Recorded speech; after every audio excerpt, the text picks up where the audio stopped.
In this training, we are going to be going over sales data and KPIs explained. So in this specific training section, we're really going to go ahead and break down the sales process of converting strategy sessions into paying clients and really going over what are the data metrics and the KPIs that are important for that. So this is going to be the training section that kind of explains it and intros that. And then throughout the rest of this training, we are going to go ahead and further dive into that, right? And so we have spoken about this previously when we did talk about acquisition and ad profitability metrics, right? And we talked about different things related to metrics and KPIs. And then we also had a separate section that was all around setter data and KPIs. And so what we're doing here in this section, as well as in this entire training, is specifically focusing on the sales process so that way we can zoom in right over here and have a clear understanding on what is the data that we need to track, where do we find that data, what do those metrics actually mean, and then also diagnosing, hey,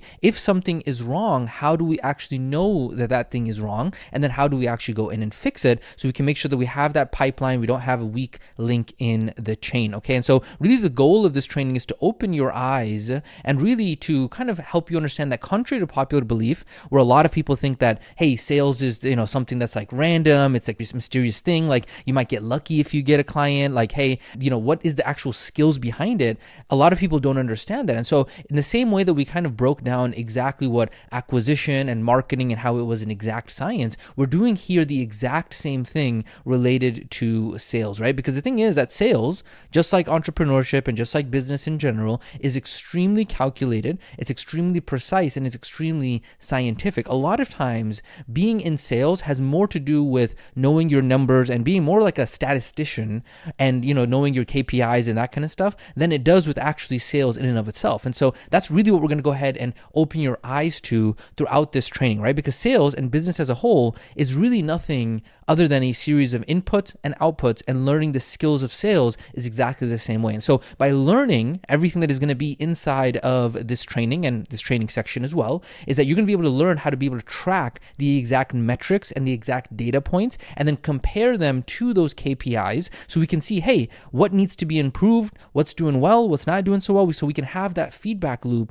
and only continue to get better. Now, don't worry, all these metrics and data and KPIs, just like we've talked about when we talked about acquisition and ad profitability, you do not have to be some, algebra, genius or whatever, or math genius or whatever. You just got to be very good at some basic, like addition, subtraction. You're talking about like division, multiplication, just very, very, very simple stuff that's going to allow you to be able to build what it is that you're looking to build with this sales machine. Okay, so with that being said, let's go ahead and next talk about playing the game of money with numbers. And this is really just going to be an intro, because the next section that we're about to get into here in just a second is going to be about playing the game of sales.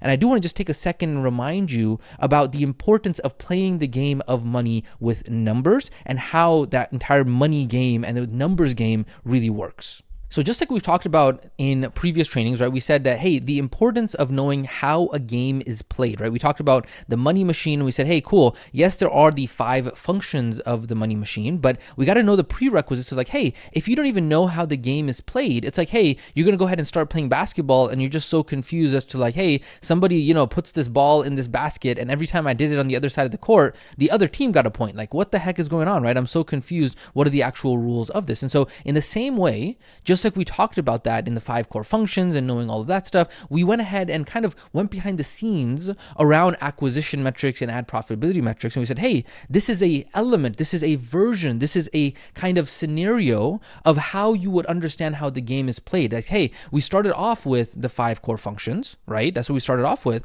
And then we said, cool, let's now uncover how the game of acquisition is played. Cool, let's now uncover how the game of ads profitability is played, right? And so we did also give the example of just like a doctor, when you go to the doctor's office, they take measurements and blood reports and, they look at all the numbers and then they compare those to KPIs, right? And those KPIs are cool. What are the healthy ranges of these metrics, of these measurements that we have taken? And so that determines the overall health of the physical body. And so what we're doing here, when we did talk about acquisition and those kinds of things, we are going ahead and doing now the same thing with the profession, with the system, with the mechanism of sales. And really that's the same thing whenever whenever you look at any profession, right? It's all about really looking at, okay, what are the metrics? What are the data and the KPIs? What are the rules? How is the game played? And then once we understand how the game is played, that then allows us to be able to actually thrive and not just survive in that game. And I would say that the vast majority of people who struggle with sales, they do so because they don't understand what it is that you are going to be learning inside of this specific training around, hey, what are the rules? What are the parts? What are the metrics? What are the KPIs? And so really when we talk about zooming in and applying this understanding to sales, the reason we're doing that is so that way you don't end up like these guys over here and saying, cool, hey, where the heck am I when it comes to sales? How am I performing this month so far in sales, right? Hey, I just had 5 people tell me no on a sales call. Is that good? Is that bad? Like, I feel terrible. But the thing is that facts don't have feelings, right? Data doesn't care about the feelings. You got to just look at the metrics, because you could have 5 people tell you no and still be within KPI for your closing percentage and still be fine with that. And so we got to be able to define that, because if I just say, hey, yeah, your closing percentage is 37% or 45% for the month, you're doing great, even though you have 10 people in a row who told you no, the average is what matters, it's going to go over your head. And so we need to now apply this understanding to playing the game of sales and really talk about, okay, cool. If we now zoom in on the part of sales in this entire process, say, cool, let's now look at, we did talk about, kind of the flow here, right? So we got the ad spend, we got the impressions, we got the ad lead gen metrics, we got the outbound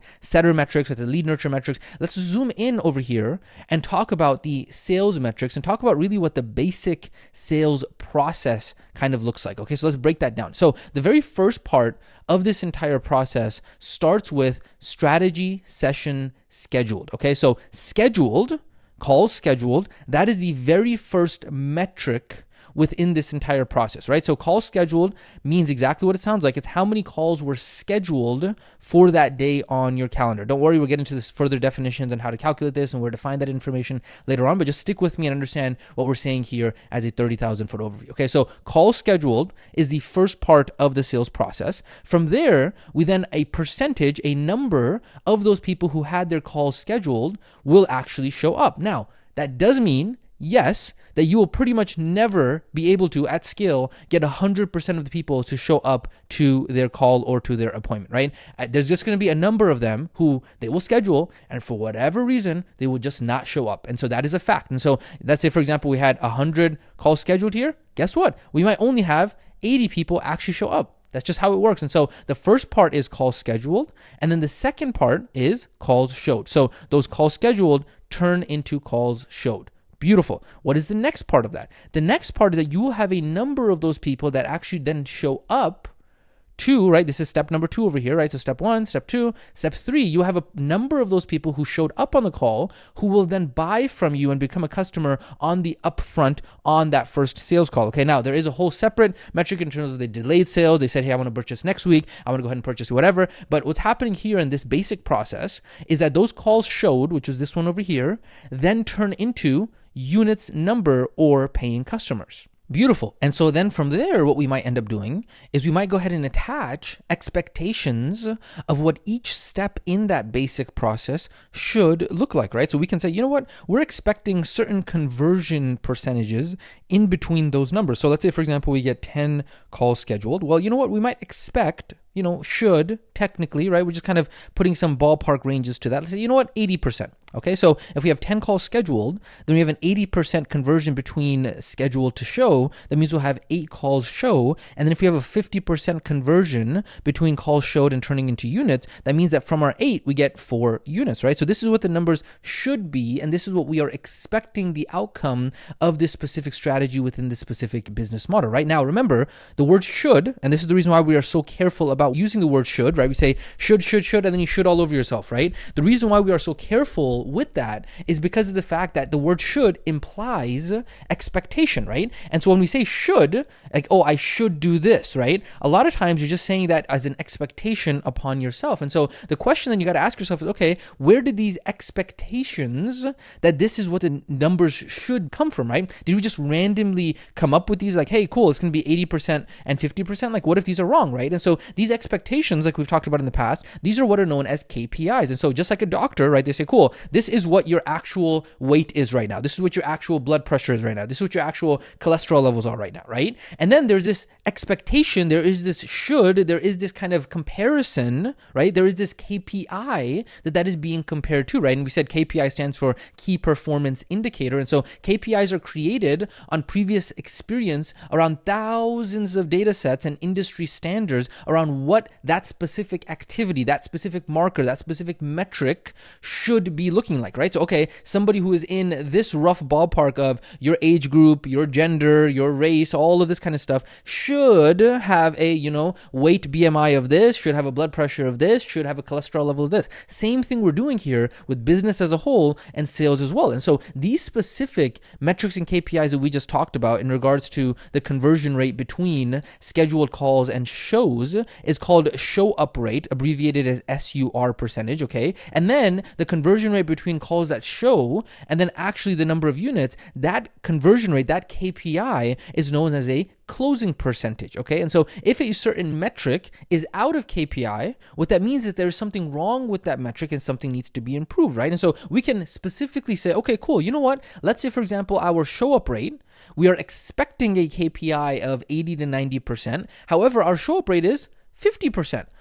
Okay, well, guess what? That's a problem. We got to diagnose that problem. And then we got to zoom in and say, okay, what are all of the parts? What are all the pieces that make up that specific part of the entire process, right? So same thing if we look at, let's say, for example, the metric of, let's say weight, right? So, okay, hey, based off of your age, based off of your gender, based off of your height, based off of all of this, right? Based off of all those metrics, this is what your weight, right? How much you weigh, your body fat percentage, this is what it should be. And so if it's like, okay, hey, you're above that, well, we got to zoom in and say, okay, hey, maybe you're eating too much right now, maybe you're not exercising enough, maybe you're not moving enough, like zooming into that and then problem solving that specific thing. And the reason why the metric is extremely specific is because, cool, let's say, for example, I'm 6 feet tall and, my weight is, let's say, I'm 120 pounds. We'll be like, wait a second, at 6 feet tall as a man and you're 6 feet tall, you can't weigh 120 pounds, right? It's not possible. If you are, you're extremely undernourished, right? Or, hey, I'm, let's say, for example, I'm a 5'2", petite woman.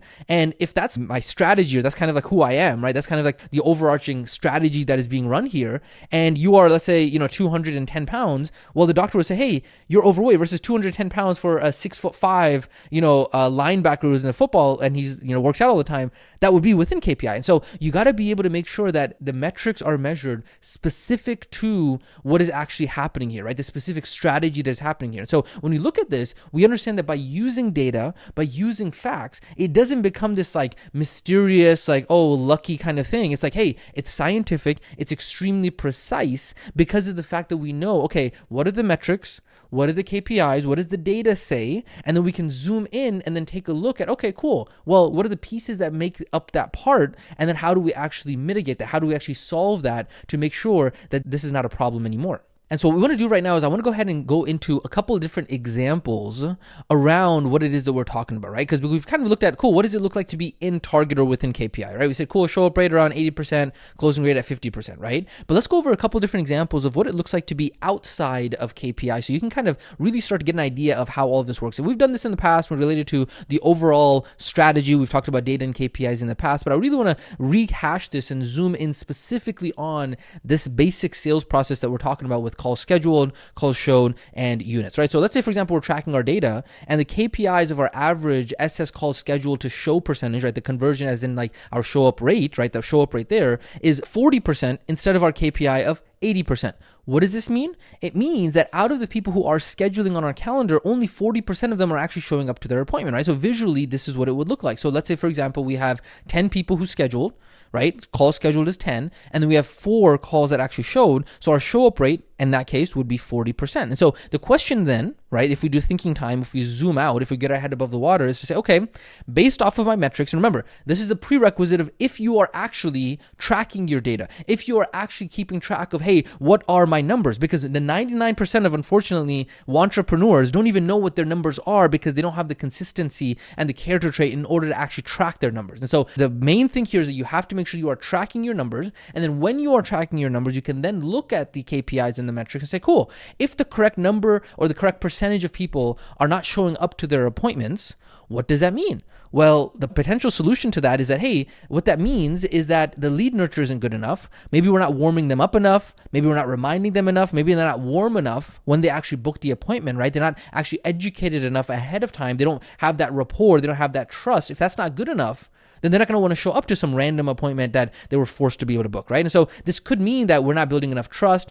we're not sending enough quality automated text messages and email reminders, we're not positioning the importance of the call in their mind so that way they understand how important it is for them, so that way they're not just ghosting it, right? And so now that we know what the problem is, we can actually precisely use the tools that are necessary in order to zoom in to that specific piece and diagnose exactly what needs to be fixed for that specific show up piece of the entire process, right? Does that make sense? Business and sales is scientific. It's not random. It's all tracked with data, metrics, and KPIs, right? Let's look at another example here. Let's say, for example, the closing piece. Let's say we're tracking our data. Remember, that is the first prerequisite. And then we look at our metric between calls showed and actual new customers, and we say, cool, you know what? We had 8 calls showed, okay, so our show up rate was fine, but then our closing call percentage was 25%, so we got 2 units. Instead of the 50%, we should have gotten 4 units, okay? And so it means that out of the calls that we are doing, aka the ones that actually showed, only 25% of those are actually purchasing the product instead of the KPI that we were expecting. And so the question then that we would do, we would zoom out, we would have our thinking time, and we would say, cool, if the correct percentage of people are not purchasing on the call up front that we expect, what does that mean? It means that our performance on the actual strategy session, on the actual sales call may not be good, right? It needs to be improved. Now, what that could mean, it could mean that we're not building enough rapport on the call, we're not handling objections properly, we're not diving into the pain with the prospect, we're not doing the discovery process properly, we're not positioning the product properly so that way it can be a solution to their problems, right? Many other pieces when we talk about the sales process, as you learned in all the rest of the sales modules, all of those may not be being executed properly. And so now that we know the problem, we can use more precise tools that are specific to that specific piece, which is the call closing percentage and the actual piece of the strategy session, to go ahead and fix what is going on the sales call piece of things, right? And so that is how we understand that sales is scientific. It's not random. It's all tracked with data and KPIs, right? And so the same way, we could have multiple that is not within KPI, right? Especially when you're a beginner, right? You're just starting out with this process, right? All these previous examples were like when one piece is broken. But when you first start out, chances are that you are going to have multiple pieces of the entire process that are outside of KPI, right? And so this is what it could look like visually, right? So you might have your show up rate out of whack, you might have and your closing percentage out of whack, and you're like, man, what's going on here? Why is nothing working? And the reason is because number one, remember, you got to track your data, and then number two, you got to look at what the data is telling you. You got to look at your KPIs. Are your metrics within KPI, right? So it's like, okay, cool, I got 10 calls scheduled, only 4 of those showed up, and then 1 of those closed. Oh man, I didn't get enough units. I don't know what's going on. It's like, hey, instead of riding the roller coaster of thoughts and emotions, and instead of going limbic, it's like taking that step, zooming out, and saying, okay, wait a second.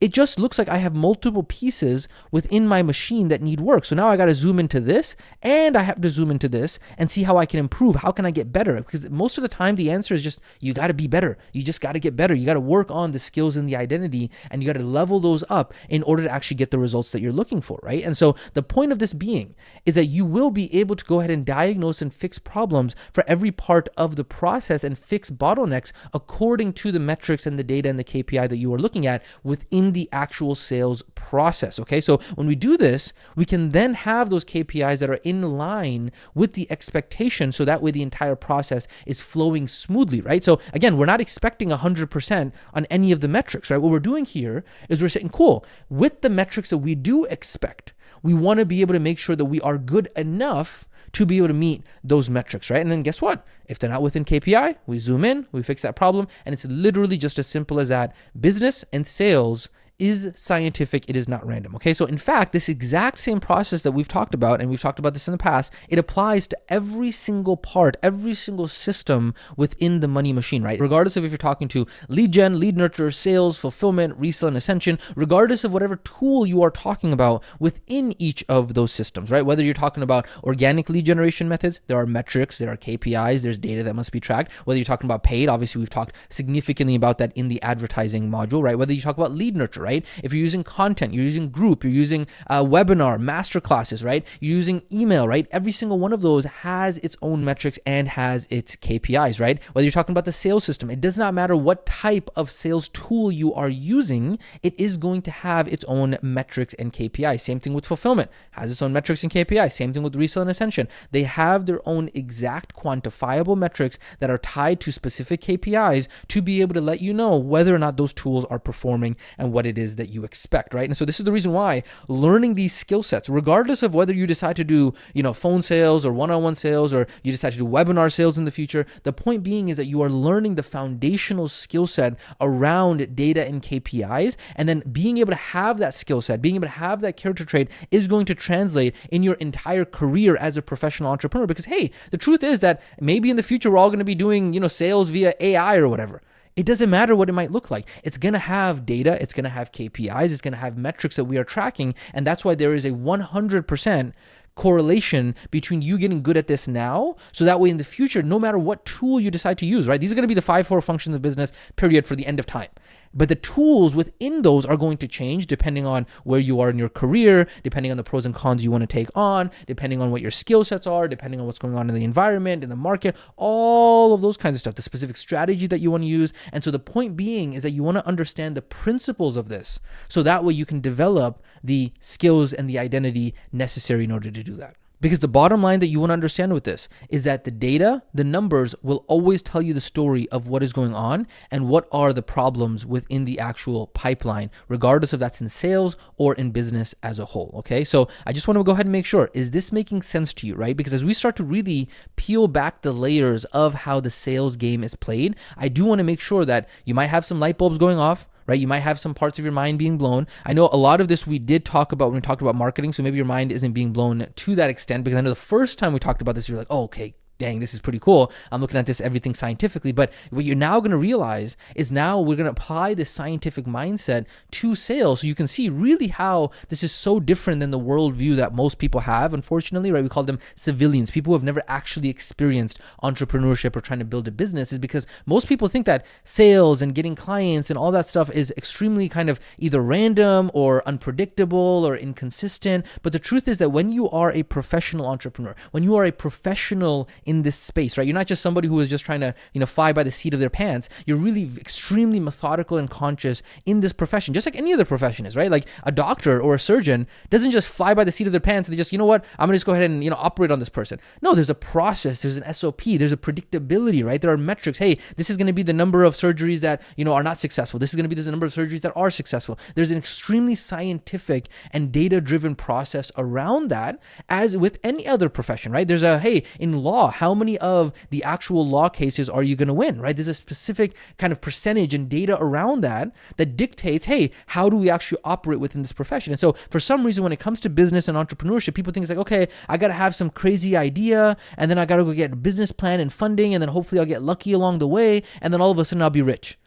It doesn't work that way, right? In exactly the same way, like any other profession, the profession of entrepreneurship, there is data, there's metrics, there's processes that we follow, so that way we can get a consistent and predictable output and a predictable and consistent outcome. And so again, I know we did talk about this process when we did talk about acquisition and profitability, when we talked about advertising, but what we're doing here now, like we said earlier, is really zooming in on the specific processes related to sales. And in just a second, in the upcoming training sections, we will also go into all of the different types of sales metrics. But really, I want you to cement this in your mind right now, okay? Because if any one of you hops on a coaching call, or you hop onto the student community, or you talk to any of your pod partners, accountability partners, or whatever, and if you find yourself asking questions around, hey, where is my next sales call going to come from? Where's my next client going to come from? Where's my next, income going to come from? How do I actually get more customers? All of those are questions that come as a result of not understanding the topic that we are talking about, right? That's the reason why you have to shift your mind to becoming solution oriented. And this is what we're talking about, is when you understand and really, really, really cement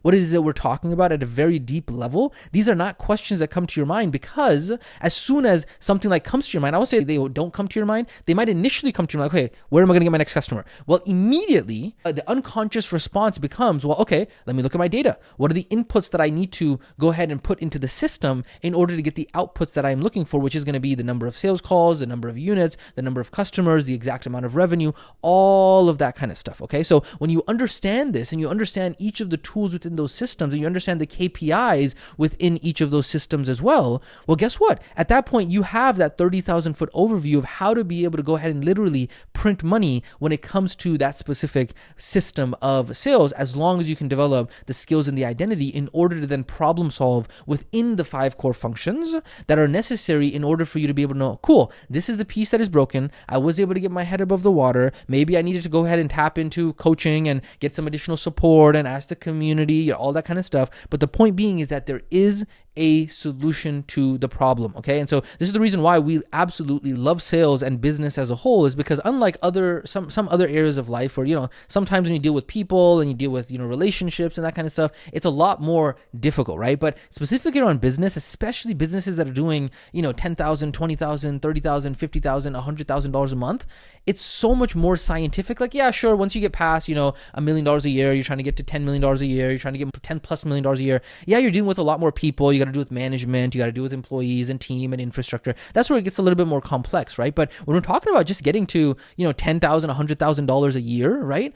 $10,000 a month, $100,000 a year, it's not that challenging. It's really just inputs and outputs. And it's more so around the fact that we see that the entrepreneurs, people, the beginners go limbic laloo mode because of the fact that they don't have the bare minimum basic skills and identity, just to be able to focus, just to do the dang work. And what ends up happening is that they get stuck in their mind. They get all these limiting beliefs. They kind of think too much. They overthink all this stuff. But quite frankly, getting to $100,000 a year in an online business is really just a matter of doing the work, and then the inputs and the outputs and looking at the data and then making sure you can problem solve. It's literally just as simple as that. And that's one of the reasons why we love it. And when it comes to business, especially in these early stage businesses, it's very, very quite simple, but it's more so the entrepreneur, aka the wannabe entrepreneur, right? Helping them take that kind of transition from their current situation to their desired situation. That's where it gets challenging, is really the mindset work that is required for that beginner to go through in order to become that professional entrepreneur. Okay. And so really at the end of the day, the reason why we got to know all of these metrics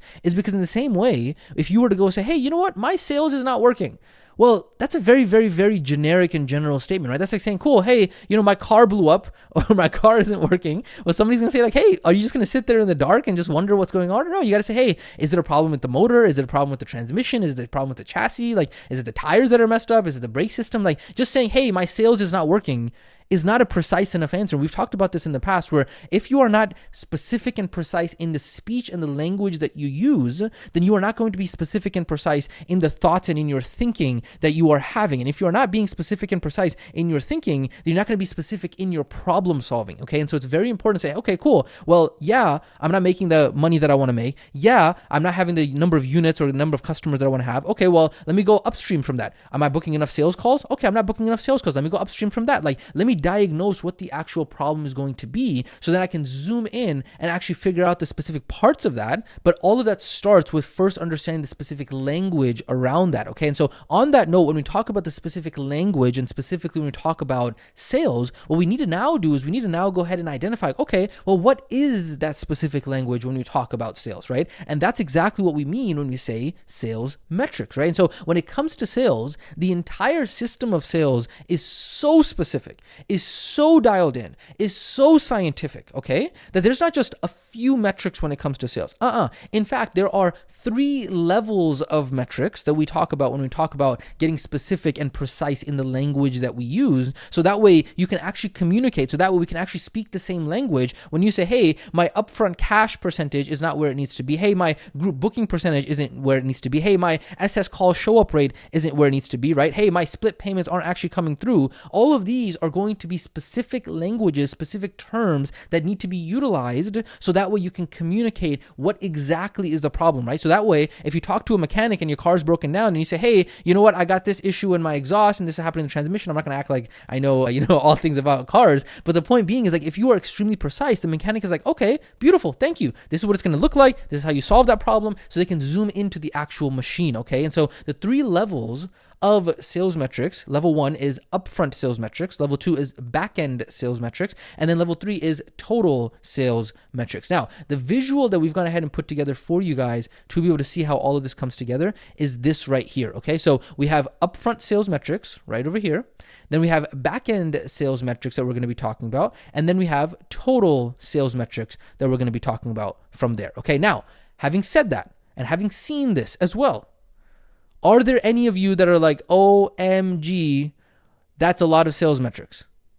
Now, I'm just going to go ahead and I'm not even going to try to like, hey, let's, play with the soft gloves over here and let's help motivate you and all this kind of stuff, because come on, you're all the way now at the sales module, like double face palm, right? Like, do you not get the point by now? I'm sure you do. And I'm kind of just being, blunt and very, very upfront to any student who's like, oh, what's going on here? Come on, you've made it this far into the program. Yeah, sure, there's a lot of metrics, but you've been through harder things throughout this entire program, throughout this entire journey. And so, yeah, we're going to guide you section by section. So why freak out, right? Why get overwhelmed right now? Why not have mental management? Why not have mind management to be able to control your mind and regulate your emotions? Because, hey, you've made it so far into this training. And so quite honestly, there's not going to be a lot more sympathy for you in terms of getting overwhelmed, because you're only going to be met with, come on, are you serious? Like, why are you still not having the mind management that is necessary in order to regulate your emotions? It's time to go ahead and turn that overwhelm into excitement, right? You need to retrain your mind that instead of getting overwhelmed, it says, cool, hey, I'm ready to dive in. Yeah, it's going to be probably intense. It's going to be a lot of layers of understanding, but it's going to be so exciting because I'm going to now understand sales and my eyes are going to be opened up to sales at a completely different level that has never been done before in my entire life, right? And so that's the reason why I would say, hey, be very excited for this, because we are going to go ahead and really peel back all the layers of the onion when it comes to sales metrics. Okay, so just like we did in the previous trainings when we talked about acquisition and ads profitability related to advertising, we're now going to go ahead and break down all of the sales metrics in the exact same way. So that way you understand what each of the definitions of these sales metrics are, how to track them, where to find them, and all of that. And then what we'll do is towards the end of this training, we will go ahead and bring it back all together and then talk about, okay, how do all of these play together, right? How do acquisition metrics, ad profitability metrics, sales metrics, how do all of these play together in the entire system of the machine? So that way we can see, hey, what is the weakest bottleneck and how do we have a holistic viewpoint around the business as a whole regarding these metrics? Okay, so we're going to kind of take multiple modules and kind of combine all of them together and have a training section towards the end of this training that's going to be talking about that. Okay, does that sound like a plan? I hope so. Okay, so guess what? It is go time, ladies and gentlemen. The next upcoming training sections are going to be diving into each of those metrics, exactly what that's going to be talking about. And of course, we've already now beaten this dead horse unicorn over and over and over again when we talk about the importance, whether it be the doctor's office, whether it be the business, whether it be understanding the profession. We've already talked about all of this, so I'm not going to go into it again, but you get the gist and what we are talking about here. Ladies and gentlemen, this has been the Sales Data and KPIs Explained introduction. And now in the upcoming training section, we're going to go ahead and actually dive into each of those sales metrics. If you have any questions about anything we've discussed inside of this training section or anything so far, make sure you go ahead and drop it in the student community so that way one of the community members can go ahead and help you there. But with that being said, we will catch you in the next training section.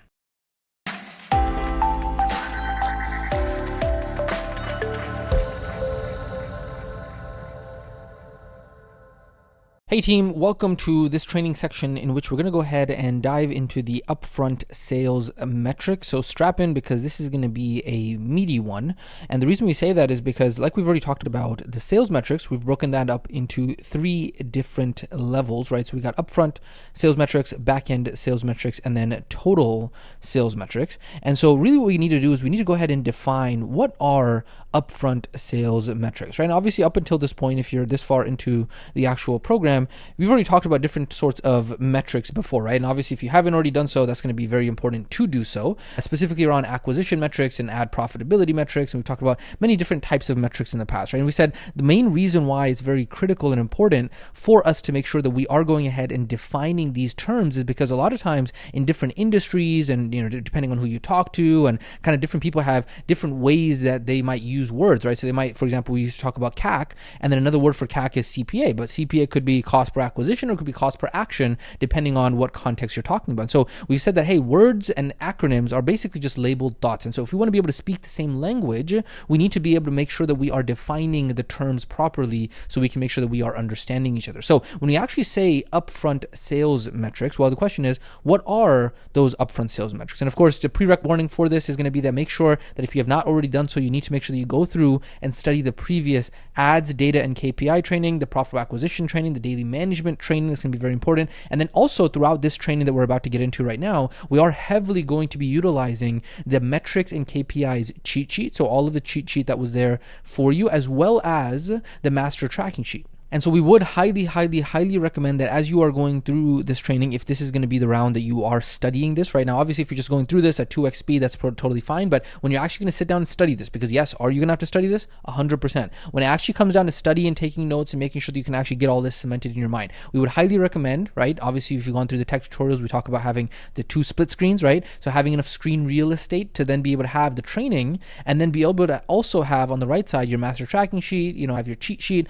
All of that is going to be very important, so that way you can follow along and really get a pinpoint on where all of these metrics are. Okay, so what are these upfront sales metrics? Well, ladies and gentlemen, meat and potatoes time. There are 10 different metrics when we're talking about upfront sales. Okay, so those 10 metrics are going to be SS calls scheduled, calls show, upfront units, upfront cash, upfront contract value, SS call show up rate, group booking percentage, cost per strategy session scheduled, cost per strategy session show, and upfront close percentage. Now, I don't know about you, but I think the study says I think your human mind can remember 7 things at a time. But the thing is that there's 10 over here. And in general, I don't know about you, but I'm not the best at memorizing just root memorization randomly, just a bunch of facts like this, right? And so just like we've always done, we've created a narrative around this, and we've broken these 10 metrics up into 2 categories to be able to make it easier for us to be able to remember. So we have input metrics, and then we have calculated metrics. And because we like visuals here, we went ahead and created a visual. So we got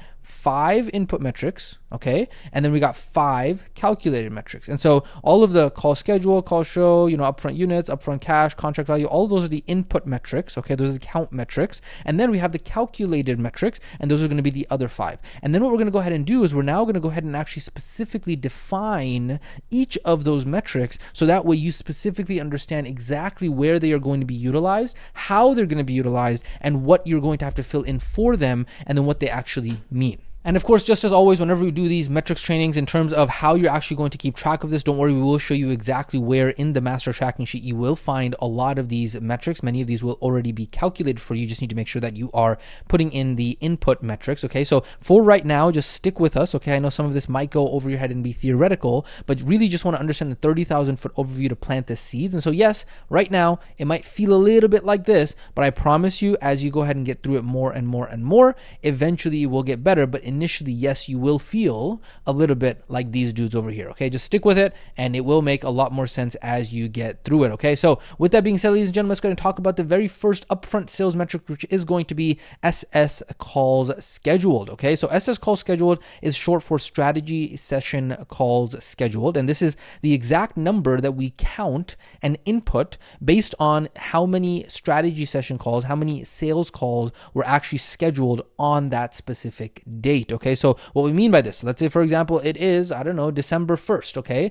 How many calls were on your calendar, your Google calendar, your sales call calendar on that specific day? That is going to be the metric. If that number was 4, if that number was 3, if that number was 10, no matter what that is going to be the metric that we find right there, okay? And this is going to be a metric that we find both on the data and KPIs cheat sheet as well as on the tracking sheet. The other point to mention around this is that this does not mean that this is the quick chats, right? So we do talk about quick chats and triage calls and all of that kind of stuff. That is not what we're talking about, right? Those are lead nurture, outbound calls, or typically sometimes it can be even inbound calls sometimes. But what we're talking about here is when we talk about strategy session calls, no matter what you decide to call it, there's many names around them, but we're talking about the actual sales call. That is going to be what we are putting here, okay? Now, in terms of when we say scheduled means that we're talking about the strategy sessions were actually scheduled ahead of time for that day, right? So we look at our Google Calendar, we see all the strategy session calls that were scheduled, or that they were meant to happen on that day, regardless of if they showed up or not. not. Okay, so this is important.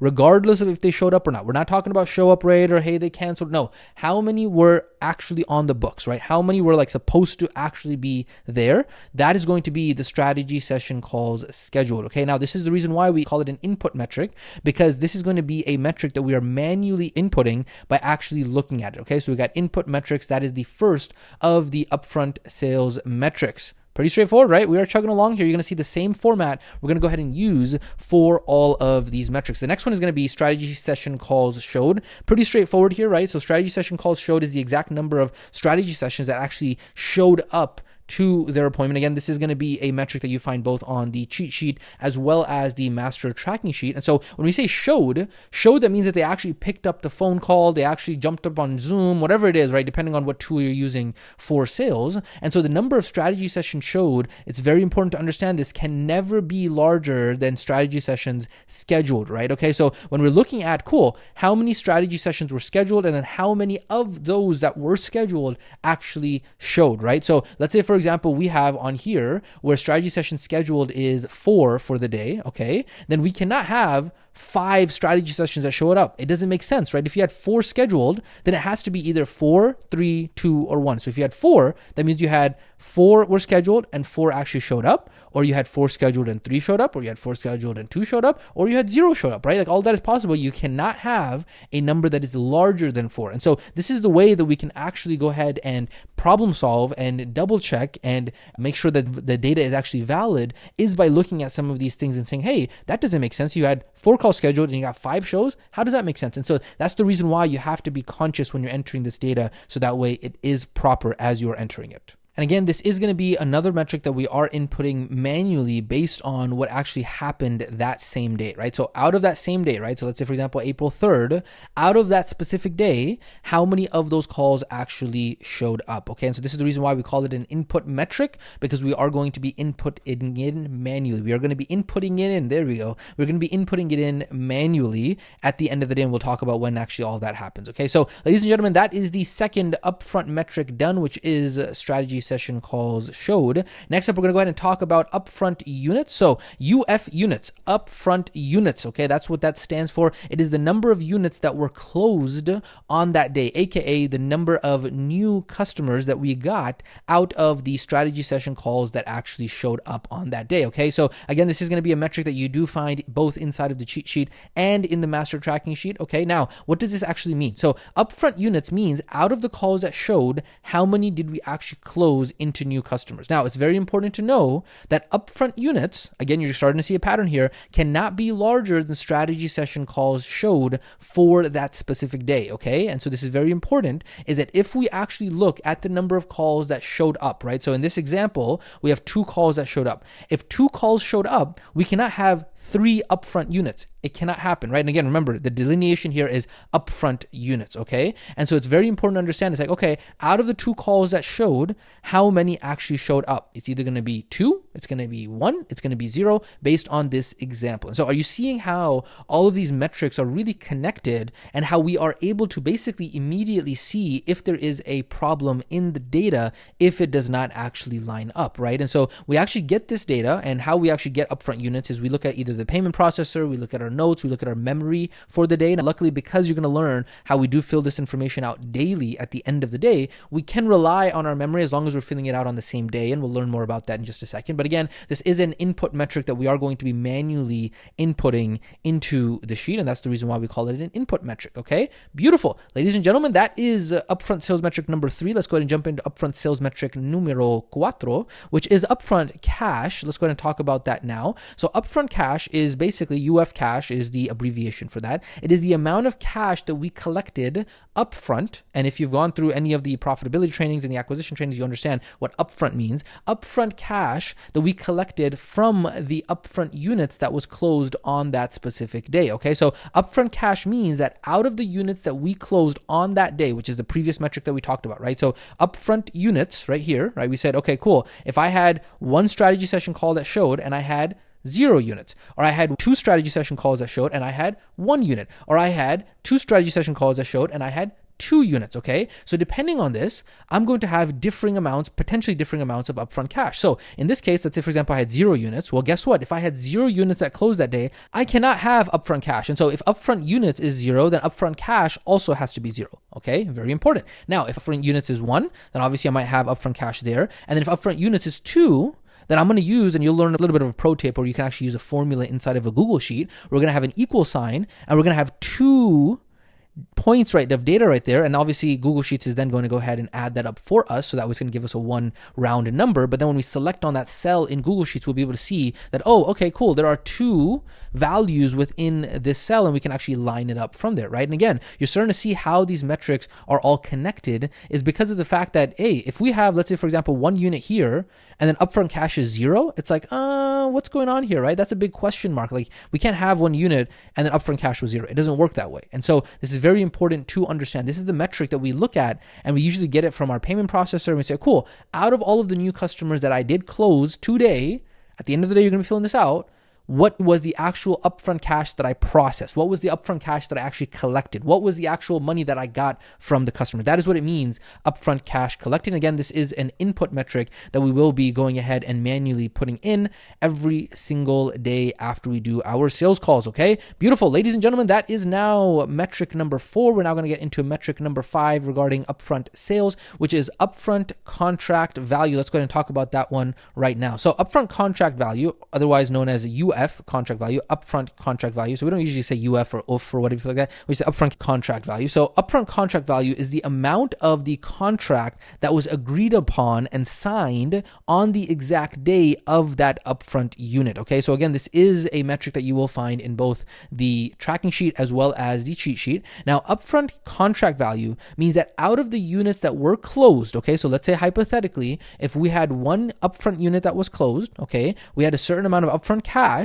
but that upfront cash is what the customer paid today, right? Or the customer paid on that specific day. And so contract value is going to be how much is the value of the contract that they signed that they will pay in the future. Now, similar to upfront cash, we cannot have, let's say, for example, this is going to be upfront units 0. We cannot have a contract value of anything more than 0 if upfront units is 0, right? And in the same way, if we have multiple units that were closed, we use that pro tip, which we'll show you when we do the split screen, around using the equal sign and then the plus, and then we can see, okay, cool. Hey, we had 2 contracts that were signed on that day, and each of those contracts was worth $2,400 and $2,400. So we had a total, and this is where Google Sheets is going to do the summation formula for us because we went ahead and used this equal sign and this plus over here. So we had a total of $4,800 in total contract value on this date, okay? And then we had a total of 1 customer paid $800 and the other customer paid $1,600. And so total, we are going to have we're going to have $2,400, okay? $2,400 in upfront cash. This is what that looks like. Now, I can see that because it's all tied to 2 upfront units. Those 2 upfront units mean that on this specific day, I had a 100% show up rate. Again, you can have a show up rate of 100% on a specific day, but overall, you're probably going to have some, it's very difficult to get 100% show up rate like over the course of like a week or a month or 3 months or something like that. But on a day-to-day, it potentially could happen, right? So in this specific case, we had 4 calls scheduled. Now, I just said we had 100% show up rate. That is not correct. We actually had a 50% show up rate here, right? Because you have 4 calls scheduled and then 2 of those actually showed. And then out of those 2, we closed both of them. So that means our closing percentage was 100. Again, you're going to learn more about this in just a second. And then from there, these are the numbers that we had in terms of the upfront cash and the contract values. Does that make sense? I hope so. Okay. Now, quick question. What is the difference between upfront cash and contract value? Okay. I hope you get it at this point, but I will go ahead and really make this clear. Let's say, for example, you had a customer agree that they will pay over the course of their entire program $2,400. That $2,400 is contract value, whatever is written in their agreement. Now, in some cases, you might have somebody who might do it paid in full, a PIF, right? If they do it paid in full, they might decide to go ahead and take care of their entire contract value up front. And so in that case, the contract value would be $2,400, and then the upfront cash would also be $2,400, okay? That is a possibility. However, most of the time that is not going to happen. Most of the time you're going to have customers who split that up. And so that is what is known as a split pay. And so if a customer pays $800 on the first day on a $2,400 contract value, that means that the initial $800 payment, that is the upfront payment, that is the upfront cash, and the agreement amount, which is written down in there, is $2,400, which is the contract value or the upfront contract. Now, the other quick kind of pro tip around this is that sometimes some people do also call contract value as revenue. It depends, because in accounting terms, revenue, sometimes it get confusing. We'll probably have a whole separate upcoming training in the future around being able to define terms related to accounting and finance. But revenue is typically defined as, sometimes in industries, sometimes people will call revenue as contracts. So that's why it's kind of like fake money. It's like money that wasn't actually collected. But then in accounting terms, revenue is known as the actual money that was collected, right? So that's why it can be a little bit confusing, where depending on if you're talking about business terms or you're talking about accounting terms, okay? But again, that's not the point that we're talking about here. You just want to understand the difference between upfront cash and contract value, okay? And then the remaining amount out of that 800 that was paid up, the 1600 is left. That is going to be as split payments on the back end sales metric that we'll talk about in an upcoming training section. Okay, so this is what it would look like. We had 4 calls scheduled, 2 calls showed, 1 unit. That 1 unit paid $800 upfront on a $2,400 contract value.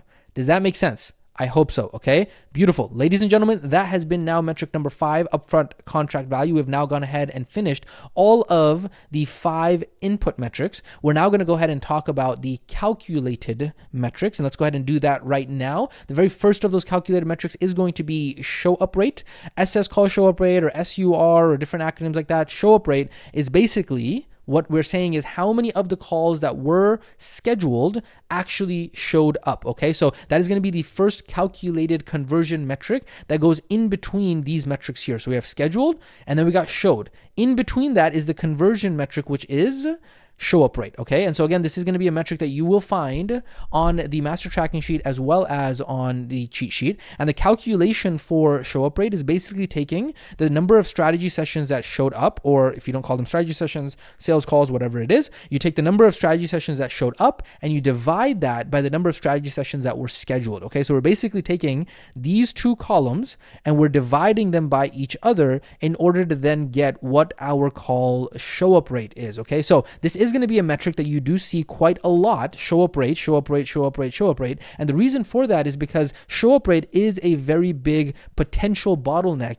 in business, and it's a very good indicator of how lead nurture is doing, right? So if lead nurture is not doing so good, that means that the calls are not getting warmed up properly and they will not actually show up, right? So kind of like the handoff between lead nurture and sales here is that show up rate. And so depending on how the show up rate is going to depend on how lead nurture is actually functioning. And so if you have calls that are being scheduled but are not showing up, this is a big problem, because you're just losing a bunch of people, right? So for example, if you had 4 calls that were scheduled and 2 calls that showed up, what would be the show up rate? I hope you're saying in your head right now 50%, because yes, that's exactly what we're saying, right? So we have, based on our previous example over here, right? So we have 4 calls scheduled, 2 calls showed up. That is going to then mean an SS call show up rate of 50%. Now, this is also another reason why show up rate, call show up rate, cannot be more than 100%, right? If show up rate is more than 100%, this is a sign that there is a problem with the data, right? So the data has to be accurate in order for us to be able to make accurate decisions, right? So if you have a show up rate that is, let's say, 125%, you cannot have more people show up than 100%. It's not possible, right? So that means that you had 4 scheduled and 5 people showed up. So like, did one person just show up out of nowhere? It doesn't make sense, right? You cannot have more people show up to appointments than were actually scheduled, okay? So if your show up rate ends up being more than 100%, you automatically know that there is a problem there, okay? Now, the other important thing to note about this, and you'll see this inside of the tracking sheet, is that we do delineate and separate between those metrics that you manually enter in, okay? And then the visual of those that are automatically calculated looks different as well. So this metric, show up rate, is a metric that is automatically calculated. So even though we did talk about the division and how to actually, calculate it, this is going to be one that is actually calculated for you. So you do not have to go in and calculate that, whether that be on the daily basis or on the monthly basis or on the yearly basis. All of that is automatically going to be calculated for you. But again, it's very important for you to know how it's made up, so that way you understand what it actually means, so that way you're not just following blindly. And so you can say, cool, I got a show up rate of 125%. Let me go find the mistake in the data so I can actually fix that. Okay, so that's the reason why we call it calculated metrics, because of the fact that this is going to be one of those metrics that is going to be calculated for you ahead of time. Okay, Beautiful. With that being said, ladies and gentlemen, that was the first of the calculated metrics, which was the SS call show up rate. Next up, we're now going to go ahead and talk about the group booking percentage. So let's go ahead and talk about that right now. So group booking percentage is the number of strategy sessions scheduled out of the group members that we have. Again, this is a metric that you will find in the cheat sheet and the master tracking sheet. So what does this mean? Okay. So the group booking percentage is basically where we take the number of strategy sessions that were scheduled and we divide them by the number of group members that we have. Okay, so this could be on the daily basis, on the monthly basis, on the yearly basis. So if we just kind of expand out the tracking sheet, you will see this in your tracking sheet as well, is we're basically taking the number of group members, which is a lead gen metric, okay? We're taking the lead gen metric and dividing it, okay? Well, actually the other way around. We're taking a sales metric, which is the SS calls scheduled, and dividing it by the lead gen metric, which is group members, okay? So what this metric tracks, right, the group booking percentage, what this metric tracks is it tracks how efficient are we with being able to convert group members into strategy sessions scheduled, okay? So like, for example, if we had 100 people who are new group members inside of our community, right? So let's say, for example, for the month, we had 100, okay? And usually this is another metric that we kind of look at for the entire month. So because of the fact that on the day-to-day, this metric is going to fluctuate a lot, we usually look at the total at the bottom, okay? So at the bottom of the tracking sheet, we look at the total instead of looking at it on the day-to-day, okay? So we look at the total, we say, cool, for the month so far, we have had 100 new group members. We have 100 new community members. But out of that, we have only booked one strategy session, right? So that would mean that our group booking percentage, if you remember the equation above, is 1 divided by 100, which is 1%, okay? And you'll notice when we get to the KPIs, 1% is a horrendous, terrible group booking percentage, right? And so that would go ahead and tell us, like, wait a second, we are not booking, and this is where the data tells a story, right? We are not booking, for some reason, somewhere in our system, we are not booking the appropriate number of expected strategy sessions from the group numbers that we have. And so we're paying all of this money on the lead gen side, right? On the lead gen side of the master tracking sheet, we can see we're paying all of this money to acquire these group members. However, these are not turning into strategy sessions. And if they don't turn into strategy sessions, we do not then have the opportunity to turn those into actual units and customers. Because remember, at the end of the day, we don't pay our bills based off of group members. We pay them off of paying customers. Okay. So again, this is going to be something that we do look at basically at the monthly level. Okay. So on the day-to-day, it's not as helpful, but again, that is going to be potentially something that you could look at over here, right? So for example, we have 4.2, this is kind of the example that we had, and then we'll have our group booking percentage. But again, we're not looking at it on the daily basis. We're going to be looking at the bottom of the sheet, really trying to look at how is it gauging and trending for the entire month. Okay. So, and again, based off of kind of what you're noticing the theme, this is going to be a metric that is automatically calculated for you. So you do not have to do all of the division for yourself, but it is very important for you to at least know what that stands for. Okay. Beautiful. With that being said, ladies and gentlemen, that was the group booking percentage. Let's go ahead and now talk about cost per strategy session scheduled. Okay. So CPSS schedule, SCH, stands for cost per strategy session scheduled. Okay, so it is a metric in which we are measuring how much ad spend do we have to spend in order to actually get each of our strategy session calls scheduled. Again, this is going to be a metric that you will see in the cheat sheet as well as in the master tracking sheet. So because this is a calculated metric, it is going to have a division to it in which we're basically taking a lead gen metric, which is ad spend, and then dividing it by a sales metric, which is SS calls scheduled. Okay, and so this is a metric that is a cost metric, right? Similar to other lead gen metrics that we've talked about in the past. We talked about, cost per impression. We talked about cost per click. We talked about cost per lead, cost per group member.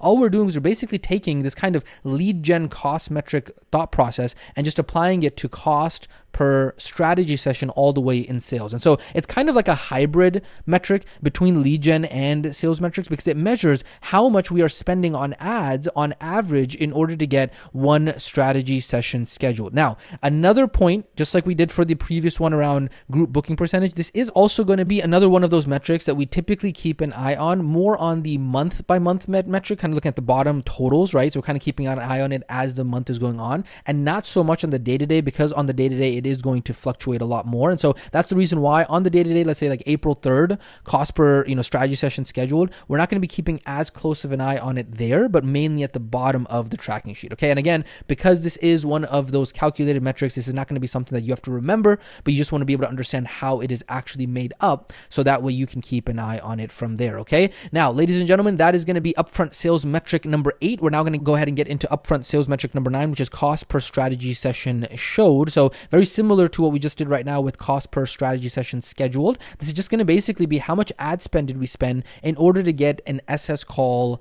actually to show, okay? Again, this is going to be a metric that we have in both the master tracking sheet as well as the cheat sheet. All we're doing here is we're taking ad spend. Instead of dividing it by SS scheduled, we're just dividing it by SS showed, okay? So again, this is a sister metric to what we just talked about. It's going to be another cost metric that is similar to lead gen metrics. Again, a hybrid metric. Again, we do not typically look at it on the day-to-day. We look at the kind of totals as they are coming in on the monthly basis at the very bottom of the tracking sheet. So we look at that on a daily basis. We don't look at the day by day on the daily basis. I hope that makes sense. That is going to be, again, an equation that is going to be automatically calculated inside of the sheet as well, okay? So with that being said, ladies and gentlemen, that has been now metric number 9. We got the last one now, which is a big one. It's called upfront close percentage, okay? So close percentage. Upfront close percentage, okay? That's what that stands for, UF. I think you get the point at this part, okay? So it's basically a measure of, out of all of the strategy sessions that actually showed up, how many of those closed on the upfront. Now, sometimes you might also hear us say upfront closing percentage, closing percentage, right? Closing, just different words, means the same thing, okay? So that is going to be the other metric, and that's going to be a really very important metric here, right? Because show up rate kind of dictates how is the conversion between scheduled to showed, and then closing percentage really goes ahead and tracks the conversion between showed over to units. So again, this is going to be a metric that you do find over in the master tracking sheet as well as in the cheat sheet. Upfront close percentage is really going to be upfront units divided by strategy sessions showed, okay? Because remember, we do strategy sessions showed because we're not calculating based on scheduled, right? We care like, okay, how many people did I speak with today? And out of those number of people that I spoke with today, how many of those actually closed into a unit, okay? So again, this can be another metric that is helpful to look at day by day, but it is extremely helpful to look at the total averages at the bottom as they are happening. So daily, yes, we are looking, cool, how did I close today? But then we're really looking at the average on how I've been closing for the last week, how I've been closing for the month to date, all of that kind of stuff, okay? So again, this is going to be a metric similar to show up rate. Closing percentage is going to be one that you see a lot because it is a very big master metric on how the entire sales system is doing as a whole, right? So if the sales system is not doing good, that means that the calls are not showing up and they're not being converted into customers. And so if calls are not being converted into customers, guess what? That is a very, very, very, very, very, very big problem, right? And so real quick example, if I had 2 calls that showed up today and I had 1 upfront closed unit, what would be my upfront closing rate? The answer to that would be 50%. This is what it would look like in the actual sheet over here, upfront close percentage, because of the fact that we had 2 calls showed and 1 actually closed into a unit. Now, this does also mean, similar to show up rate, that we cannot have a number that is higher than 100%, okay? Because you cannot have more people become new customers than the total number of people that actually showed up to their appointments, okay? So think about that, right? So you're going to have an impossible scenario where you had 2 calls showed and then you somehow ended up with 3 units and then you got a upfront closing percentage of like 150%. It's not possible. If you see an upfront closing percentage that is higher than 100%, what that means is that there's a problem in the data. You got to go in and make sure that the data is accurate. There's something entering the data is messed up on there, maybe a typo, something like that. Because if you have an upfront close percentage that is higher than 100%, there is a mistake in the data. And again, this is going to be a calculated metric that is automatically calculated via formulas inside of the actual tracking sheet to make it very easy for you. Okay, so with that being said, ladies and gentlemen, that is all 10 of the upfront sales metrics that we needed to go through. Not too bad, right? I mean, it's pretty self-explanatory as you really start to get into it. But what does all of this mean? What all of this means is that these are going to be the 10 big upfront sales metrics that you need to keep an eye on. And now that we've gone ahead and really clearly defined each of them, we now have one additional layer of the sales onion for us to be able to understand how we are measuring the sales system. Now, yes, there are going to be other sales metrics down the road that you are going to be able to learn, right? As you go ahead and learn how to be able to track more and more and more. But these really are the big ones. And then now it allows us to be able to be on the same page to be able to continue our conversation around all of this, okay? Now, we are going to actually go into a quick walkthrough of the upfront sales metrics and what they actually look like on the actual tracking sheet. But before we do, I do want to go ahead and address some common questions and answers regarding upfront sales metrics and how they actually present themselves in the tracking sheet. So a couple quick important questions. Question number 1, question number 2, question number 3, question number 4. So question number 1, when do we actually fill in our upfront sales metrics? Question number 2, why do we actually do it every day at the end of the day? Question number 3 is why do we use the master tracking sheet? And then how long does filling in the metrics actually take? So let's go and talk about metric or question number 1, not metric number 1. Still thinking about metrics over here. Question number 1, when to fill in upfront sales metrics. Okay, so we actually end up reporting on our upfront sales metrics every single night that same day after that day of sales calls is over. Okay, so basically what we're doing is we're going in and we are filling in the input side of this. So we're going in and putting, cool, at the end of today, right, I'm going to go in and say, cool, how many calls did I have scheduled on the books? Okay, how many calls did actually showed up? So let's say, for example, I say, cool, I had 4. Out of those 4, 2 showed up. Out of those 2, I closed 1 unit. Out of that 1 unit, I collected, I don't know, $500, $800 in upfront cash, whatever it is. And then the contract value was this. Very, very, very, very, very easy. Very, very, very, very, very, very, very, very, very straightforward. Okay. And so we're just going in and just entering the input metrics. So example, if I did my sales calls on Tuesday, April 3rd, what I'm going to do is I'm going to go in and on that same night, on that same work day, on Tuesday, April 3rd, I'm going to go in after my sales calls are done, and I'm going to go in and I'm actually going to go ahead and fill in what the upfront sales metrics were for that day. Okay, so we have made this extremely easy for you by actually going ahead and putting all of the input metrics right next to each other. So you'll see right here, all you do is you just go to that date, boom, boom, boom, boom, boom, right? So you enter a number, right arrow on the keyboard. Enter a number, right arrow on the keyboard. Like, it's very, very, very easy for you to be able to do. And again, we will show you some pro tips regarding some of the formulas that you are able to go ahead and put inside of the Google Sheets. It's going to make it even easier for you. Now, it's very important to remember that this is slightly different than what we talked about with the lead gen metrics, right? Because the lead gen metrics is what we talk about. We say, cool, you have beginning of day activities and you have end of day activities. Okay, so beginning of day activities is where you are filling in your lead gen metrics for the previous day. Okay. And then your end of day activities is where you are filling in your sales data for that specific day that you are on, right? So the end of day activities is filling in the sales data for the same day. Okay, so this is a little bit different, but it's just very important to understand and organize in your mind so you can understand how the metrics are filled in and how they differ from lead gen over to sales. Okay, so for upfront metrics, we report every single night, the same day at the end of the same working day. Okay, so that, ladies and gentlemen, is question number 1, which is when do we actually fill in our upfront sales metrics. Question number 2 is why do we fill these in every single day at the end of the day? Like, why do it every EOD? EOD stands for end of day, right? Why not do it like the next day, right? Why not just do it the same day that I do the lead gen metrics? Like, why not do it every other day, right? Like, why not just bundle them all together? Why not do it like that? It's a good question. And the reason why is because, do you remember the metrics that we need to fill in? We need to fill in calls scheduled, calls showed, upfront units, cash, and contract, right? So when we're doing sales calls, you will not remember, based on your memories, which of the calls that were on your calendar actually showed up or not, especially once you get to the point where you're booking,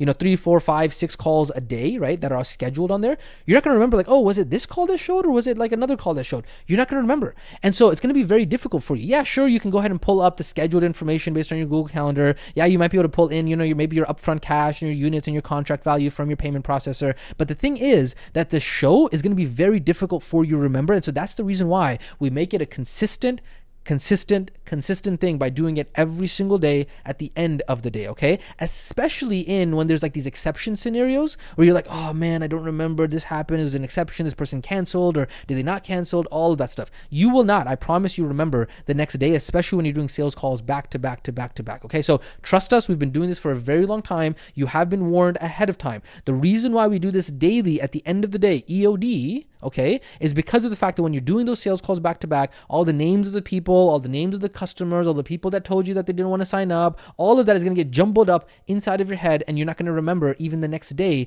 what the data actually looked like, okay? So human beings have terrible memory, and so that's why we do not want to leverage that memory too much. We just want to go ahead and at the end of the day, use a little bit of that memory on that same day to just go ahead and put it in there. And that really is a big difference between the amateur, newbie, beginner, right? The person who is actually somebody who's just getting started and say, oh, don't worry, I'll just remember, I'll do it later. The successful winners in all 4 areas of life, right? They are obsessive about getting to the things immediately. They just get it done and they don't procrastinate those things, right? Versus those people who are limbic lalus, who wear the filler uniform, they just rely on their memory and say, yeah, you know what, I'll do it later, I'll remember, it's not an issue. And then they never actually get to it, okay? So the winners understand that the weakest link is better than the strongest memory, okay? So we cannot understate or overstate the importance of this. It's very, very, very, very important that you develop the character traits that are necessary in order for you to be able to do this on a daily basis. Okay, sure, you can acquire the skill. You'll say, okay, cool, I know how to enter this information in. That's a skill, very easy. But the identity trait, right, the actual date is going to be very important. I'm telling you, we have lost so much money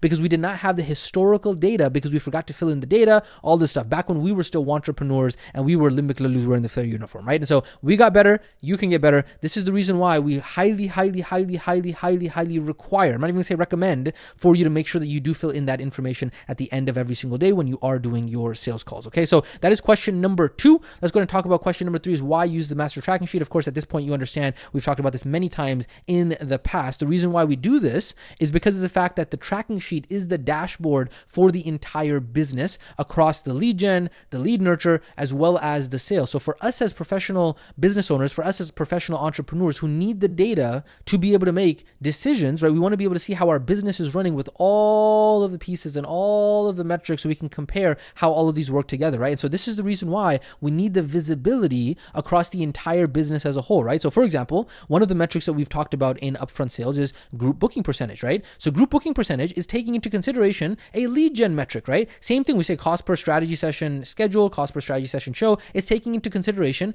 ad spend. And so this is not something that we're going to be able to pull from any other source except this system of our tracking sheet. That's the reason why we designed it in the way that we did, so we could get transparency and we get a visual across the entire company and across all the different departments of the entire company. We can see how all of that is connected, and we can see, hey, what are the bottlenecks, what are the constraints, and we can alleviate those constraints. And that's going to be another topic that we talk about towards the end of this training as well. Okay, so that is question number 3, ladies and gentlemen. Why do we actually use the master tracking sheet? And then finally, how long does it take to fill in these upfront sales metrics? Now, at this point, you pretty much get it. It's very, very simple. It's literally only like 5 metrics that you can pull off the top of your head at the end of the day. Very easy, like 5 numbers. Like, how long will it take you to pull up a bookmark on your browser and then input 5 numbers into a spreadsheet?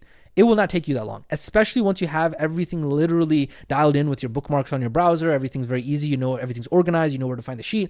It'll literally take you maybe like a minute to do, maybe 2 minutes, maybe 3 minutes, maybe 5 minutes. Okay. If you got to open up your Google Calendar or something like that. Okay. Literally, it will be so easy for you to do. And we've made it so easy for you to be able to do by putting all of those metrics right next to each other. But again, all of the other metrics that we have on there, right, when we talk about show up rate and booking percentage and cost per all of that stuff, as well as the closing percentage, all of those are automatically calculated for you. The only ones that you have to enter in are the actual input metrics, and then the rest of them are very, very easy for you to be able to do. So honestly, once you have the skill, you can literally do it in your sleep. It's literally just as simple as that. Okay, so with that being said, ladies and gentlemen, that has been the 4 important questions that we wanted to talk about when it comes to filling in your upfront sales metrics and tracking your upfront sales metrics. What we're now going to go ahead and do is we are going to go ahead and cut over to a split screen mini training that's going to walk you through step by step on what that actually looks like on the actual tracking sheet and filling in your metrics when you are doing that on a daily basis. You can tell it's going to be pretty straightforward, but we want to walk you through it step by step as well. So let's go ahead and cut over to that now.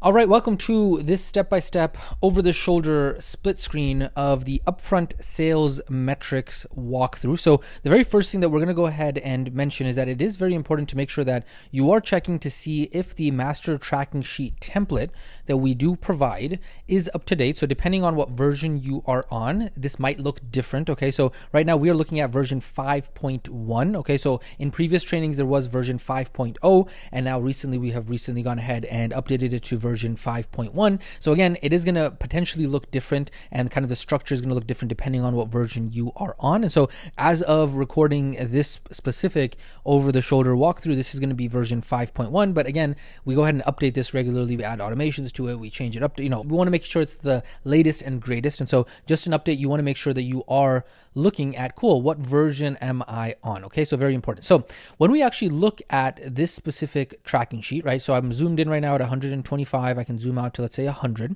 And of course, as we already talked about many times in the past, is that if I hit on that X right there, if I go ahead and collapse all of the rows right here, you can see I go ahead and have all of this data for this specific, this is like 2023 is what I'm looking at. Depending on when you are going through this training, it might be 2024, 2025, 2026. Like there's many different versions of this. Okay, so down the road, obviously there's going to be multiple years that you can go ahead and add different tabs for. But what we are doing is looking at version 5.1. And then just as a random example month, what we're looking at is the month of April, May of 2023, okay?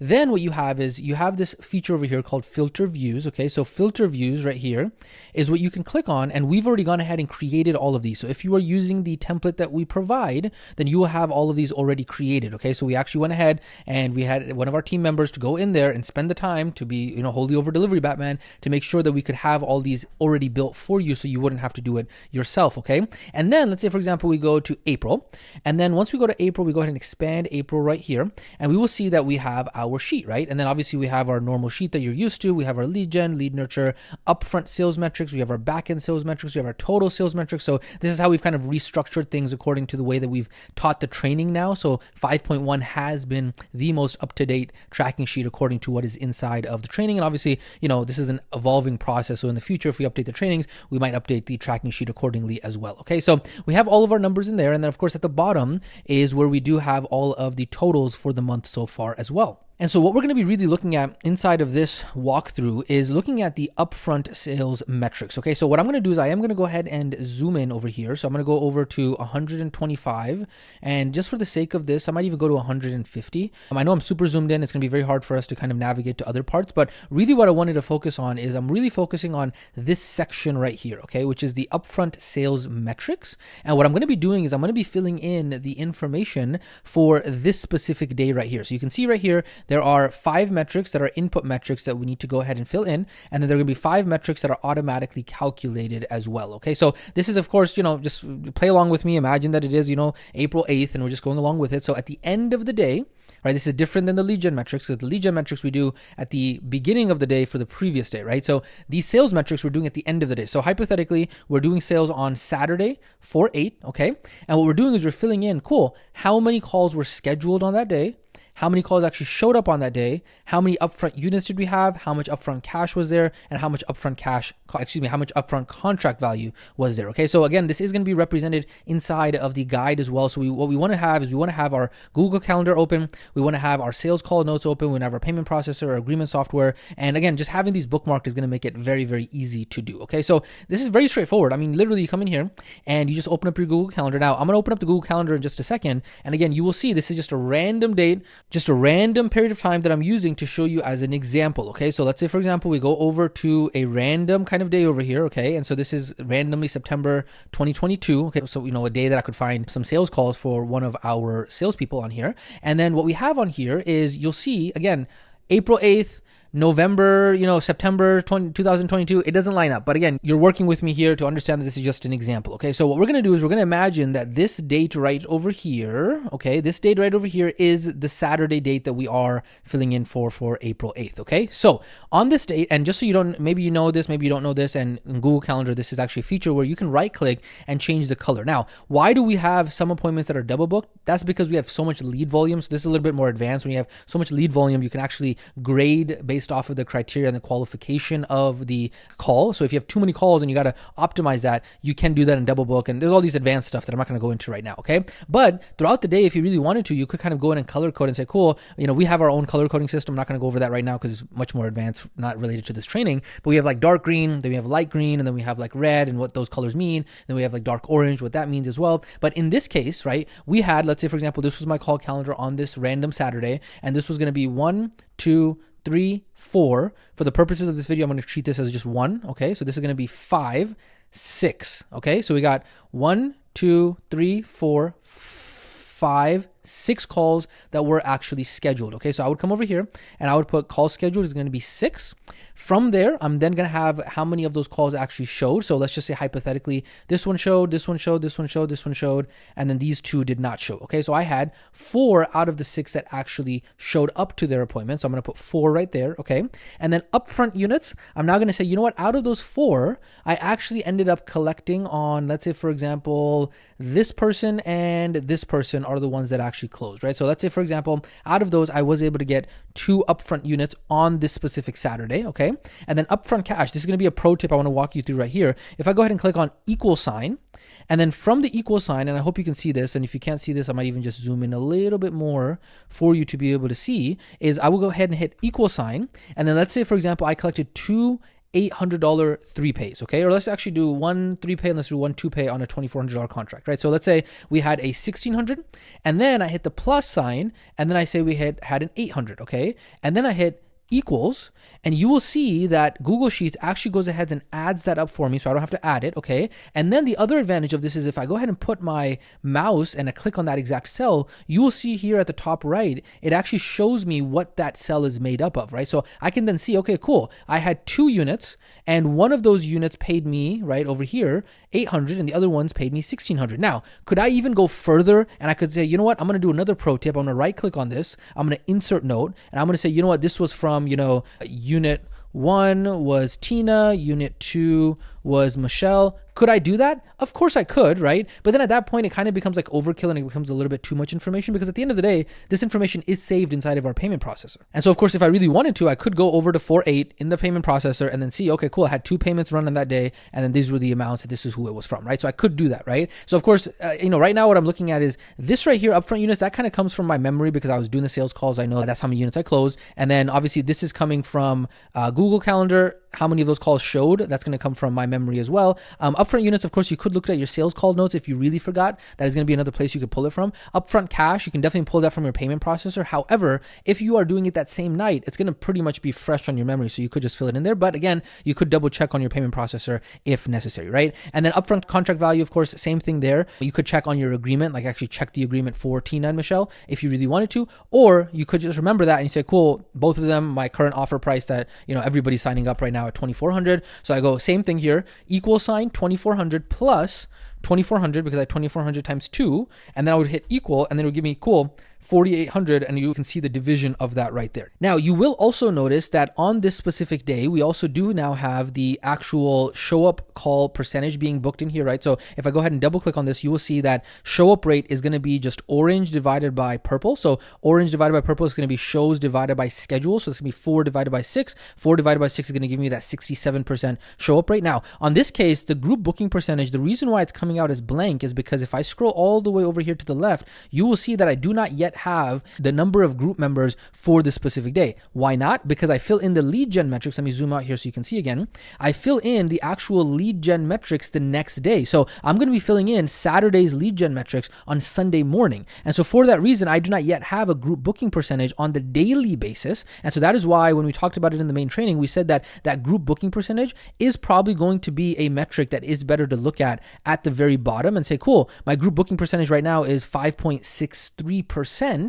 And that is the one I'm looking at here at the bottom, because on the day-to-day, it is going to fluctuate based off of if you have the data in, what time of day you're looking at it, all that kind of stuff, right? Same thing over here with the cost per strategy session scheduled and showed. The reason why it is 0 is because I do not yet have ad spend filled in for that Saturday, right? So if I go in and zoom in, right? So I'm filling in data for that Saturday right now. I don't have ad spend in here yet. Why don't I have it ad spend in here yet? Because of the fact that I fill in the previous day's lead gen metrics on the next day. And so obviously right now it's Saturday night. And so I do not yet have all of Saturday's, because Saturday hasn't closed yet. So my ads are still spending money as of right now on Saturday night, right? So I'm going to wait to be able to get that information in. And then finally, we have then, let me zoom out here a little bit more so you can see, we then have the upfront close percentage. And the upfront close percentage is like, hey, I had 4s that actually showed up and I had 2 units that were closed. And so therefore my upfront close percentage is 50%. If I double click on that formula up here, you'll see that is orange divided by purple. Orange divided by purple is what we are looking at, okay? And so that is what the upfront sales metrics look like. Again, we are filling this out every single night after we have done those sales calls. Let's go over to the guide and look at this. So we did talk about pro tip, use additional formula. So using the equal sign and the plus sign. So that way, number one, you don't have to do the mental math. And then also number two, it separates it out inside of the actual formula bar up here, right? So that's what we talked about when we said, cool, hey, use the equal sign, use the plus sign. So that way you can use that formulation there. Okay, so we talked about that. We did talk about seeing the equations as well. If you just double click inside. And so this is something that advanced we have, which is we're using array formula. So array formulas allow us to be able to keep the Google Sheet extremely clean. And the way we look at these formulas is just by clicking at the header, and then we can see that. However, if you do click on that, you'll see, hey, this formula is no joke, right? You want to be extremely careful. Do not mess with the formula even by accident. Okay, so it's going to be very, very, very important. And then the other thing is that, hey, do not be a remote control spoon-fed student when you are doing this, right? You want to make sure that you are evaluating the accuracy of your data yourself, because attention to detail matters, especially here when we are talking talking about the data, right? The details matter. So for example, is the data being formatted correctly, right? Like if you come over here and so for whatever reason, let's say for example, this was like 12 and it was like bolded. And you're like, cool, look at my data. No, man, like it has to match up, right? So in that case, what you could do is you could just go ahead and copy this cell over here and then put the 6 right there. So that way it formats properly. That's going to be very important, right? You want to make sure that it's formatting properly, and you don't want to just be somebody who's like a entrepreneur, somebody who's lazy and just has like all their formatting all messed up. It should all match up here, right? It looks so clean with the same font size, with the same bolding, the same font type as well, all of that, right? Other things, you want to make sure, hey, you didn't accidentally make a mistake and then put in the data on a different day. That's going to be very important as well, okay? Other points on here, hey, remember, show up rate and upfront closing rate cannot be more than 100%. So make sure that you don't have something wonky like this. Let me zoom in so you can see here. Let me zoom in a little bit more so you can see even better than that. Let me see here. Let me zoom out. Let's go 150. There we go. So right over here, right? So if I go and I say, you know what? I had 5 units that closed. Well, look at that. My upfront close percentage automatically calculated instantly is 125%. I can't have that, right? Or let's say, for example, I had 6 calls scheduled and all of a sudden accidentally on my keyboard, I put 7. I got 117% show up rate. It's not possible. And so this is the reason why you want to make sure that you are kind of attention to detail, looking at if these numbers make sense, making sure you're looking at the right day. You don't want to make a mistake like, oh, you know what? I was supposed to be entering the date for this day, but then I entered the data for this day or something crazy like that. No, you want to make sure that you're entering the proper data properly, okay? Also make sure that you are referencing the cheat sheet if you need help with that. There's a reason why we went ahead and put that together. This is also something that is regularly updated. We used to have a cheat sheet version 1.5. We are now up at version 1.6. In the future, we probably have 1.7, 1.8. And so you want to make sure that you have the latest cheat sheet as well, because that is the one that is going to match with the actual training that you are going through. Okay. So ladies and gentlemen, that is upfront sales metrics, exactly how to be able to enter in the upfront sales metrics, exactly some of the troubleshooting as to why some of the data won't actually show up according to when you expect it to show up. But then again, we look at these numbers mainly on the bottom here. So we look at, hey, cool, what is the KPIs looking like for that? All of that is what it is that we are talking about. So again, if you do have any questions, make sure you go ahead and drop them inside of the student community, because again, there are going to be a lot of nuances and details around this. Like, okay, hey, you know what? This person showed up, but then they canceled. Or hey, this person said they wanted to reschedule. Do I include reschedules into my SS call show up rate? Hey, that's a good question. That's a question that you can drop in the student community, right? So all of these are nuanced, details, questions based on different scenarios that are going to come up as you are filling this in on a regular basis that you will be able to go ahead and get answered along the way. So with that being said, ladies and gentlemen, this has been the walkthrough of the upfront sales metrics. Let's go ahead and jump back over to the main training. All right, ladies and gentlemen, welcome back from that step-by-step walkthrough and split screen on how to be able to input your upfront sales metrics. As you can see, pretty straightforward. You just have to understand what those metrics mean. That's kind of the hard part, and that's the reason why we went through this entire training, to define all of those metrics. And then once you actually step back, in an upcoming training session, we'll talk about having thinking time and, zooming out, getting your head above the water to be able to look at those conversion metrics and identify bottlenecks and problems and constraints in your business so you can problem solve those. But in terms of actually just inputting them, you can see it's actually very, very, very, very straightforward. Okay, now, having said that, I do want to go ahead and lay down a very important coach's warning. Okay, so if you are in the coaching program, or if you're asking for help from a community member or a coach or whatever that might be, or in a masterclass or a hot seat, I want to go ahead and make this 100,000% clear for you. Okay, the very first question that is going to be asked is going to be, what are your numbers? What is your data? Are you within KPI? What is the actual problem? And so at this point, you are not a new student. You understand exactly what we're talking about. You understand the routine that we're talking about here. Okay, you understand the importance of tracking, because unless you have your numbers ready, and unless you are up to date with entering your numbers, unless you understand what those numbers actually mean, right? If you don't have those things in place, then literally there is nothing that anyone or even yourself can do to help you, because you have no idea where the heck you actually are. And so you need to make sure that you are filling in your tracking sheet daily, making sure that you are keeping it up to date, so all of the numbers are making sense. You're actually filling it in properly. You're not just making mistakes and having the data be all over the place, because the more organized your data is, the better it's going to be easier for you to be able to think through those problems and then communicate those problems to somebody else that you can then get help from as well. Okay, so if you try to ask help from somebody and you yourself are not clear because you haven't done the homework that is necessary in order to get the data that is required to get help, then hey, you haven't earned the right to be able to even get the help you're looking for. Okay, so having the data, having the numbers, and your tracking sheet is the critical first step in order for you to have an idea of where you are at and what is the problem that you are looking to solve. It is literally the difference between flying blind and having a map in terms of where you want to go. Okay, so this is a warning for you right now. If you are not making progress towards the goal, if you are not getting progress towards where you want to go, you do not have permission to be able to ask for help if you have not actually done your homework, actually done the dang work to fill in your tracking sheet daily, okay? So this is the biggest thing, is that if you're not making progress towards your goal, the number one question that you need to train yourself automatically to ask is, hey, what are my metrics? What are the numbers? What do I need to track, right? Tracking is what allows you to see, hey, where am I? What's going on? Where am I on the map? How far am I towards my destination? All of that is only possible through tracking. And so that's why tracking sheet is so important, okay? So without the tracking sheet being filled in, you will not be able to receive help literally from anyone. And that includes being able to help yourself as well, okay? Got it? Very, very, very important. That has been the coach's warning. But ultimately, I do want to give you some reassurance as well. It's like, hey, it's just a skill combined with a character trait. You got this, okay? And if we're being completely honest, when we first got into this game of entrepreneurship, we were entrepreneurs as well. Like, hey, we wanted to be entrepreneurs, right? We were just civilians, newbies in the beginning. We had never been in business.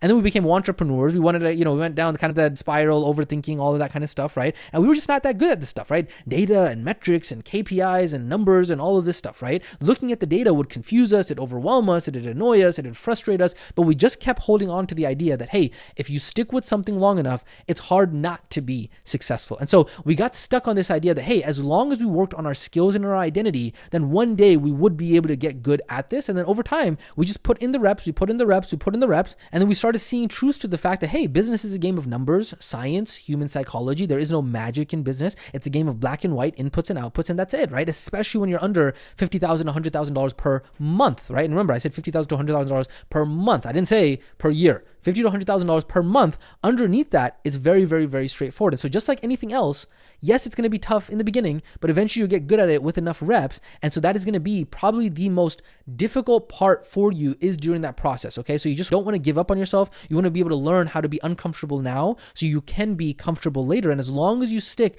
with it, whenever you're getting stuck, you're reaching out to somebody that, might be able to support you during that time, you will be able to continue making progress towards getting the skills and the identity that are required for you to be a professional entrepreneur, not just a wantrepreneur. And then just like Albert Einstein said, education is not the learning of facts, but the training of the mind to think. And that is what the goal of these trainings is. And hey, this is how you input numbers on a spreadsheet. That's it.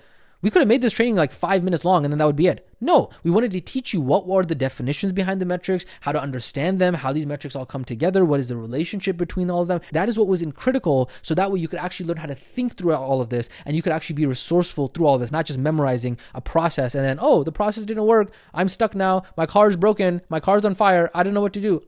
You want to be specific and deliberate and conscious in the way that you are thinking, and that requires for you to be able to think. And that's exactly what our point throughout this entire process was. Okay, so as we go ahead and bring everything back together now, we talk about upfront sales metrics. In this training section, we've now gone ahead and talked about the first set of sales metrics, which was called upfront sales metrics. Remember, we got 3 sets or 3 levels of sales metrics that we're going to talk about: upfront sales metrics, back-end sales metrics, and total sales metrics. And we also went ahead and talked about some of the very important questions when it comes to upfront sales metrics, as well as we went through a step-by-step regarding how to be able to fill those in as well. So ladies and gentlemen, this has been the upfront sales metrics explanation and in-depth guide, and walking you through everything that you need to know in regards to upfront sales metrics. If you have any questions about this, any definitions around it, you're having difficulty wrapping your head around something around this training, go ahead and make sure you drop it in the student community, so that way one of the community members can go ahead and help you over there. But hey, we're not done yet. We got to continue with these sales metrics. We will catch you in the next training section.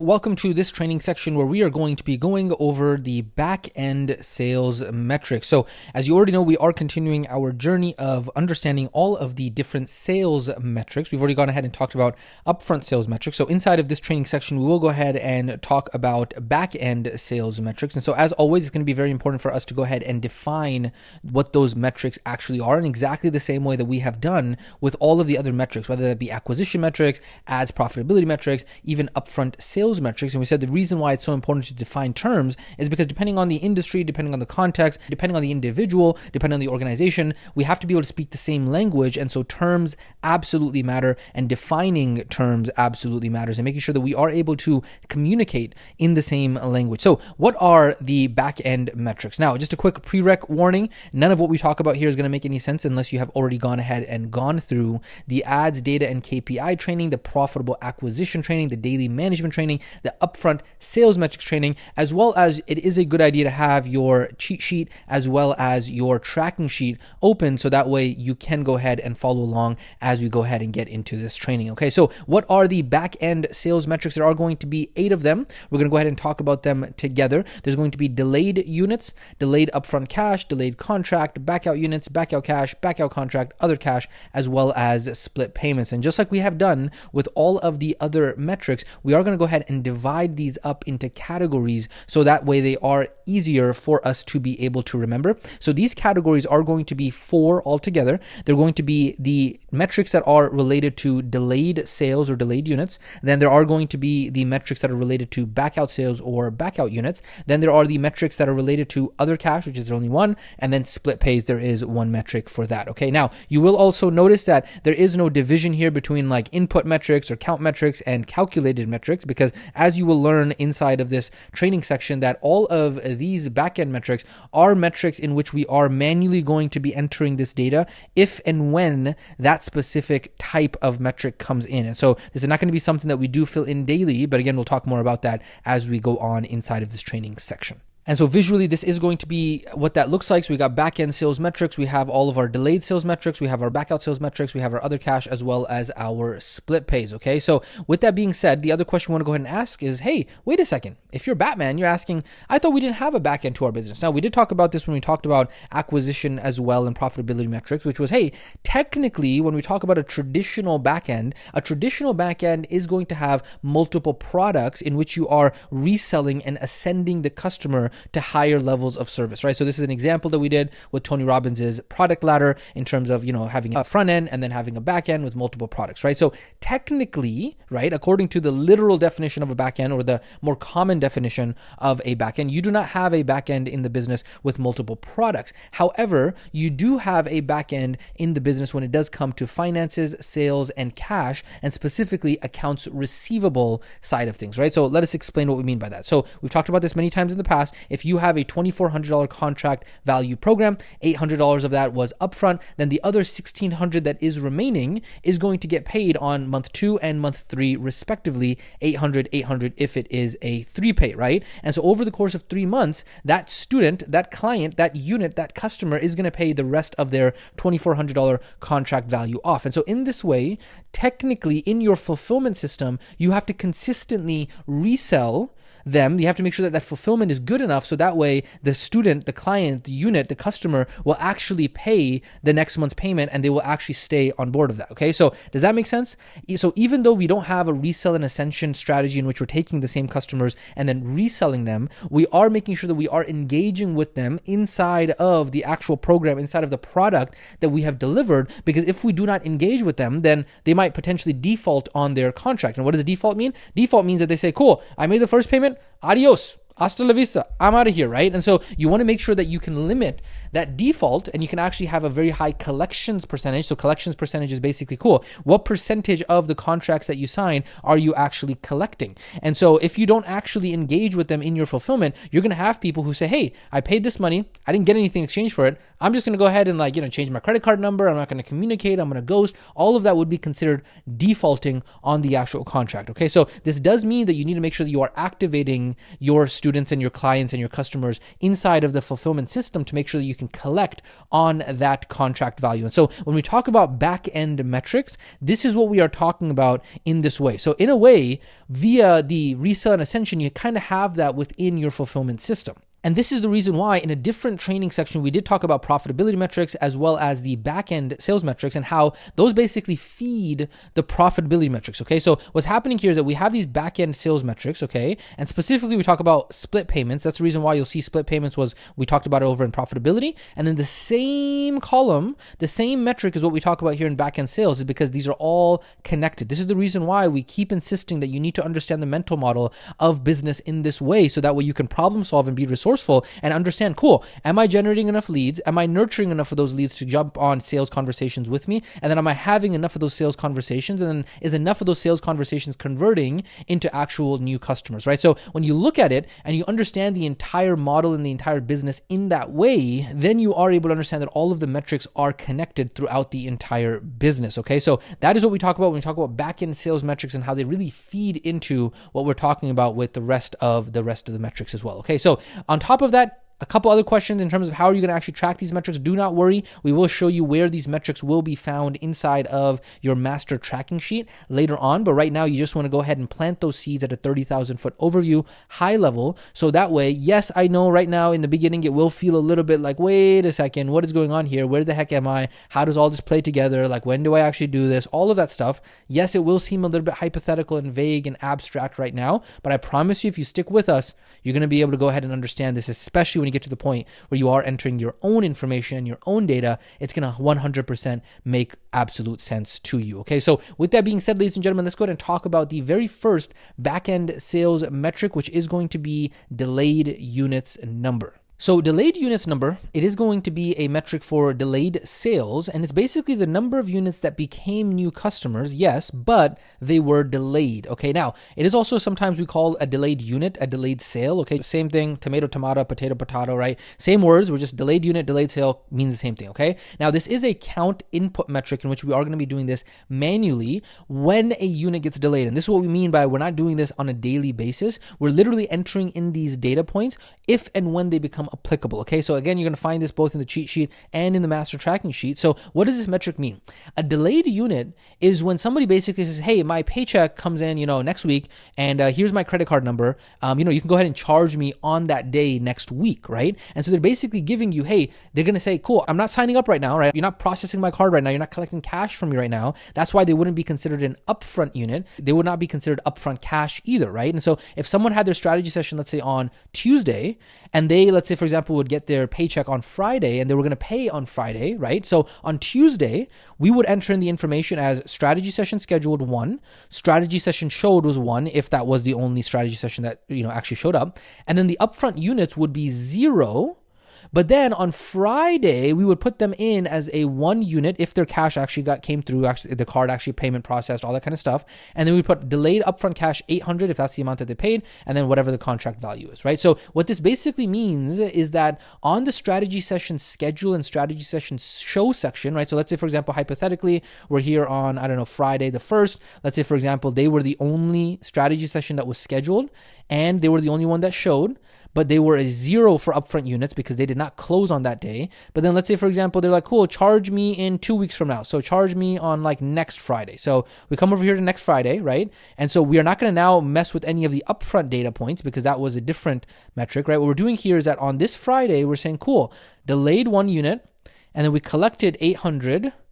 Okay, and then we also delayed contract on here was going to be 2,400. And then as a pro tip, we might come in here and delayed unit number 1, we might go ahead and put a note, and we're going to go ahead and show you in the pro tips. We've talked about notes in the past with Google Sheets. We'll show you that again so that we can refresh your memory. Is we might put a note, say, cool, this was the delayed unit with the person's name or the customer's name. So that way we can actually have that reference to what that 1 actually means. Okay, does that make sense? And so technically that 1 would then be attributed all the way back over here to that Friday, but we say, cool, that sale came in as a delayed sale on a different day, so we can actually make sense of all of the numbers, and we can see, hey, this is all telling us a story of like, cool, we had 1 strategy session, but it was a delayed sale that came in the Friday after that.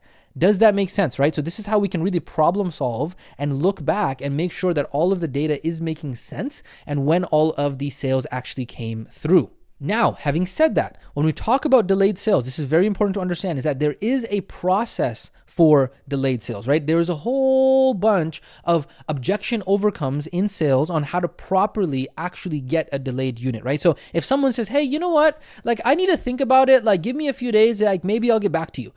well, that person is most likely not going to get back to you and they are going to ghost you. Now, this is not the training in which we're going to be going over objection overcomes, handling those concerns, how to be able to properly process a delayed unit, what would actually be considered. Like, so obviously a delayed unit if they pay later on, but 9 times out of 10, you can't just go off of like, oh yeah, I have this thing called a delayed unit, so you can just pay me later and we'll just process it later, no problem.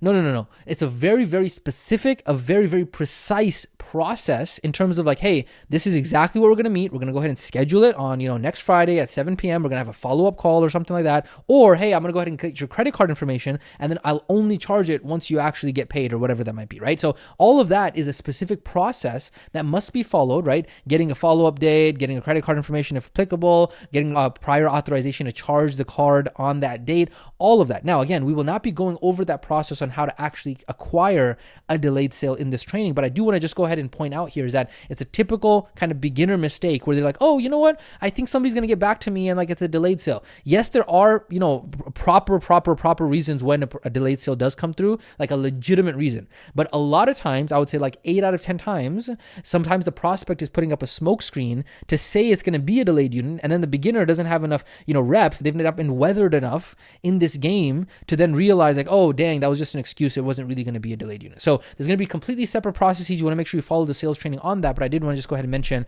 around the process for delayed sales on how all of that works, okay? The other question that might come up here is, when do we actually enter in the data for this metric? So because the backend sales metrics are input-based metrics, what's going to happen is that if and when you do have a delayed sale, that is when you actually go ahead and initiate this metric, right? Other than that, for most of the time, like most of the month, it's going to be 0, 0, 0, right? For delayed sales, delayed cash, delayed contract, and for the other metrics that we talk about, most of the time it will be 0 unless something else happens, right? Versus when we talked about lead gen metrics and upfront sales metrics, no, there always has to be a number there. Even if that number is 0, it always has to be taken care of on a daily basis, right? So that has a different process. And then the backend sales metrics have a different process as well. I hope that makes sense. This is the reason why we do not fill these in daily. We do them on an as needed basis. Okay, ladies and gentlemen, that is delayed units number. Let's go and talk about delayed upfront cash now. So delayed upfront cash, very similar to upfront cash when we talked about it in all of the other places. This is basically like, cool,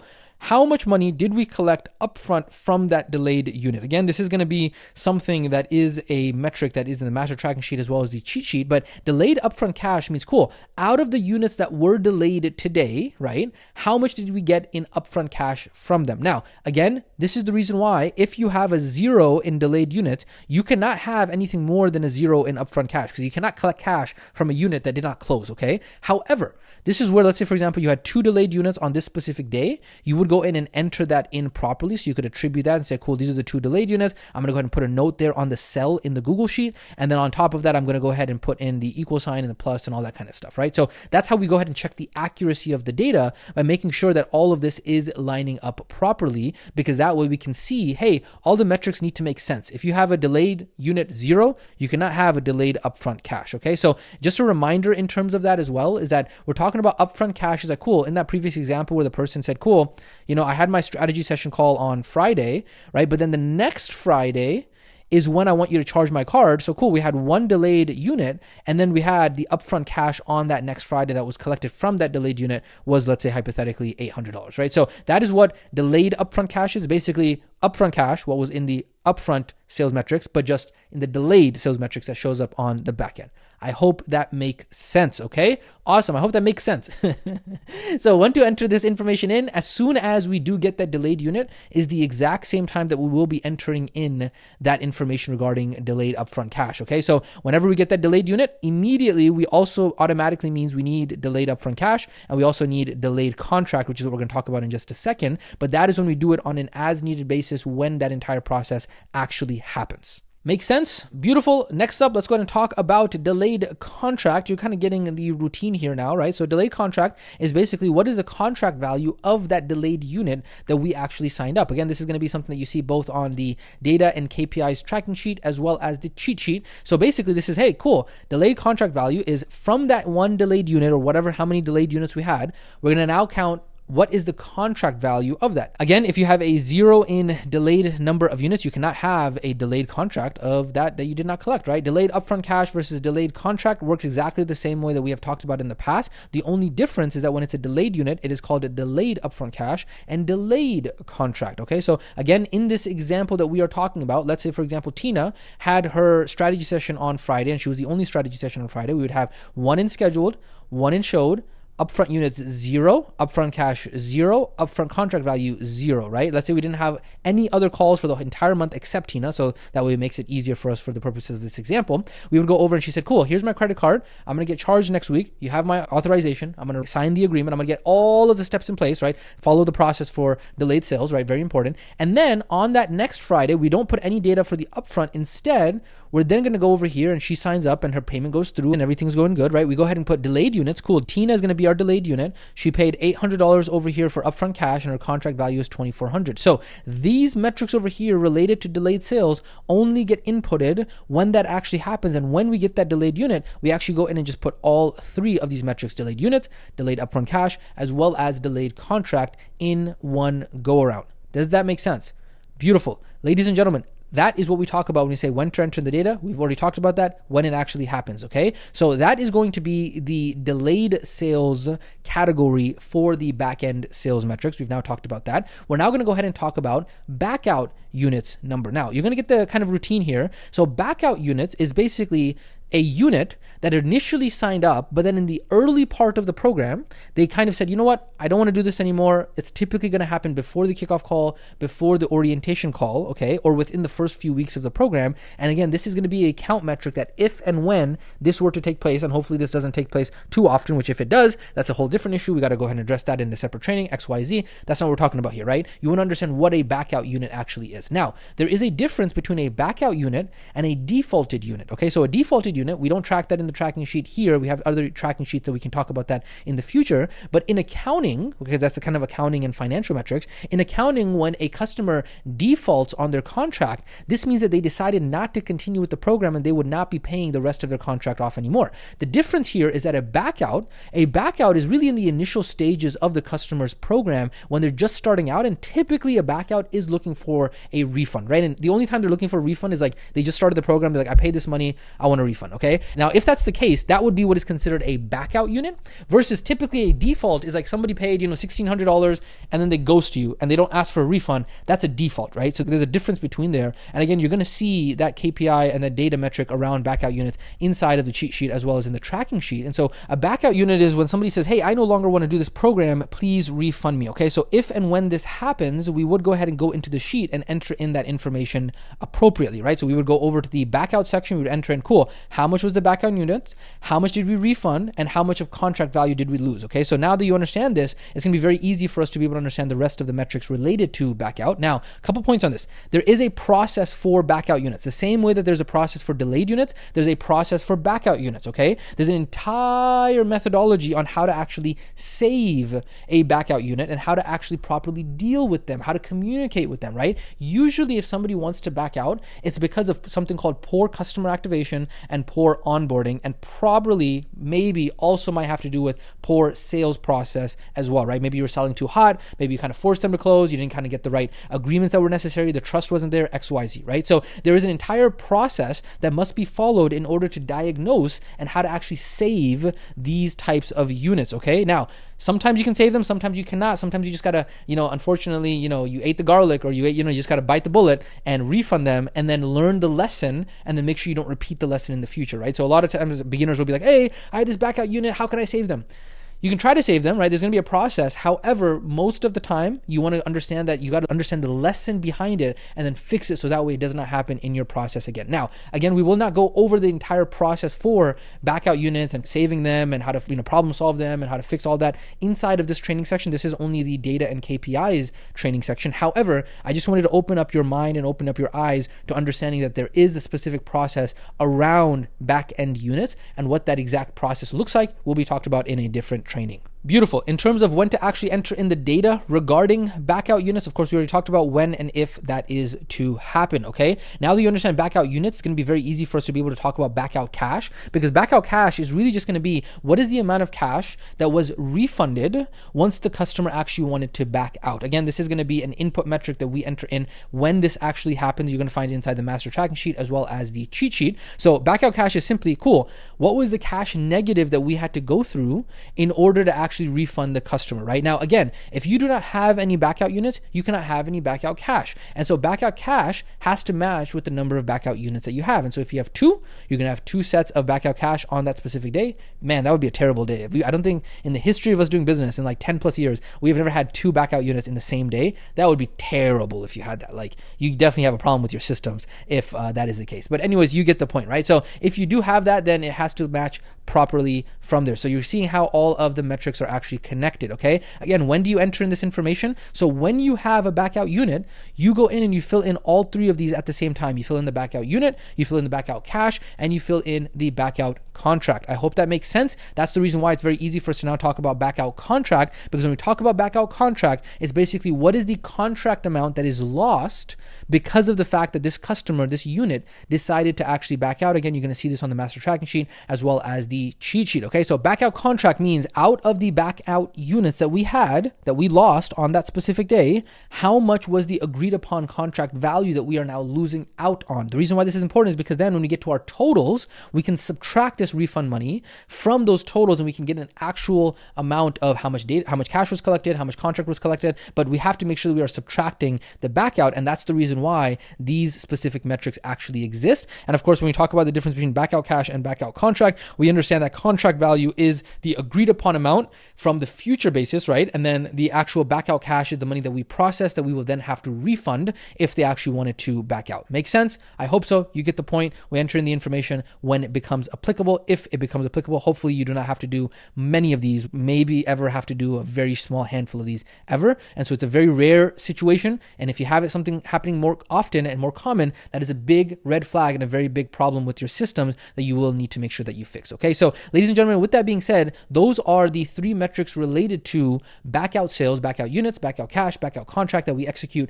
if and when that is applicable. And then obviously we've talked about delayed sales as well. We only got two more metrics left, which is going to be other cash and split payments, which are going to be actually very straightforward for us because they are actually pretty easy. So other cash is basically just a catch-all column. Okay, it's very, very, very, very, very, very rare that we actually use this metric or this column inside of the tracking sheet. But it's basically if there's any other type of cash that came into the company or any other type of cash that we may have collected. So sometimes you might have like a deposit. If you kind of use that strategy, again, there are pros and cons to that strategy. Sometimes we kind of talk about it depending on the strategy, XYZ, depending on the client, depending on the student, XYZ. However, if you did do a deposit, that would belong in other cash. Okay. Again, it is very, very, very rare that we have a column that is for, other cash that we kind of put that stuff in there. But again, it's just a good to have column just in case if you ever need it or if you ever use it, that is what is going to be with the other cash. Okay. So again, 9 times out of 10, if not 9.9 times out of 10, you're not going to actually use this other cash column, but we just wanted to open your eyes to it so that way you understand what it is and why exactly it is inside of the actual tracking sheet. Again,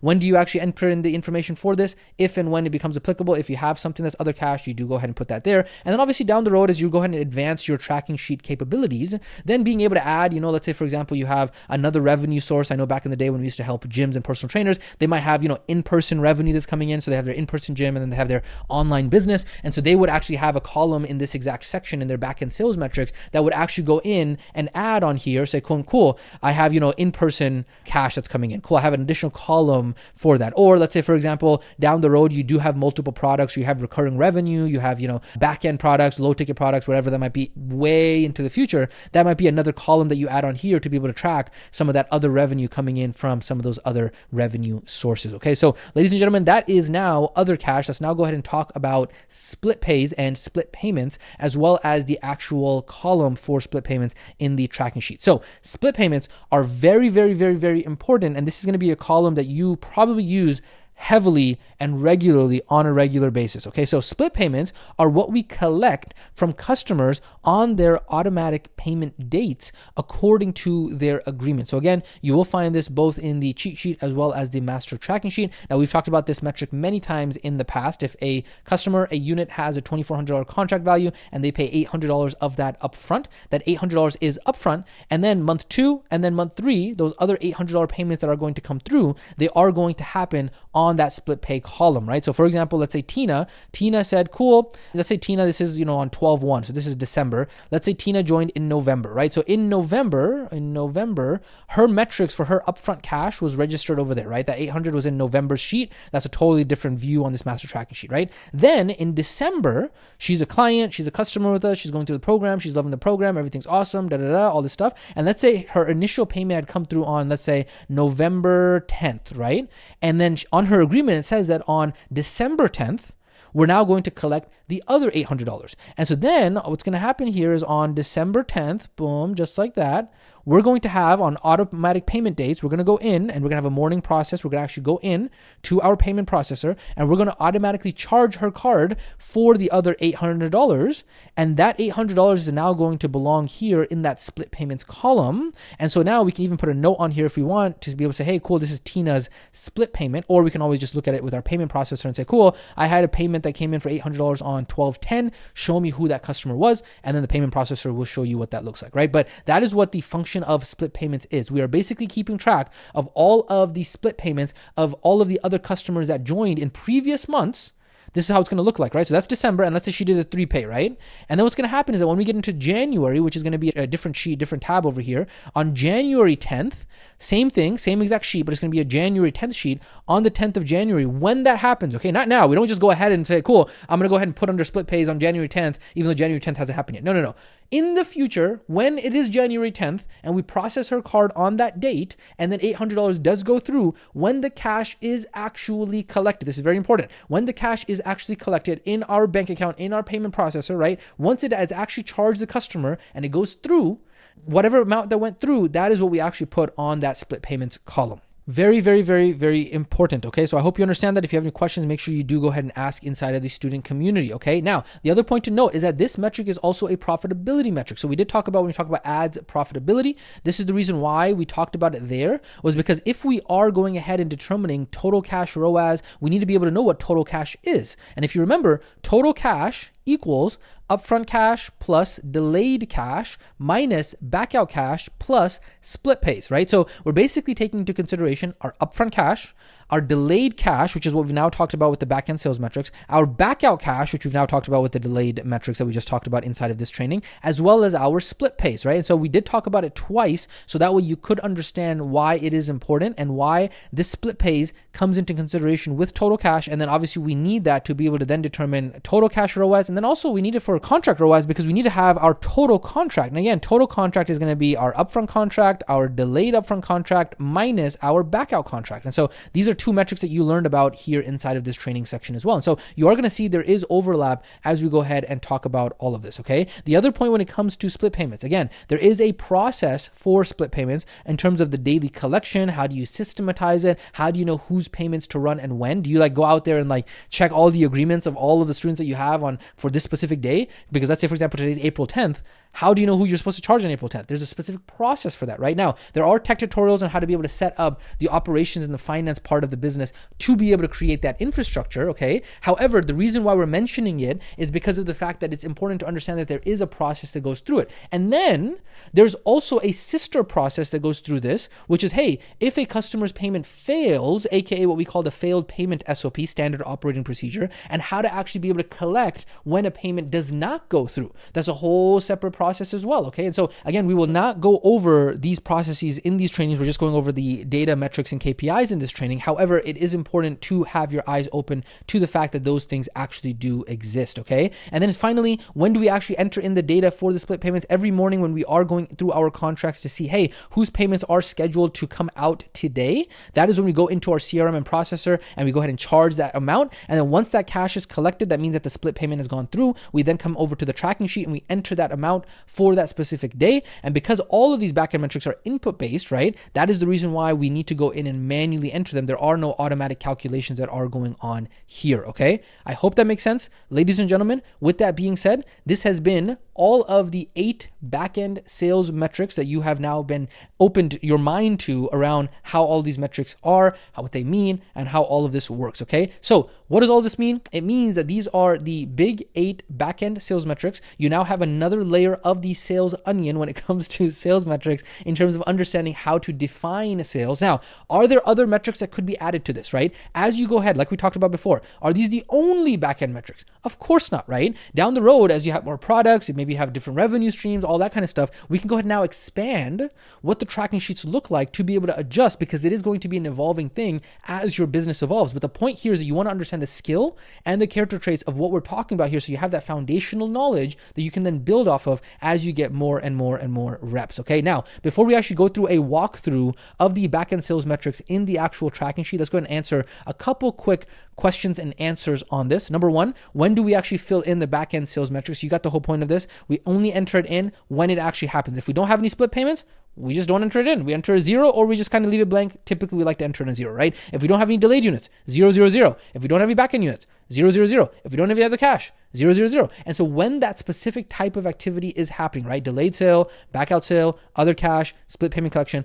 only then do we go in and actually enter in that information inside of that cell for that specific day, okay? Question number 2, you get the whole routine here. Why do we use the master tracking sheet? You understand now that as a professional entrepreneur, we need the data across the entire business to be able to understand how is all of this working, okay? And so that's the reason why we need to be able to look at, hey, we need to look at what is going on with our split payments, what is going on with our delayed cash, what is going on with our backout units, what is going on with our other cash, so we can then determine, hey, how profitable are our ads? How profitable is our sales strategy? How profitable, or how is the system even working well or not? And so we need all of these different points coming in from different parts, right? From your payment processor, from your CRM, from your ads manager, from your schedule. All of these data points are coming in to the master tracking sheet and then giving us that dashboard, that visual, okay? So we have the transparency to look at, cool, what does the data look like, so we can actually make proper decisions to make sure that we are running the organization properly. Very, very, very important, okay? Question number 3, how long does it take to fill in the backend sales metrics?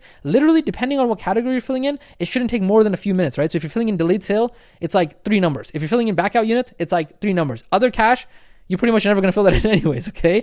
Splits payments, obviously, do the whole process of split payment collection, and you come in and fill the number. Like a couple minutes max, okay? And so if you have this bookmarked, as you should with all the tracking sheet is like critical. Like the tracking sheet is like your main bookmark on your browser. You're going to be revisiting it multiple times, whether that be lead gen, lead nurture, sales, beginning of the day, end of day, looking at the metrics, getting your head above the water, seeing what the problems are, seeing what the constraints are. The tracking sheet is going to be very important for that. So when you have that bookmark, it's going to be easy for you to be able to come back and make sure that you are doing. So yes, maybe in the beginning when you're not sure and you're like, what does this metric mean? I don't exactly remember. I got to look at the guide so that way I can understand it. Yeah, sure. You might be going through that process of trying to be consciously competent, because it takes your entire mind to make sure that you understand, especially the first couple reps that you're doing. But eventually, once you've done it enough times, you have these things memorized, like on the back of your head, you exactly know what it is, back of your hand, whatever you want to call it. Then you get to the point where you're unconsciously competent. It is literally very, very, very simple and straightforward to be able to enter in this information. Okay, so ladies and gentlemen, with that being said, that has been the 3 important questions regarding backend sales tracking. Now what we're going to go ahead and do is we're now going to go ahead and get into a split screen, and we're going to go ahead and talk about this step by step and just show you a quick over the shoulder view of what it looks like with the backend sales metrics in the actual tracking sheet. So let's go ahead and cut over to that now. Welcome, ladies and gentlemen, to the step-by-step back-end sales metrics walkthrough. Again, just a quick reminder before we jump into this over-the-shoulder walkthrough to go through this step-by-step. Remember, we do update the master tracking sheet regularly, so depending on what version you are on, this may look different. Right now, we are on version 5.1 as of this specific training, but again, we don't always update the trainings just because we update the tracking sheets, okay? So make sure you look at the list, make sure you look at the link that is there, and make sure you have the latest up-to-date version. We might be on 5.2, 5.3, something like that, okay? Okay, so where are we inside of the actual tracking sheet? I'm gonna go ahead and zoom out here so you can see we have our lead gen section, we have our lead nurture section, we have our upfront sales metrics section that we've already talked about, and then we have our back-end sales metrics section, right? So what we are talking about is this section right over here with the turquoise blue, okay? So if I go ahead and zoom in now, so I'm gonna go ahead and zoom in over here, you're gonna see that when we have these numbers, again, we've talked about this in the main training, when this is applicable is when we will go ahead and enter in this information. So let's say, for example, hypothetically, let me actually pair this with the upfront sales and I'll do the delayed sales with that, okay? So let's say hypothetically on Monday, okay, so I'm gonna go ahead and enter in 0, 0, 0 because I'm not doing sales on Sunday. Again, you could do sales on Sunday. I'm not saying you shouldn't. Sometimes Sundays are actually some of the best days to do sales because especially depending on what market you're in, you might have some really good response. But let's say it was 0, 0, 0, okay? Then on Monday, I had a call with Tina. That was one call, right? One call scheduled. Now Tina did show up, but she was not an upfront unit, and therefore her cash was 0 and her contract value was 0, okay? So that's where we got Tina right here, okay? Then Tina, let's say time goes on, and on that call on Monday, 4/10, April 10th, she said, hey, you know what? I can't sign up right now. I'm totally bought in. Here's my credit card number. I'm going to sign the agreement right now. You follow the entire delayed sales process. She's extremely excited about this, right? You're following up with her throughout the week, and she says, hey, bill me on this Friday, okay? Now, what we do is we wait, and we just fast forward, right? We just fast forward. Today was Monday. We're going to wait. We're going to wait. We're going to wait. We're going to wait. We're going to wait. We're going to wait. Then Friday morning comes. We have a reminder for ourselves, okay? We've been contacting her the whole week. She's still excited. She's still excited. She's still excited. And then Friday comes, okay? And she said on Friday, now it's Friday, okay? So it was previously Monday. Now switch in your mind. That's Friday now, okay? Friday comes along and we run her card just the way that she told us. And guess what? It goes through. Tina was true on her word. And so what we would do then after the payment goes through is we would come here because it's Friday now. After the payment comes through, we say, cool, that is one delayed unit right over here. So I'm going to put a 1, boom. And then you'll see sometimes if it shows up like this is supposed to be a number, right? So we don't want this to be a like currency. So I would do is I would go ahead and hit this AK right here. I'm going to go over here to format. I'm going to go over here to number. I'm going to go ahead and click on number right over here. So I got 1 right there. Beautiful. And if I don't want the decimal places, I could go ahead and right over here, boom, boom, it says decrease decimal places. So I can go ahead and decrease the decimal places. So I have 1 right there. Beautiful.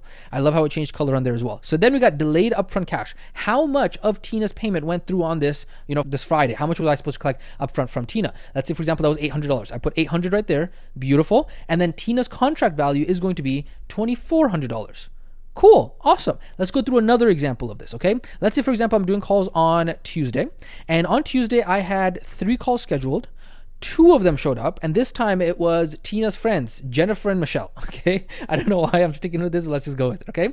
Tina and Michelle, they showed up on the call, and they said, we love this program. Tina's amazing. Tina said this is the program, okay? And I don't know how they showed up the exact next day, but Tina loved the program even before she actually joined the program. We're going with it, right? And then right here, they said, you know what, but we also do not get paid, but we get paid on Saturday. And so now you're doing this call on Tuesday, these 2 calls, and they're like, cool, we're both in, and that would be a 0 units for that day. That would be 0 upfront cash, 0 contract value. But then they said, hey, here's our credit card payment. Here's our credit card information. We're going to go ahead and give you a $1 invoice. We're going to go ahead and, sign the agreement. Our first billing payment is going to be on Saturday, okay? And then Saturday comes around. Now fast forward. Saturday comes around. Saturday morning, you now go ahead and you say, cool, just like Jennifer and Michelle told me, I'm going to bill them, right? So guess what? Both of them go through. They were true on their word. And so now you have 2 units right here, okay? And then the delayed upfront cash in this case, equal sign, is going to be, let's say Jennifer did 800 and Michelle did 1600, okay? So we got 1600 right there. And then the delayed contract amount for both of them is going to be equal sign 2400 plus $2,400. Boom, just like that. And so now we got a total of 3 units. So if I go to the bottom here, you'll see I have 3 units. My delayed upfront cash for all 3 of those units was $3,200 that I collected, and my delayed contract that is going to be over the lifetime of those customers is $7,200, okay? So that is what delayed upfront cash looks like, and that is what we talk about when we say, cool, delayed sales and the metrics around delayed sales. All 3 of these metrics we enter in at the same time when the actual payment goes through. Does that make sense? Very important. After that, we then have back out, okay? So let's say, for example, you know what? Tina joined the program, and then for whatever reason, Tina was like the next day, she's like, you know what? I got emotional, and this wasn't a good process for me, and I want a refund. Now, obviously, there's a whole process to save Tina because I might have messed up, the coach might have messed up, the organization might have messed up, the salesperson might have messed up, the CSM might have messed up, somebody might have messed up in order to get on Tina's nerves, okay? The reason why Tina just doesn't have buyer's remorse if she's actually going through a proper choreographed experience. However, let's just say, let's actually use an an example that it wasn't Tina specifically. Let's just say, God forbid, and I would never wish this on anybody, let's say it's true and she's not just making it up, but let's say, for example, God forbid, something like genuinely bad happened, right? Like genuinely, she's like, look, I was so excited about this program, but genuinely, now the reason I say genuinely is because you will have sometimes people who have buyer's remorse and they want to hide it with some sort of excuse or something like that. And they will say things like, oh, my husband just passed away. Oh, we've even had people say like, oh, my sister committed suicide last night. Why would somebody use that as an excuse? I don't know. The reason why we think and know it's an excuse is because we always say that like, hey, our organization is responsible for all the bad news. Like unfortunately, we had a month in which like 5 people's siblings committed suicide. Is that possible? Like really? I feel like some of those may have been BS. And so that's the reason why I'm very, very extremely suspicious about that. But let's say, for example, Tina was a family friend and you know for a fact that she was telling the truth, okay? And it's not like she was trying to get out and stuff like that. Now, even if she did want to get out, of course, you're being an ethical business owner and you're saying, cool, no problem. You want to really get out? I'm going to refund you. But there's a process where you want to kind of identify what was the problem and what made her want to do that, right? However, let's say it's legitimate. She was a family friend. I knew something happened very bad, right? And so she does need that refund. So let's say, for example, Saturday. So that's the reason why. The reason I say that is because her 2 friends, Jennifer and Michelle, joined. However, because what happened with Tina is specific to Tina, it's not like Tina's going to impact Jennifer and Michelle, where Jennifer and Michelle are now going to come because they all knew each other, ask for a refund as well, right? And so that's where like we're understanding the context here. So in the case, this is specific to Tina. Tina says, hey, I need a refund. Okay, cool. We did the whole process. We understand, she's a family friend, all this kind of stuff. We come over here and we enter in these 3 cells automatically here as soon as we've gone ahead and issued that refund. So our back out unit is 1. Our back out cash is going to be right here. It was going to be 800. And then our back out contract is going to be 2,400. Okay. And so that's what it looks like there. Now, again, this came out as a $sign and it's a unit number. So I'm going to go ahead and hit AO all the way at the top. I'm going to go over to format, number, format is a number, and then decrease the decimal points so that way it is a nice even number. Now, what I could also go ahead and do here is I could go ahead, and I typically do like to do this over here when we talk about back-end sales metrics because you're not going to have that many of them. So it's good to go ahead and keep a pulse on this. So we can go ahead and right click on the cell. We can go over here to insert note, and then we can say that this was Tina. And then over here, we can go ahead and insert note, and this is going to be Jennifer and Michelle, okay? And then right here, we can insert a note, and we can say, cool, this is Tina right over here, right? And so that kind of gives us an idea of when we look at this, at the end of the month, we know exactly what the backend units were and all that kind of stuff, okay? So that's what we're talking about in terms of that. Other than that, we have over here other cash. Obviously, this is going to be reserved for very exception situations, kind of a catch-all bucket. Very rarely will you ever have anything. Maybe you collect like a deposit if you're using a strategy like that. But again, that is a very, very nuanced pros and cons strategy. There's a reason why you'd have to do that. If you want to do that, you got to ask your coach as to what reason you might do that. So we're going to go ahead and just leave other cash blank. And then split payments. Split payments is going to be very important, right? So what you're doing is every morning as a part of your collection, you are making sure that all of those contracts are being collected on, right? And there's obviously tech tutorials and stuff on that, right? So what you're doing here is saying, cool, I had $100 collected on this day. I had, $800 collected on this day. I had, $300 collected on this day. From each of these are one client each, right? And then on, let's say Tuesday, the 4/11, I actually had 3 split payments come through. If I had 3 split payments come through, I'm going to do equal sign, and it's going to be 800 plus 800 plus, let's say this one was 1,600 according to the contract agreement, right? Equal sign. Boom, right there, 3,200, and I can see that I had 3 split payments because at the top left, in the formula bar, in the equations bar, it shows me that I have all of those 3 individual payments. Does that make sense? Very, very, very important to understand how we actually utilize these, okay? So we fill in the business intelligence sheet. We already talked about using the addition formula, right? So using the equal sign and then using the plus button from there, plus sign, plus symbol, whatever you want to call it. We talked about using notes inside of Google Sheets as well. It really helps with hindsight, okay? We can also go ahead and talk about seeing equations, but we've talked about them in the past. There are no equations here with back-end sales metrics because these are all input metrics like we've talked about many times in the past. And then on top of that, hey, don't be a remote control student. We've talked about this many times in the past, which is like, hey, formatting, for example, right? Like you want to make sure that, hey, all of these are, Arial 10, everything's looking nice and smooth, everything is like organized properly. So when we talk about formatting also includes what we just talked about here, where we talked about, hey, this, back out units came at as a $sign. We needed to change that into a number, right? And so this is a part of that entire process, just making sure that everything is nice and organized versus if you show up on maybe a coaching call, you post a screenshot in the student community and it's all just wanky and janky and all over the place. Like, come on, like be organized. It's a part of your identity and part of your character trait that when you develop that, it's going to allow you to be able to think more clearly and get better results as well, right? So just making sure you're entering in the data for the correct day. So like if you process the refund for Tina on that Saturday, make sure it's on the Saturday, make sure it's on the right day, right? The reason why we have this, you can see there's like that 116 here on the left side. And then we got like, the whole days. It's so easy to just be able to see, okay, this is what You see how I've changed that? See how it changes on there and the date is right there? It's just such a beautifully organized, sheet and a system that we've created. Just use it properly. Very, very straightforward, right? And then also just making sure that all the numbers are kind of matching up. Obviously, making sure that, show up rate and closing rate can't be more than a certain amount. That doesn't apply necessarily to back-end sales metrics, but just making sure that everything is nice and tidy is going to be very, very, very important, and making sure that the data is correct, because then your decision-making can also be correct around that. Okay. So ladies and gentlemen, with that being said, this has been the back-end sales metrics walkthrough. We talked about what that looks like with the back-end sales metrics, the delayed section, the backout section, and the split payment section. Real quick before we end here, we'll go ahead and mention this as well.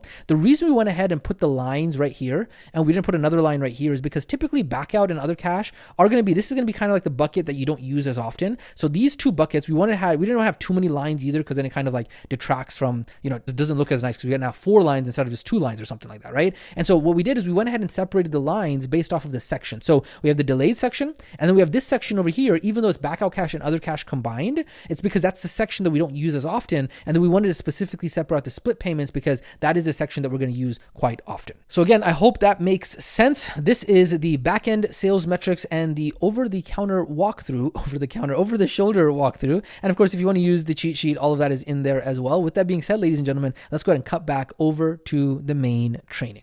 All right, welcome back from that split screen that was over the shoulder on the back-end sales metrics. You can see it's pretty straightforward. It's very, very easy to understand. Once you kind of get the understanding of the UI, you understand how to navigate it. You got your keyboard, you got your mouse. It's very easy to do. You got your screen real estate. After that point, it's very easy to go ahead and navigate all of that, okay? Now, as usual, here's a big coach's warning, okay? If you are a part of the coaching program, or you are asking for help from the community members or a coach, the very first question is, hey, what are your numbers? And this is very important, right? You understand that you're not a new student. You understand the importance of tracking, okay? Because if you don't have your numbers ready, because you haven't been filling in your sheet on a regular basis, there's literally nothing that you can do or anybody else can do to be able to help you. You have to make sure that you are first doing your homework to have all of your data organized. You have your thoughts written down. You have already externally processed those thoughts as to, okay, what you might already think, right? You're empowered asking as to what the constraints and the bottlenecks might actually be. You have already done your own thinking time, which is going to be a concept that you learn about in an upcoming training section as well. So that way you can actually empower the other person to be able to help you.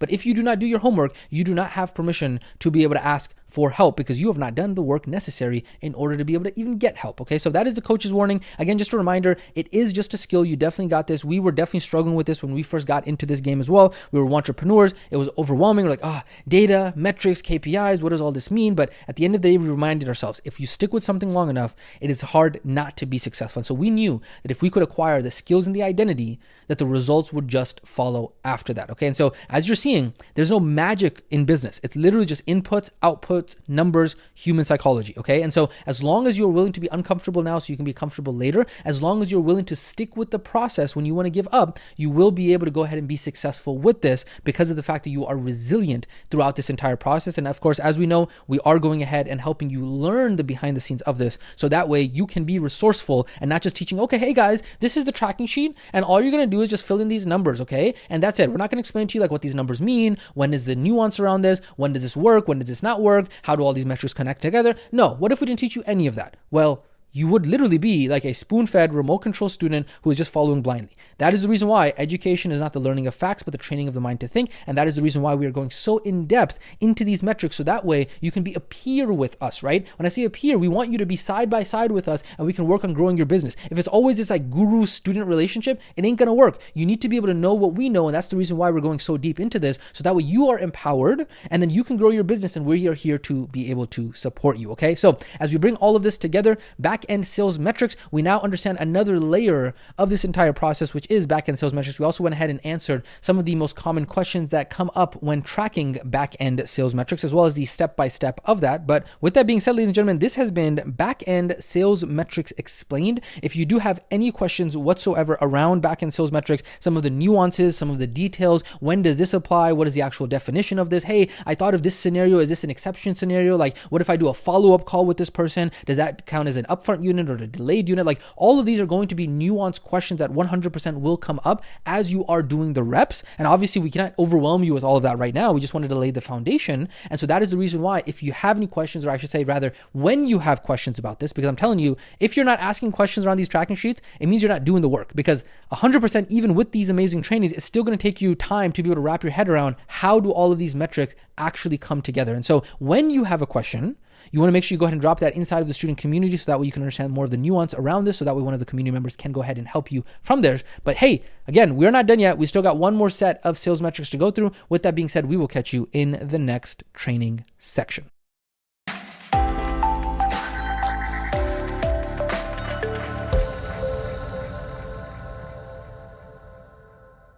Hey team, in this training section, we are going to be going over total sales metrics. So as you probably already know by now, if you don't, you got to go check out those other trainings, but we've already talked about the upfront sales metrics as well as the back-end sales metrics. So we're going to go ahead and now lay down another layer of our understanding around sales metrics as a whole, which is going to be total sales metrics. So as you already know, we got to go ahead and make sure we define what those are so we can speak the same language, because most arguments, most disagreements, most heated and furious angerness happens because two people are communicating without even first defining what are the facts, defining what are the terms, defining exactly what's going on. So now all of a sudden, each of them is arguing and debating over two totally different ideas, where if they've taken the time to actually define that, they realize, oh, wait a second, we're not even talking about the same thing, or we're talking about the same thing, but we don't understand we're talking about the same thing, right? And so just as a prereq warning before we define this, it's going to be very important to make sure you understand that you need to make sure you go through those previous data and KPI training, the profitable acquisition training, the daily management training, the upfront sales metrics, the back-end sales metrics, as well as making sure that you have your cheat sheet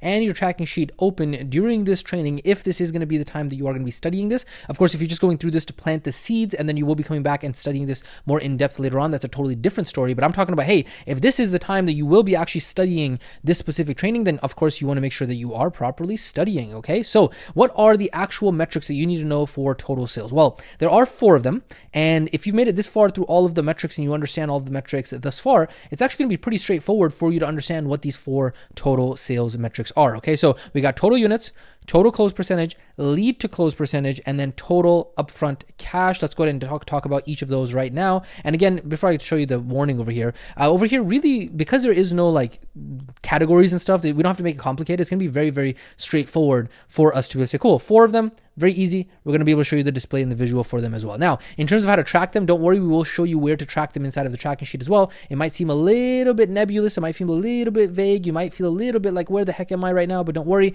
with repetition, you will get the hang of it as always. Okay, so cool. Total sales metrics. Let's talk about the very first one, which is going to be total units. This is going to be the visual for this specific training section. Let's talk about what is total units number. So total units number is the total number of units that we acquired. Now, this is very important, is that the reason why this is a total sales metric is because this includes all of the sources of all of the units, and then it subtracts the background units, right? So if you remember, we have something called upfront units, and then we have something called delayed sales or delayed units, and then we have backout units, right? And so what this total units number here is doing is it's basically taking all of our upfront units plus all of our delayed units for that time frame, right? And then it's subtracting what our backend units are. And so it's giving us the net of what is the end result of all of that, right? And so sometimes it can be a little bit confusing because you're like, okay, there's upfront units and then there's delayed units and then there's backout units, and how does all this connect? Well, if you've made it this far in all the trainings, you understand what each of these metrics are individually, right? You understand, cool, an upfront unit is a unit that actually paid on the actual sales call, right? A delayed unit was one that actually paid later on, right? A backout unit is one that actually wanted to back out in the beginning of the program, right?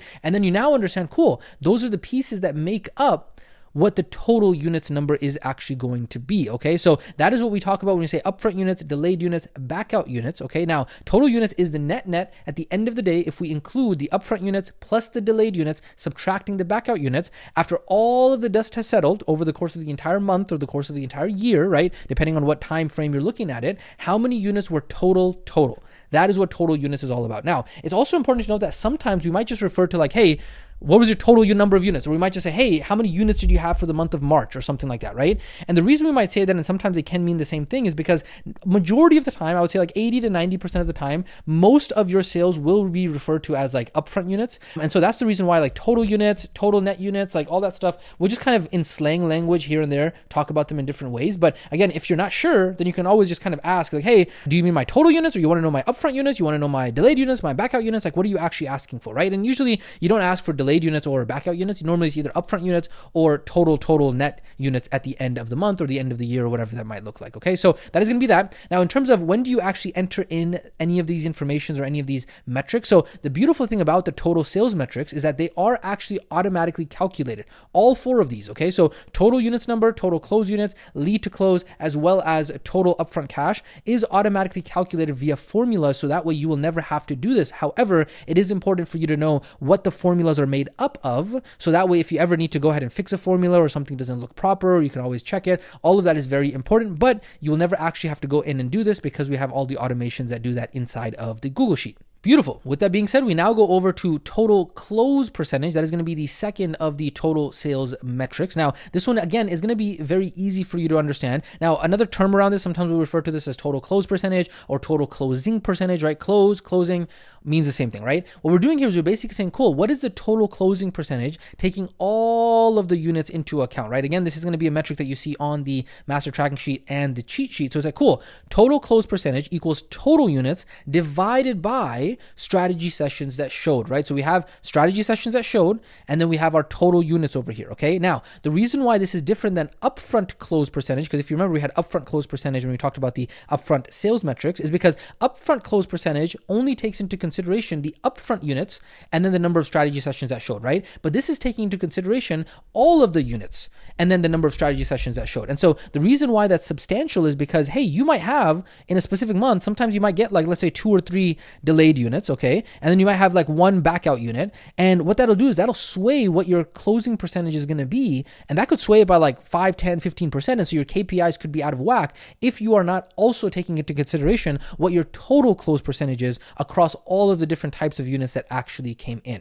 Does this make sense? Okay, so you have your upfront closing percentage over here, and then you have your total closing percentage. And normally total closing percentage on a monthly basis or on a yearly basis is going to be the more accurate metric because it will take into consideration any delayed units as well as any backout units, okay? And so typically sometimes when we do say, hey, you know what, like, what's your closing percentage? What's your total closing percentage? Like, hey, for the month of March, what was your closing percentage? What we are asking typically for is going to be your total closing percentage because you are going to have some, backout units and some delayed units in there that'll help kind of average out the numbers on there. However, if you're not sure, then you got to ask, hey, do you want my total closing percentage or do you want my upfront closing percentage? Now, normally, a lot of times, sometimes what will end up happening is that the upfront closing percentage and the total closing percentage will actually be the exact same number or very, very, very, very close. And the reason for that is because 80 to 90% of the units that you have, right, whether that be the delayed units or whether that be the backout units, they're not going to be that many. So 80 to 90% of them are going to be the upfront units. And that's the reason why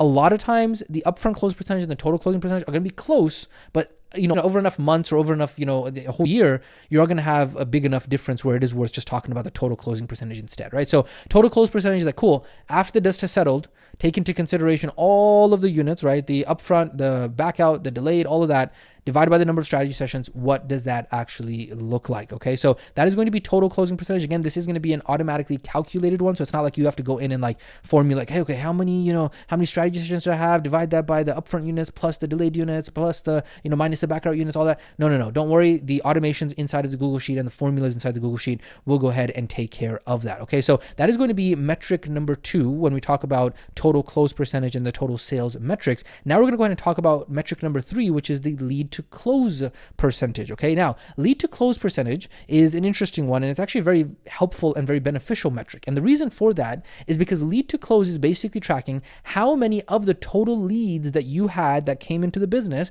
how many of those actually closed into units. Okay, so again, this is going to be a metric that you find on the cheat sheet and the master tracking sheet. But the actual calculation for this specific metric is going to be lead to close equals total number of units divided by leads. Okay, so again, you're going to see this. It's kind of like a hybrid unit between sales and lead gen, because what we're doing is we're basically taking a metric all the way from lead gen, right, which was how many leads did we have, and then we're taking a metric from sales, which is total number of units, and we're combining them. And what this tells us, it gives us an idea of how efficient our entire acquisition system is from lead to close, right? So from lead all the way to close, from the ads, from the lead nurture all the way to the sales, it gives us an idea, a metric, a specific numerical number to know, hey, how efficient are we when it comes to converting the actual leads into actual customers, right? So if this metric is doing a good job, right, is within the KPI, that's a good sign that your lead metric and your sales are doing pretty good. But if it's not within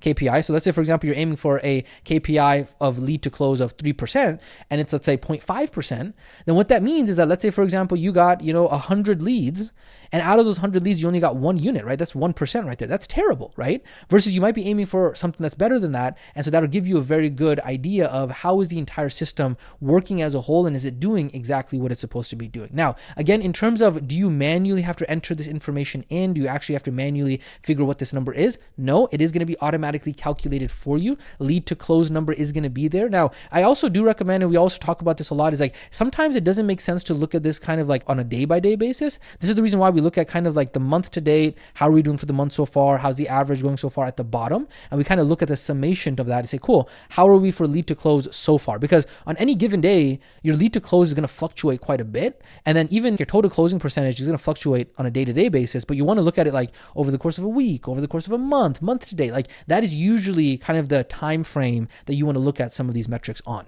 Beautiful. Now, having said that, that is metric number 3, which is lead to close. And then finally, we have total upfront cash percentage. Okay, so total upfront cash percentage is a percentage of how much of our total contract did we actually collect up front. Okay, again, this is going to be a metric inside of the tracking sheet and inside of the cheat sheet. So total upfront cash is basically total upfront cash divided by total contract, right? So total upfront cash percentage, there we go, I should have said percentage on there. Total upfront cash percentage is total upfront cash, the number, divided by total contract. So this metric gives us a good idea of how sales is doing and how they are doing in collecting as much of that contract value up front, right? Because if you're better at sales, you'll be able to get more paid in full, so you'll be able to get more of that contract value up front, and that helps you with the acquisition. It helps you make sure that the people don't default on their payments, all of that kind of stuff, right? And so if sales is not being aggressive enough to be able to collect enough upfront cash, that can impact profitability of acquisition. And so there is a KPI that does go along with this that we will talk about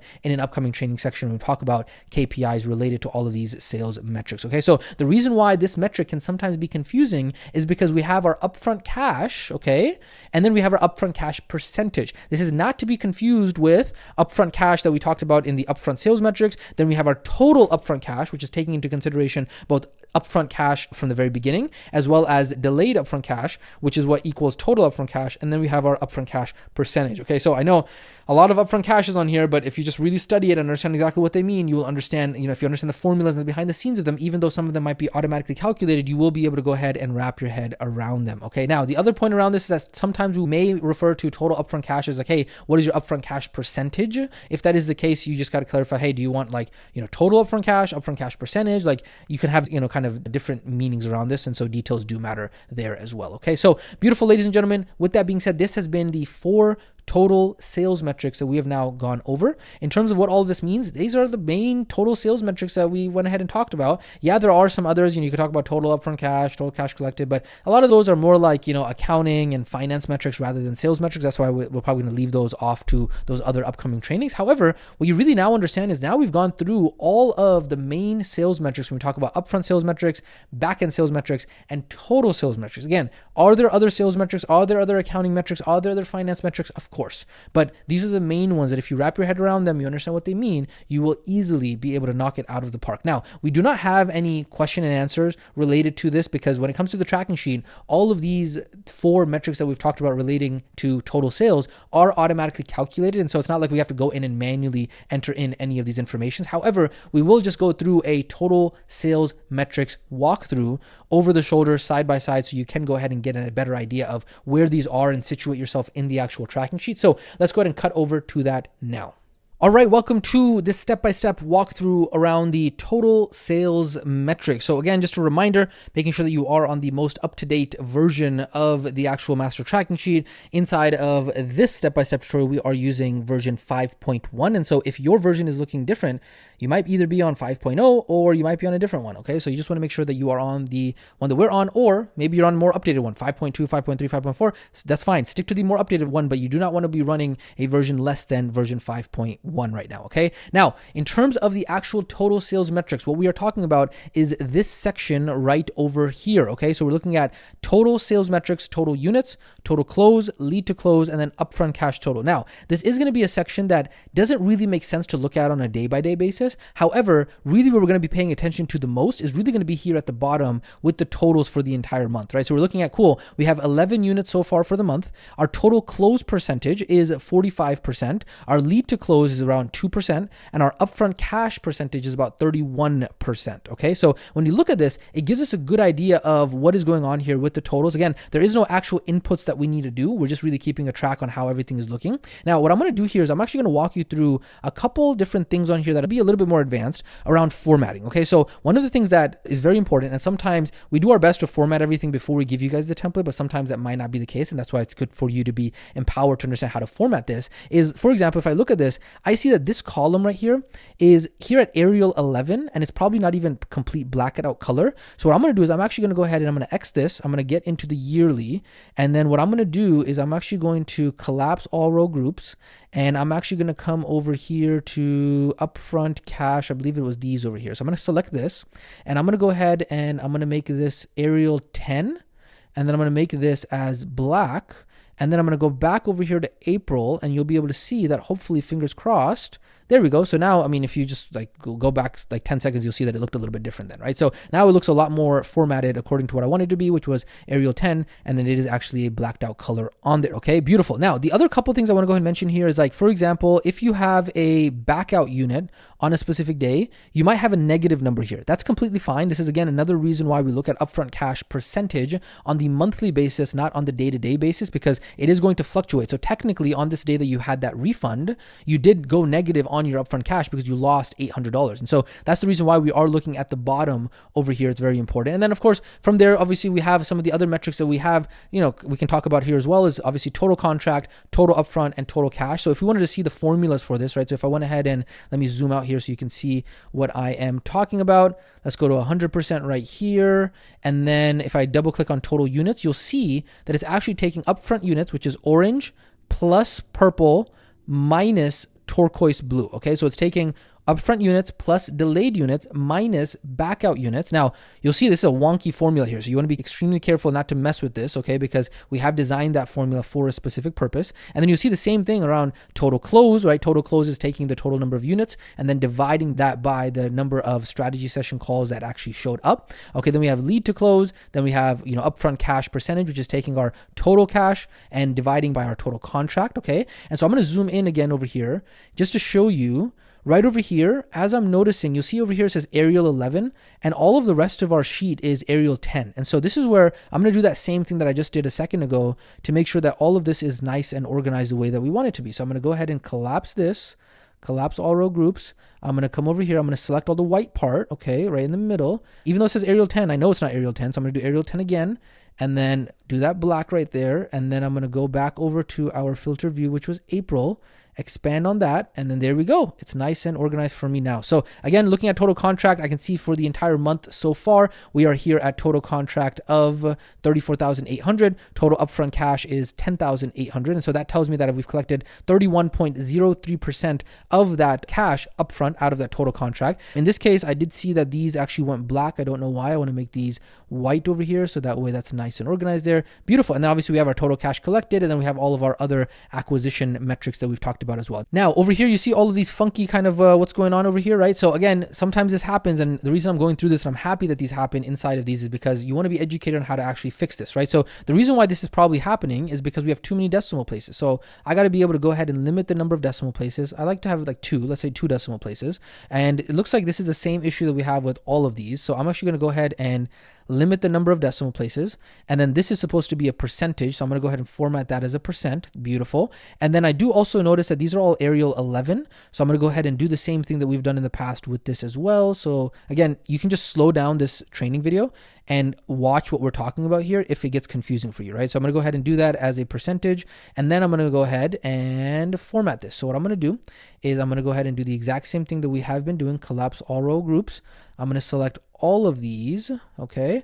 I'm going to then make them Arial 10, and then I'm going to make the text color black, and I'm going to go back over into our view, April, expand that, and you will see that now it is nice and organized. So again, you will see that. And then also, before I close out here, look at this right here. So this one, these should be like financial numbers, right? So this right here is a financial number. This right here is a financial number. So this should be format. There we go. Format, number, and this is going to be a currency. So that way it is nice and formatted that way as a currency.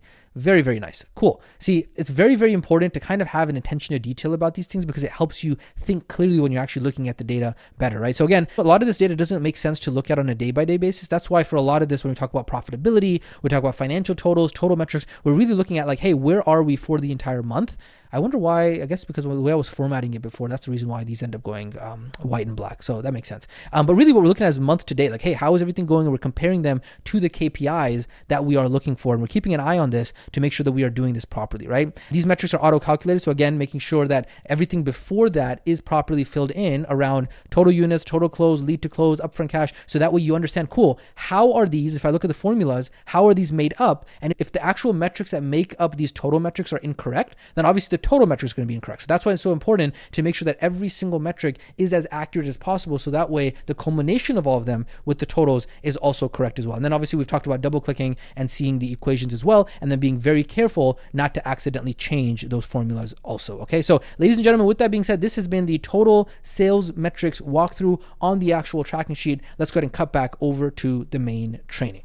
All right, welcome back from that step-by-step regarding the total sales metrics walkthrough. Again, we just want to really cement this in your mind as much as possible. I know no matter what we do, it's going to be difficult until you actually get your own data in there. But hey, we're trying to do our best to make this as less theoretical or hypothetical as possible. And really just remember, like, hey, it's just a skill. It's a part of an identity. We were the same way when we first learned about this. We're like, oh man, like this is a little bit overwhelming. Actually, not just a little bit. This is very overwhelming. Like this is frustrating. This is annoying. But it really just comes down to a skill and an identity. Like at this point, you have this tattooed on the inside of your head. I understand. But really, when you understand that, hey, it's just human psychology, inputs, outputs, numbers, it kind of really simplifies business. And I think that's where a lot of people then, when the entire game of business is no longer like this magical, mystical, random, vague thing out there, they start to realize like, oh, dang, it's actually not that complicated. It's quite simple, but it's hard. And that's where a lot of people start to wonder whether or not they want to do this entire process. And really at the end of the day, other than entrepreneurship, there is no other way to be able to create income, impact, and freedom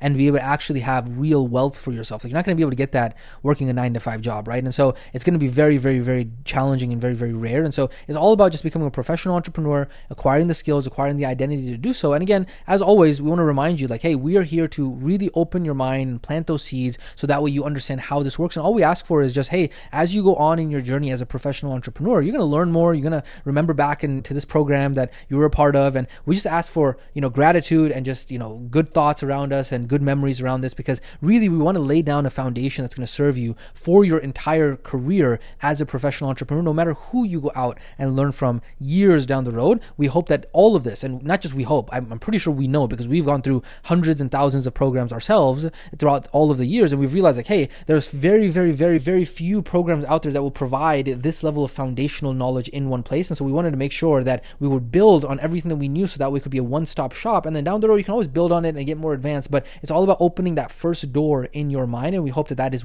exactly what is happening here. So let's go ahead and bring it all together with the total sales metrics. We've gone ahead and talked about that additional understanding. And really at this point, you understand upfront sales metrics, back-end sales metrics, total sales metrics. And we also went ahead and talked about this step-by-step for that. Again, there are going to be a gazillion and two different nuances. And hey, what does this metric mean? Hey, this metric is a little bit high. Hey, this metric is a little bit low. Like, how do I problem solve this metric? How do I make sure this is within KPI, especially after you go through the KPIs training and you start getting your own data in there? All these additional questions, we didn't want to go through every single gazillion scenarios, right? And I don't think we can even create a training to go over over every single dang scenario that is possible, right? It's not possible. However, what is going to happen is that as you go through this, you're going to have questions that come up as you're tracking your data. And so make sure that you go ahead and drop those questions inside of the student community, so that way one of the community members can go ahead and help you there, and you can get the support that you are looking for. But with that being said, ladies and gentlemen, next up, we got to talk about the KPIs, as well as how to be able to do thinking time to be able to then zoom out and actually focus on your business and problem solve properly. Okay, so we're going to go ahead and get into those other training sections. But with that being said, we will catch you in the next training section.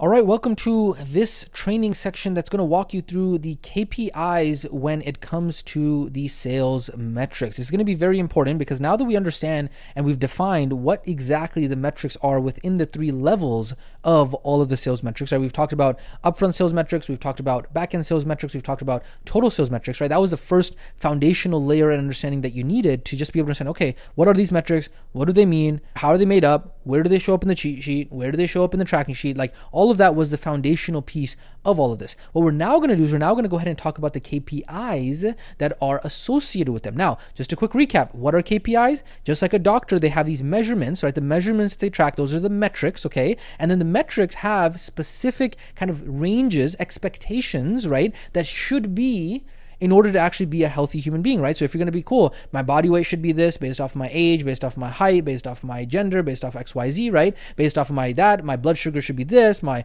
blood pressure should be this, and all of that, right? Those things that are the measuring sticks of how those numbers are doing, because the numbers in and of themselves without the KPIs mean nothing. This is very important to understand. The KPIs are what dictate whether or not the number is good or not, right? So if you are, 210 pounds as a 5'2" woman who is, XYZ, and that's your metric, or, your glucose levels are 170, well, what does that mean? Is that good? Is that bad? How do I compare to everybody else? What's the industry standard? Like, what's going on here, right? And so the KPIs are what allows you, after you've done the prerequisite of actually tracking the information, getting those measurements, the KPIs are then what allows you to know, hey, what is the proper range to know, hey, am I actually healthy in my body? And so the KPIs allow us to be able to do the exact same thing when it comes to our business, as well as the metrics that we are tracking in our business. And it's the same way in any profession, right? If you want to go to law, if you want to go to accounting, if you want to go to engineering, if you want to go to finance, whatever position, profession you're going to go to, is going to be the exact same thing. And so this is something that a lot of entrepreneurs or beginners don't understand, is that, hey, it's all really just about becoming a professional to acquire the skills and the identity to be able to read the data properly, and then actually get all the data in place over a long enough period of time, problem solve, and do that over and over again.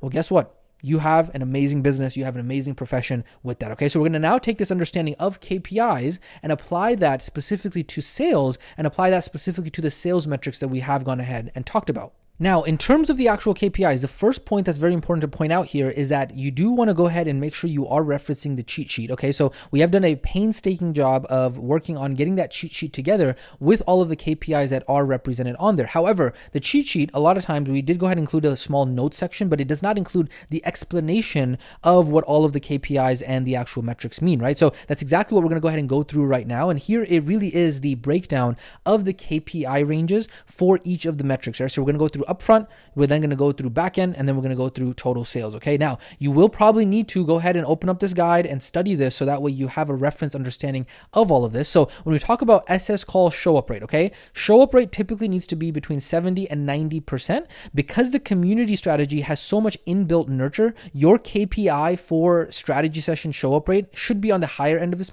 spectrum. We're talking about probably 80% plus. However, the actual show up rate is going to be heavily dependent on the market. So typically B2C is going to have a lower show up rate, typically around like 80-85%, right? And then typically B2B is going to have a higher show up rate, like typically around like 90%. Okay, so that is show up rate between 70 and 90%. Group booking percentage, you're looking for about 3 to 7%, but again, it depends on, are you at scale, or are you still having a small number of group members? Okay, so if your community is less than 3,000 people, then you're probably aiming for more of a group booking percentage of 5, 6, 7%, versus at scale, obviously, if you get like, you're getting like 500, 1,000 new members a month into your community, then yeah, you might end up getting to a KPI of more of like the 3% range, right? So again, this is a very critical metric to keep on to see the effectiveness of lead nurture as a whole. Okay, now cost per strategy session, both scheduled and showed. I'm going to go ahead and explain this. What we're doing is reverse engineering this from our CAC. Okay, so if our CAC KPI, which you're going to have to reference your KPI for CAC in a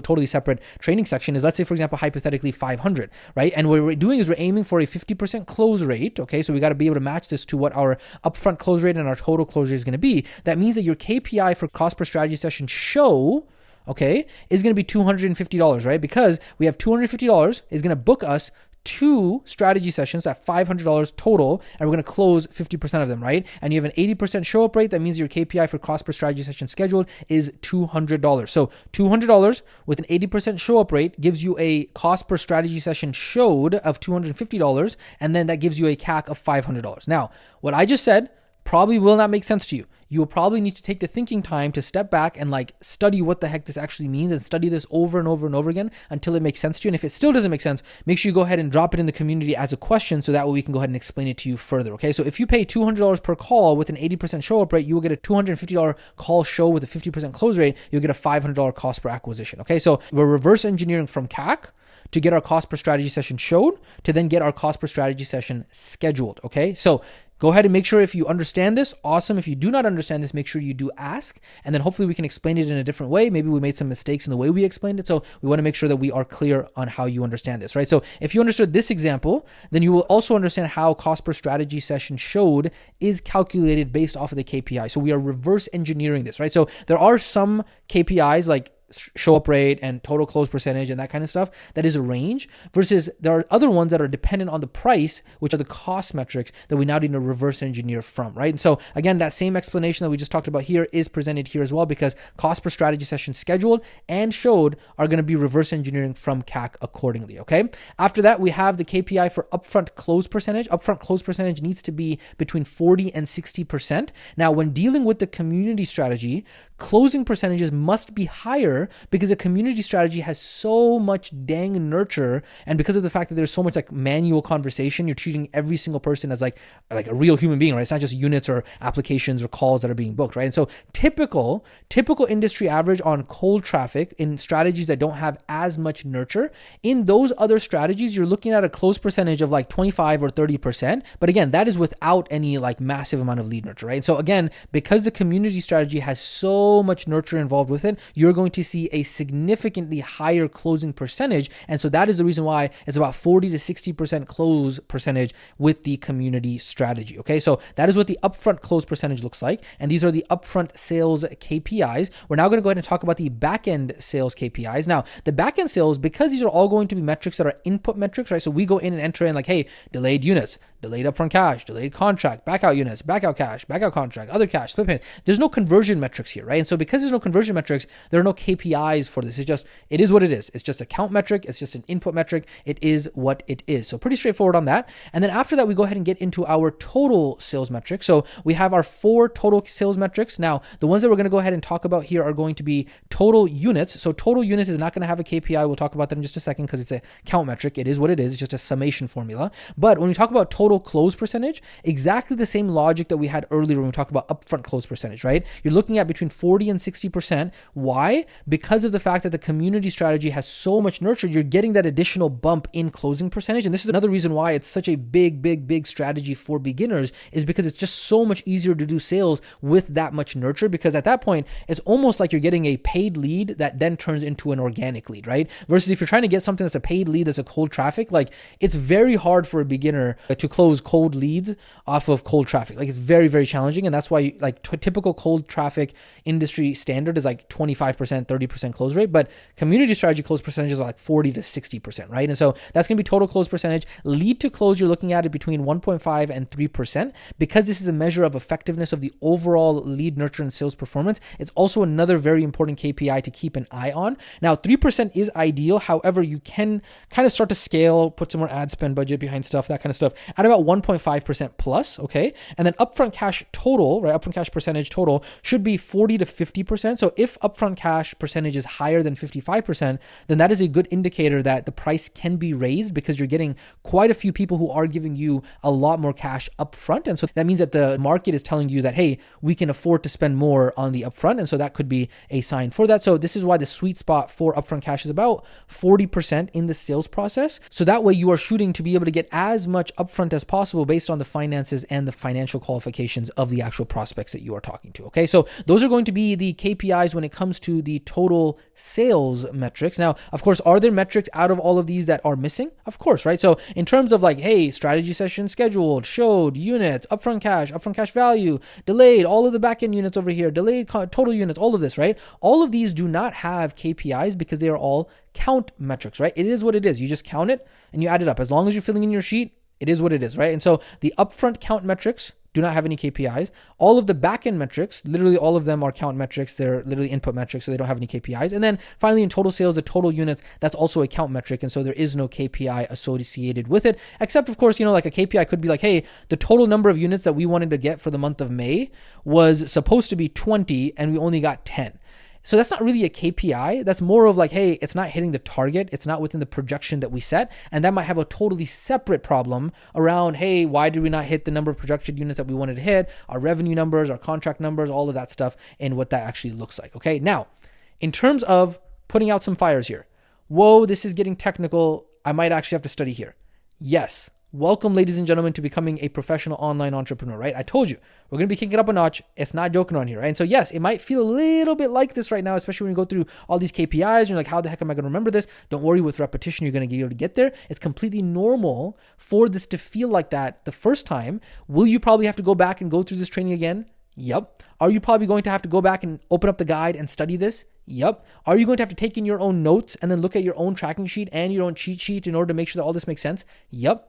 But hey, would you have it any other way? Because welcome to Professional Online Entrepreneurship School, right? This is the cutting edge. These trainings are your advantage in the marketplace because you understand these concepts so much deeper than the average person that you are competing against in the marketplace. And so this is what allows you to be that above average online entrepreneur. So that way you actually understand, hey, what is going on behind the curtain, right? And so if you ask yourself the question, hey, if I'm in a program that is going to help me make $100,000 online and so few people are able to go ahead and do that, what did I think was going to happen, right? Didn't I think that this was going to be somewhat challenging? Didn't I think that this was going to be not easy, right? Of course it was, right? If it was easy making a full-time income online as an online entrepreneur and having the freedom and flexibility to literally live the life that you want, wouldn't everybody be doing that? And so by definition, it is rarefied air. It is difficult to be able to do because not everybody has it. And so, of course, you knew that this path was going to be challenging. And so guess what? This is just the knowledge piece of it. The execution is much, much, much, much more challenging. However, once you get to those pieces where you're like, man, this is so challenging. Well, guess what? You got to remind yourself, hey, this is what hard feels like. I told myself that this was probably going to be hard. Well, guess what? I didn't know what that felt like. And this is what it actually feels like. Wow, I'm actually going to have to study. I'm going to have to actually change myself. I'm actually going to have to level up and become better. And that's a good thing because these trainings become the cutting edge for you in the actual marketplace. So that way you are thriving and not just surviving in business and in online entrepreneurship. And so right now, just keep in mind, we're planting the seeds. And then once this actually becomes more concrete for you with your own metrics, with your own data, I promise you, as you go ahead and have more and more reps, it's going to become more and more easy for you. Okay. So just to go ahead and help cement this a little bit better for you, let's go ahead and actually go through a walkthrough over the shoulder, step by step, around what these sales metrics actually look like inside of the actual tracking sheet. So again, it's not going to be 100% for you just yet because it's not your data. It's still something that you're looking at as an example, but we're doing our best to go ahead and cement this for you. So let's go ahead and cut over to that mini training now. All right, welcome to this sales metrics KPI walkthrough. So we're going to go ahead and go through all of the important sales metrics and their KPIs, and we'll probably touch on some other KPIs as well. And so it's going to be a very solid over-the-shoulder walkthrough. So again, very important before we jump into this, it's very important to make sure that you do have daily reporting that is up to date before we're actually evaluating those KPIs and metrics. Okay, now in the case of the example that we have here, it's a little bit janky and wanky because of the fact that we have not yet completed filling in the data for the lead gen. Okay. However, we do have some sales data on here. And then on here, we have some delayed sales that are coming in as well. So I do understand that this is not exactly the best kind of example, but we'll run with it. Okay. So that way you can kind of get an idea of how all of this works. And actually what we'll do here is really, if we have the sales data filled in, all the way up until 4:11. What we actually need to do is we need to then have probably our lead gen data is going to be in our lead nurture data. It's probably going to be filled in up until Monday, right? Because that means on Tuesday morning, we went ahead and filled in the information that was for Monday, right? And so what we're going to do here is I'm going to go ahead and take a quick pause, and I will go in and fill in the lead gen metrics. So that way they are up to date up until that Monday 4:10, as well as the lead nurture metrics. And then we will come back and reconvene. All right, welcome back. So what we have now is basically we are up to date. I know it's a little bit janky wanky because of the fact that we have, some split payments in here, and we have some delayed units and some backout units that are ahead of in the future, which technically should never happen, because right now we have our data up until 4:11, which is going to be here the Tuesday. So it's not possible for us to have delayed units and backout units in the future. However, I am going to leave these here because I think we can play around with them once we actually look at what the total KPIs look like. Okay. And then of course we do also have our metrics filled in over here for our marketing ad lead gen. And the reason we have that filled in is because we can go up until Monday, because of the fact that on Tuesday morning we filled in Mondays. And so in order to fill in Tuesday's lead gen metrics, we have to wait till Wednesday morning, and it is not yet Wednesday morning. Okay. So again, we're looking now at all of the KPIs, and what you can do is you just go ahead and go to the bottom over here, and we say, cool, we're now going to go ahead and look at the very first part, which is going to be the upfront sales metrics. Okay. So we scroll over here now. Again, pro tip, on your keyboard, you hold shift, and then you just go ahead and use the scroll wheel on your mouse, and that'll allow you to be able to go left and right. So it's very easy to be able to navigate. So that way you're not kind of like just completely lost here. So you just use shift on your scroll wheel, and then let go of shift and scroll up and down on your scroll wheel in order to go up and down. So up and down, left and right, you can kind of navigate very, very easily and very, very quickly. Okay. So what we are doing here, we'll look over here, and we're looking at our upfront sales metrics, and we will see here that we have had a total of 29 calls that were scheduled. We've had 24 of those calls actually show up. We've had 9 upfront units that were closed. This is the amount of upfront cash we had, and this is the amount of upfront contract value that we had. Okay. Then what we're looking at here is the KPI. So we're looking at our SS call show up rate. Right now it's sitting at 83%. So again, 83% is going to be 24 divided by 29, 83% there. So again, that is within KPI. However, 83%, especially for a community strategy, I would like to see that go up a little bit. But again, not terrible. It is good enough, right? But if there was some pieces that we could, let's say if we run into any issues, I might potentially work on that. But for the most part within KPI. Right now, I am also going to go ahead and talk to you guys about taking notes throughout this process. Now, we've talked about this in the past. It really doesn't matter what you decide to take notes with. It's going to be just very helpful for you to take notes, kind of like a scientist, or imagine like, I remember recently I've been reading a book, The Martian by Andy Weir, right? It's a fiction book. And, the astronauts go to Mars, and they're basically like taking notes on every small thing, right? Imagine like a scientist or a researcher who's like gone to the Amazon rainforest, and now you're seeing things that humans have seen for the first time ever. You're taking all these notes, you're cataloging, you're doing all this stuff, right? So again, there's no like outcome from the notes. It's just good to stay organized, and allows you to be able to get it out of your head, and that way you can actually process what's going on here. Now, you don't always have to take the notes, right? It's kind of like as you're doing it, if you have somebody to externally process with, especially that's the reason why we love like having accountability partners, even having partners in general. It's just helpful. It's nice if you have the complementary skill set to be able to warrant that. But again, you could come over here, right? You could go ahead and take your notes. You could say, cool, you know what? Today's going to be, what is it? We're looking at today's date is the 11th, right? So 4/11 is what we're looking at here. So we're doing 4/11, right? And we're looking at profitability evaluation, and I might look at like, cool, show up rate looks to be in KPI it was at 83%, right? And this is another reason why I am not the biggest fan of having small real estate, because right now I would small real estate, screen real estate and other sites of real estate as well, right? So what I would normally have is I would have my notes here, and then I have the tracking sheet over here, so I could take notes without having to switch tabs back and forth, okay? However, we're going to go ahead and roll with the punches here. We got 83% on here. Our group booking percentage, this is pretty good. So our group booking percentage so far is at 6.23%, well within KPI, okay? Our cost per strategy session and our cost per strategy session show, again, we got to reverse engineer this from our CAC. So if you remember our CAC all the way over here, our CAC, we can go ahead and set that up, right? So we would say, you know what, it's going to be $500 or whatever. Again, we've already talked about how to calculate that. I'm not going to go through that inside of this specific training. And then also the actual nuances around how to be able to calculate what it looks like for, cost per strategy session scheduled and, showed. All of that is a nuanced conversation around what your offer price is based off of what your KPIs are, what you're expecting to get. And so it is not just a run of the mill, like, hey, this is what it's supposed to be, right? But when we talk about specifically, let's say, for example, show up rate, yes, we're looking at show up rate over here. We're looking at group booking percentage. We're looking at that over there. And then then over here, we're talking about cost per strategy session over here. And then from there, we're also looking at our upfront close percentage, right? So our upfront close percentage, ideally, especially when we're running the community strategy, should be at around 40 to 60% is what we're looking for. Right here, we're at 38%. So that does mean that our performance on these calls, so out of all of the 24 calls that we've had, we've only had 9 units that actually closed. However, this is where it's very important, because guess what? When we actually get over here to the total metrics, you will see that our total closing percentage is 45%. Now, why is that the case? Where did we actually get, right? So we had 9 upfront units. Let me zoom out just a hair so you can see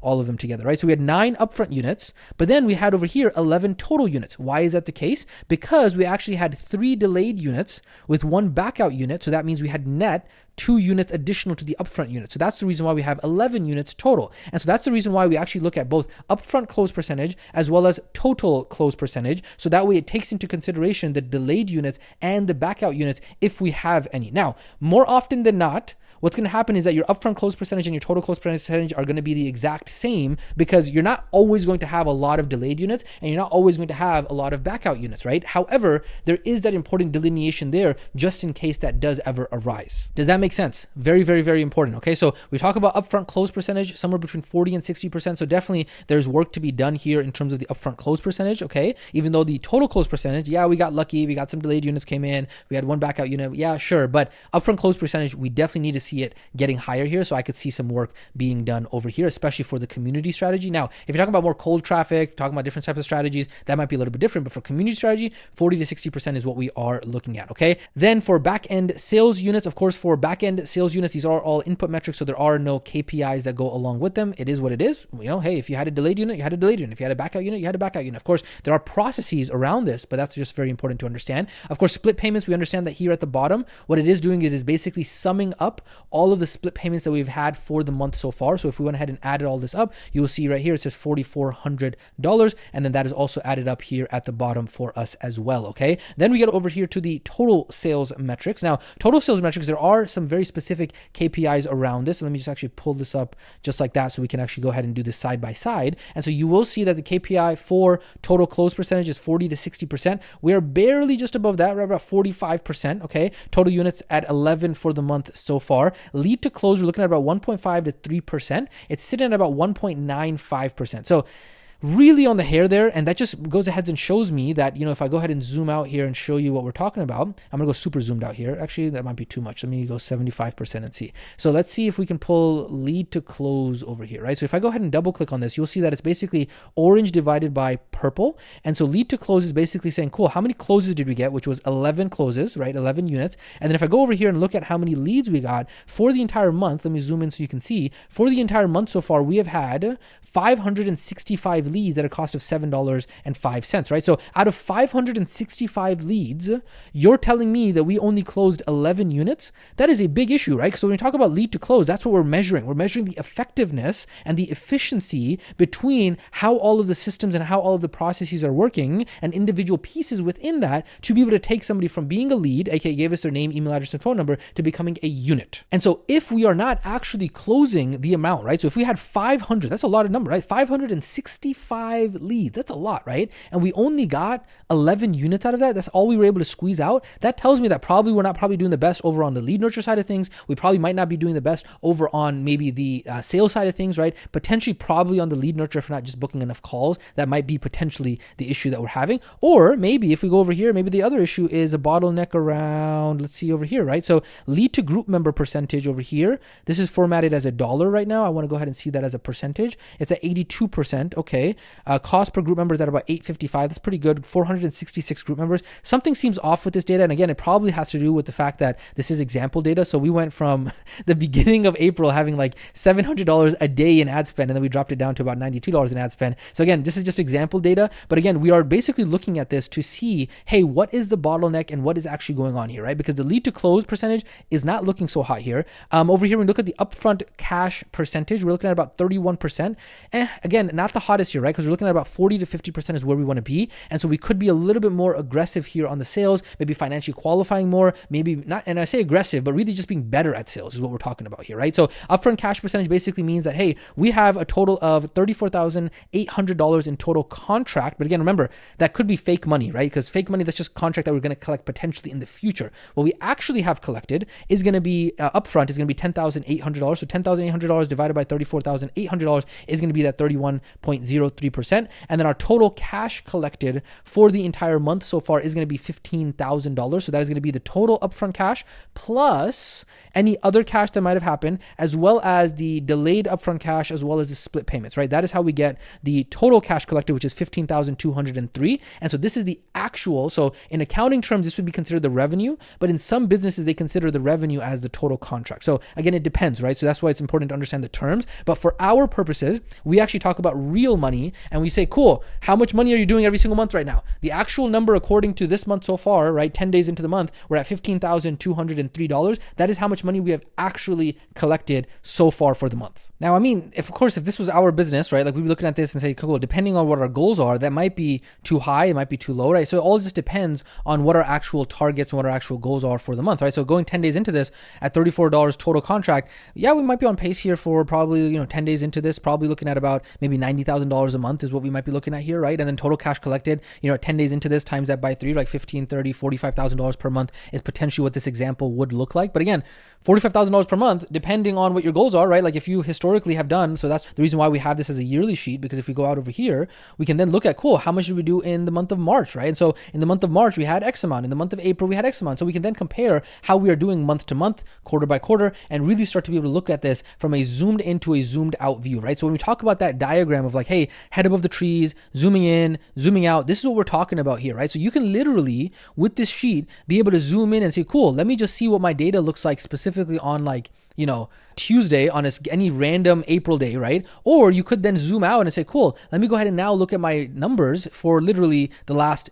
year and see what all of those numbers actually look like, to see where the bottlenecks are, what are my averages, what does it look like for me to be able to kind of, how much am I normally collecting? All of this is data that is possible for you via this tracking sheet. And so that, ladies and gentlemen, as we kind of look through the guide over here, right, evaluate overall profitability, we want to take notes, we want to take journal, we want to externally process. Are you currently negative or positive on acquisition? How's the profitability doing, right? Are you spending money on ads and have not generated any sales? What does that look like? So, right, so we want to evaluate the ROAS as well. So let me go back over here to April. And then as we're doing this as part of our daily process, right, we want to evaluate like, hey, what does the actual ROAS look like for the rest of the KPIs as well, right? We're not only looking at the KPIs for sales. Sometimes we want to look at, hey, what is the actual ROAS here, right? So over here, upfront cash ROAS is a little bit low. It should be around 3 to 4x. We're at 2.7x. And so we did talk about that here, right? So this symptom right here of us being low on upfront cash percentage is probably the reason why we're here. So if we bump that up, we would be able to go ahead and get that up as well. So we can work on our upfront cash a little bit more, working on getting better at sales, right? So total cash ROAS over here, we're at 3.8. So definitely total cash ROAS compared to the amount of spend that we've had so far. We spent $4,000 in ads, and total cash ROAS is looking about 3.8. We're looking at about 6 is really what we're aiming for. Total contract ROAS is doing good. I mean, we're looking at about 8x is what we're aiming for over here, and we're doing pretty solid on there. Now, again, the reason why for this crazy amount of ad spend is because of the fact that we probably had a whole bunch of ads that were running at like $700 a day earlier on in the month, and we dropped it down to about $92, and then the sales just hadn't caught up yet, right? So there's a whole bunch of reasons why that might actually be the case, and so the data does tell a story as to what needs to be fixed here. And then, of course, from there, we do then have our expenses. If we're filling that in regularly, then we will be able to see what our total expenses are, business expenses, our gross profit, as well as our gross margin. Okay, so as we're doing this is what we are talking about when you really get your head above the water, looking at the KPIs, evaluating the KPIs. And that's the reason why the sheet was designed the way that it was, is so that we have the monthly averages right there, and we have the monthly summations there, and we can compare that to the KPIs, which the KPIs are right there as well. So it makes it extremely easy for us to be able to not have to remember, hey, what was the KPI? Well, guess what? It's right there. And you can compare 31% to compare to 40 to 50%. We're under KPI, not good, right? And so we can go ahead and do all of that evaluation, not only on the acquisition side, also on the sales side for the upfront sales metrics, the backend sales metrics, and the total sales metrics. But again, there are so many more nuances to this. It'll only cement for you as you get your own data in here and you really start to do the reps day by day by day by day. You ask questions, you understand the details of it, and then really you start to become somebody who the numbers speak to you, right? You see the numbers and you understand exactly what piece of the business you need to work on. You're taking notes, you're externally processing. All of that comes together. And then, of course, you are using your cheat sheet throughout that process if and when that is necessary as well. And so with that being said, ladies and gentlemen, this has been this specific over-the-shoulder walkthrough on the sales metrics KPI. And then honestly, we went over more than just the sales metrics KPI inside of this mini training as well, just to kind of really help cement this for you. But again, it will become more and more cemented for you as you go along and get your own data with this. But with that being said, let's go ahead and cut back over to the main training. All right, welcome back from that mini training over the shoulder walkthrough. And we've said this a gazillion and 2 times, but here it is again. Do not worry. I know in the beginning, this is like, this is going over my head, but with repetition, with your own data, once you stick with it long enough, you have enough data, right? Not just one day's worth of data, right? In order to be able to figure out all the nuances and details around all of these metrics, it's going to take like a couple months worth of consistent data tracking. Like we literally have in our tracking sheet, like 5 years of every single day data tracking, the exact same sheet, right? Every single day, every single month for 5+ years, all of our metrics. We can go back and see, hey, what was our cost per lead from like all the way from like years and years and years ago, okay? And so this is the reason why you need that historical data, and then eventually you will understand all of the nuances and the details around these metrics. So let's go ahead and bring it together. We talked about sales metrics and KPIs. Every day as you are going through your sales metrics, what you're going to be doing is you're going to be getting your head above the water. You're going to be zooming out and really looking across the entire business. What are we looking at here, right? Especially when you are in those early stages as an entrepreneur, you're a solopreneur, you have a 1-person team or a very small team, right? In the beginning, it is going to be like you got to go in and actually see what is going on. So you got to not only be in the trenches doing the sales,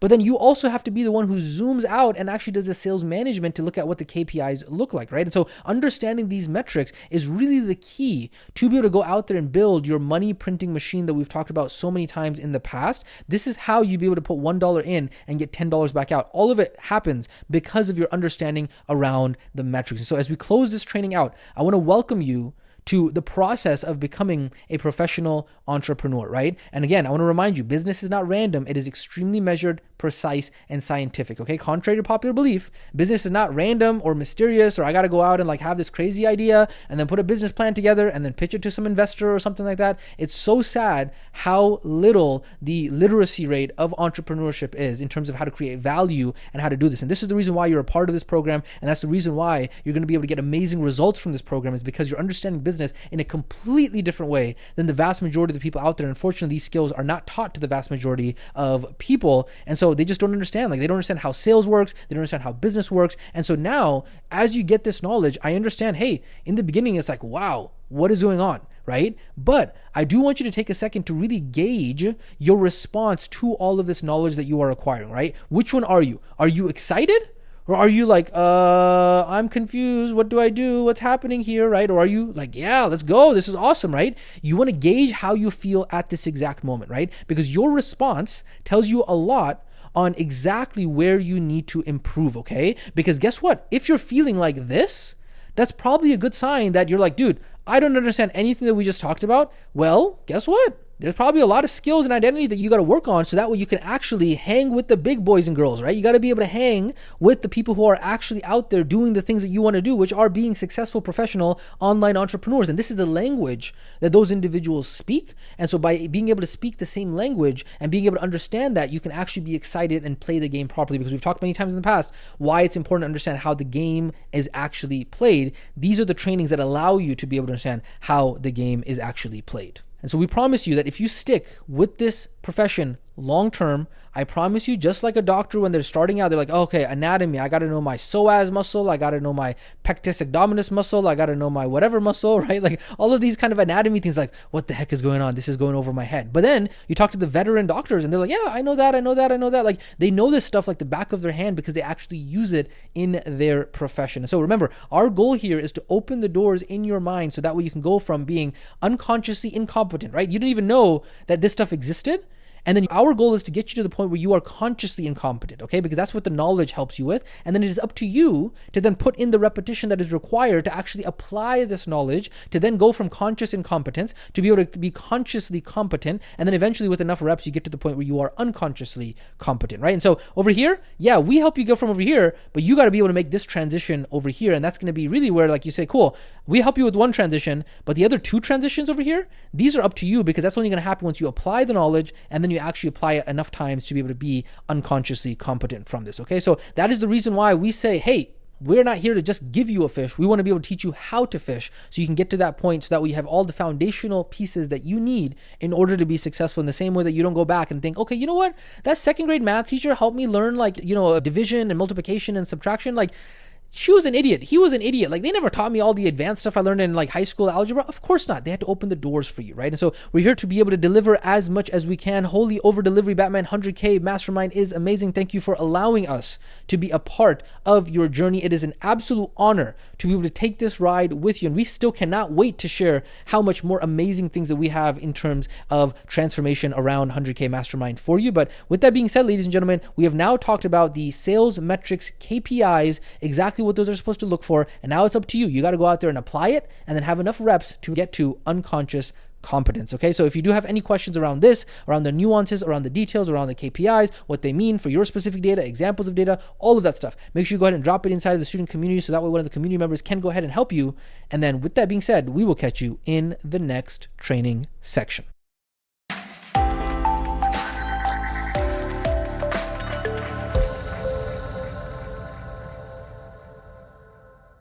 Hey team, welcome to this training section that's going to talk to you about thinking time and metrics to solve constraints. So in this training section, we're going to be going ahead and bringing together all of the metrics that we have spoken about and really talking to them about, the skills that are required to be a professional entrepreneur, and being able to zoom out and see all of those metrics and see all of those KPIs together as one holistic system. What does it look like in order to actually be able to zoom out and get your head above the water, to be able to get your head above the clouds and say, okay, hey, what is the actual kind of constraints within the business, and what would it be required in order to not only grow my income, but also grow the business and grow my message and grow my impact, and what does all of that look like? So the very first part of this training section that we are going to talk about is something called the theory of constraints. Okay, now understanding this concept that sounds very, very kind of mysterious and scientific, is understanding this concept of the theory of constraints is so important, not only in business, but also in life, that we're actually going to go ahead and break down this concept into multiple parts inside of this training section, because it really is going to be one of the most powerful mental models and concepts that you will ever learn. And it really does have application to so many avenues of both business and life. And so the very first part of this that we're going to talk about is going to be defining the theory of constraints. Then we're going to go ahead and apply it. Then we're going to talk about identifying and alleviating constraints, and then seeing the bigger picture. So let's go ahead and talk about that first part right now, which is defining the theory of constraints. So in management, there is this concept called the theory of constraints, and it basically states that in any manageable system, what the manageable system will do is that it will continue to grow towards its goal until it is limited by some sort of constraint. Okay, now one of the easiest ways to understand this is by identifying it kind of like a chain, okay, like a link chain or like a pipeline. And we'll talk to you about both of those examples so you can better understand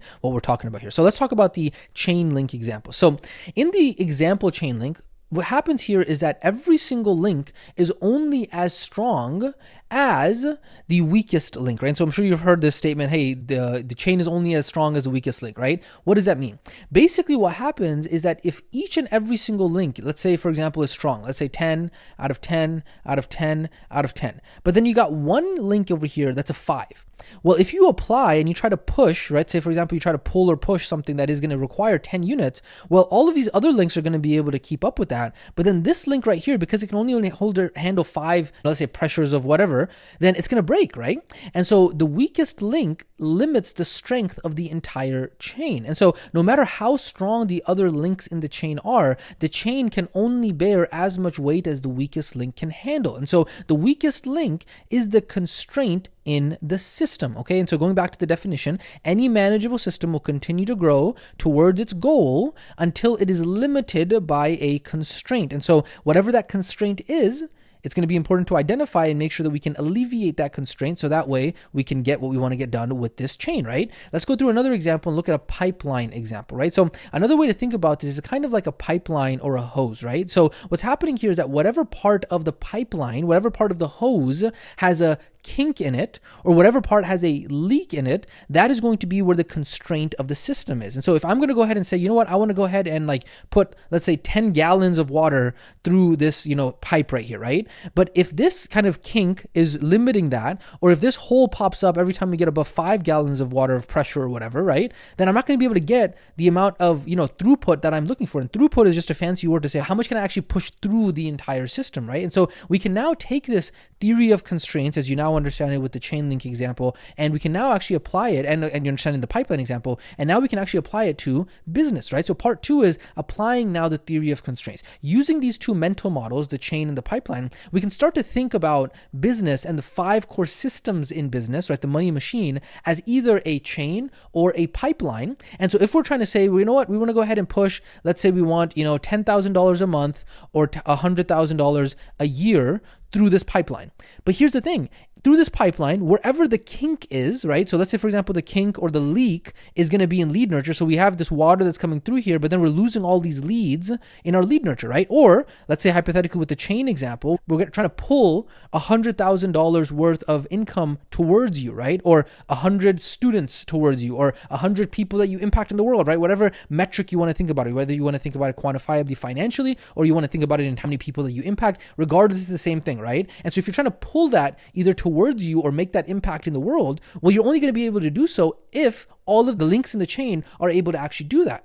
And so maybe, this link over here, maybe this one can hold 100 grand a year. This one can do 100 grand a year. This one can do 100 grand a year. This one can do 100 grand a year. But this one can only do, let's say $20,000 a year, or let's say $2,000 a month. Well, that's where the entire system is going to break, right? And so you're starting to understand the theory of constraints is that this entire business system will continue to grow until there is some constraint that actually stops it. And so that's why we need to make sure that we are identifying what that constraint actually is, right? And so each of the 5 business systems works together as a flow, and wherever the weakest link, wherever the kink, wherever the leak is in the system, that is going to be where the constraint is. And so if there is a blockage, if there is a constraint anywhere in that pipeline, the flow, the throughput is disrupted. Just like the weakest link, your constraint in business system restricts its potential, okay? So it doesn't matter how efficient the other parts in the pipeline are, if one part of the entire process is bottlenecked, the whole system is going to suffer, right? So as an example of this, if your constraint, let's say for example, is in lead generation,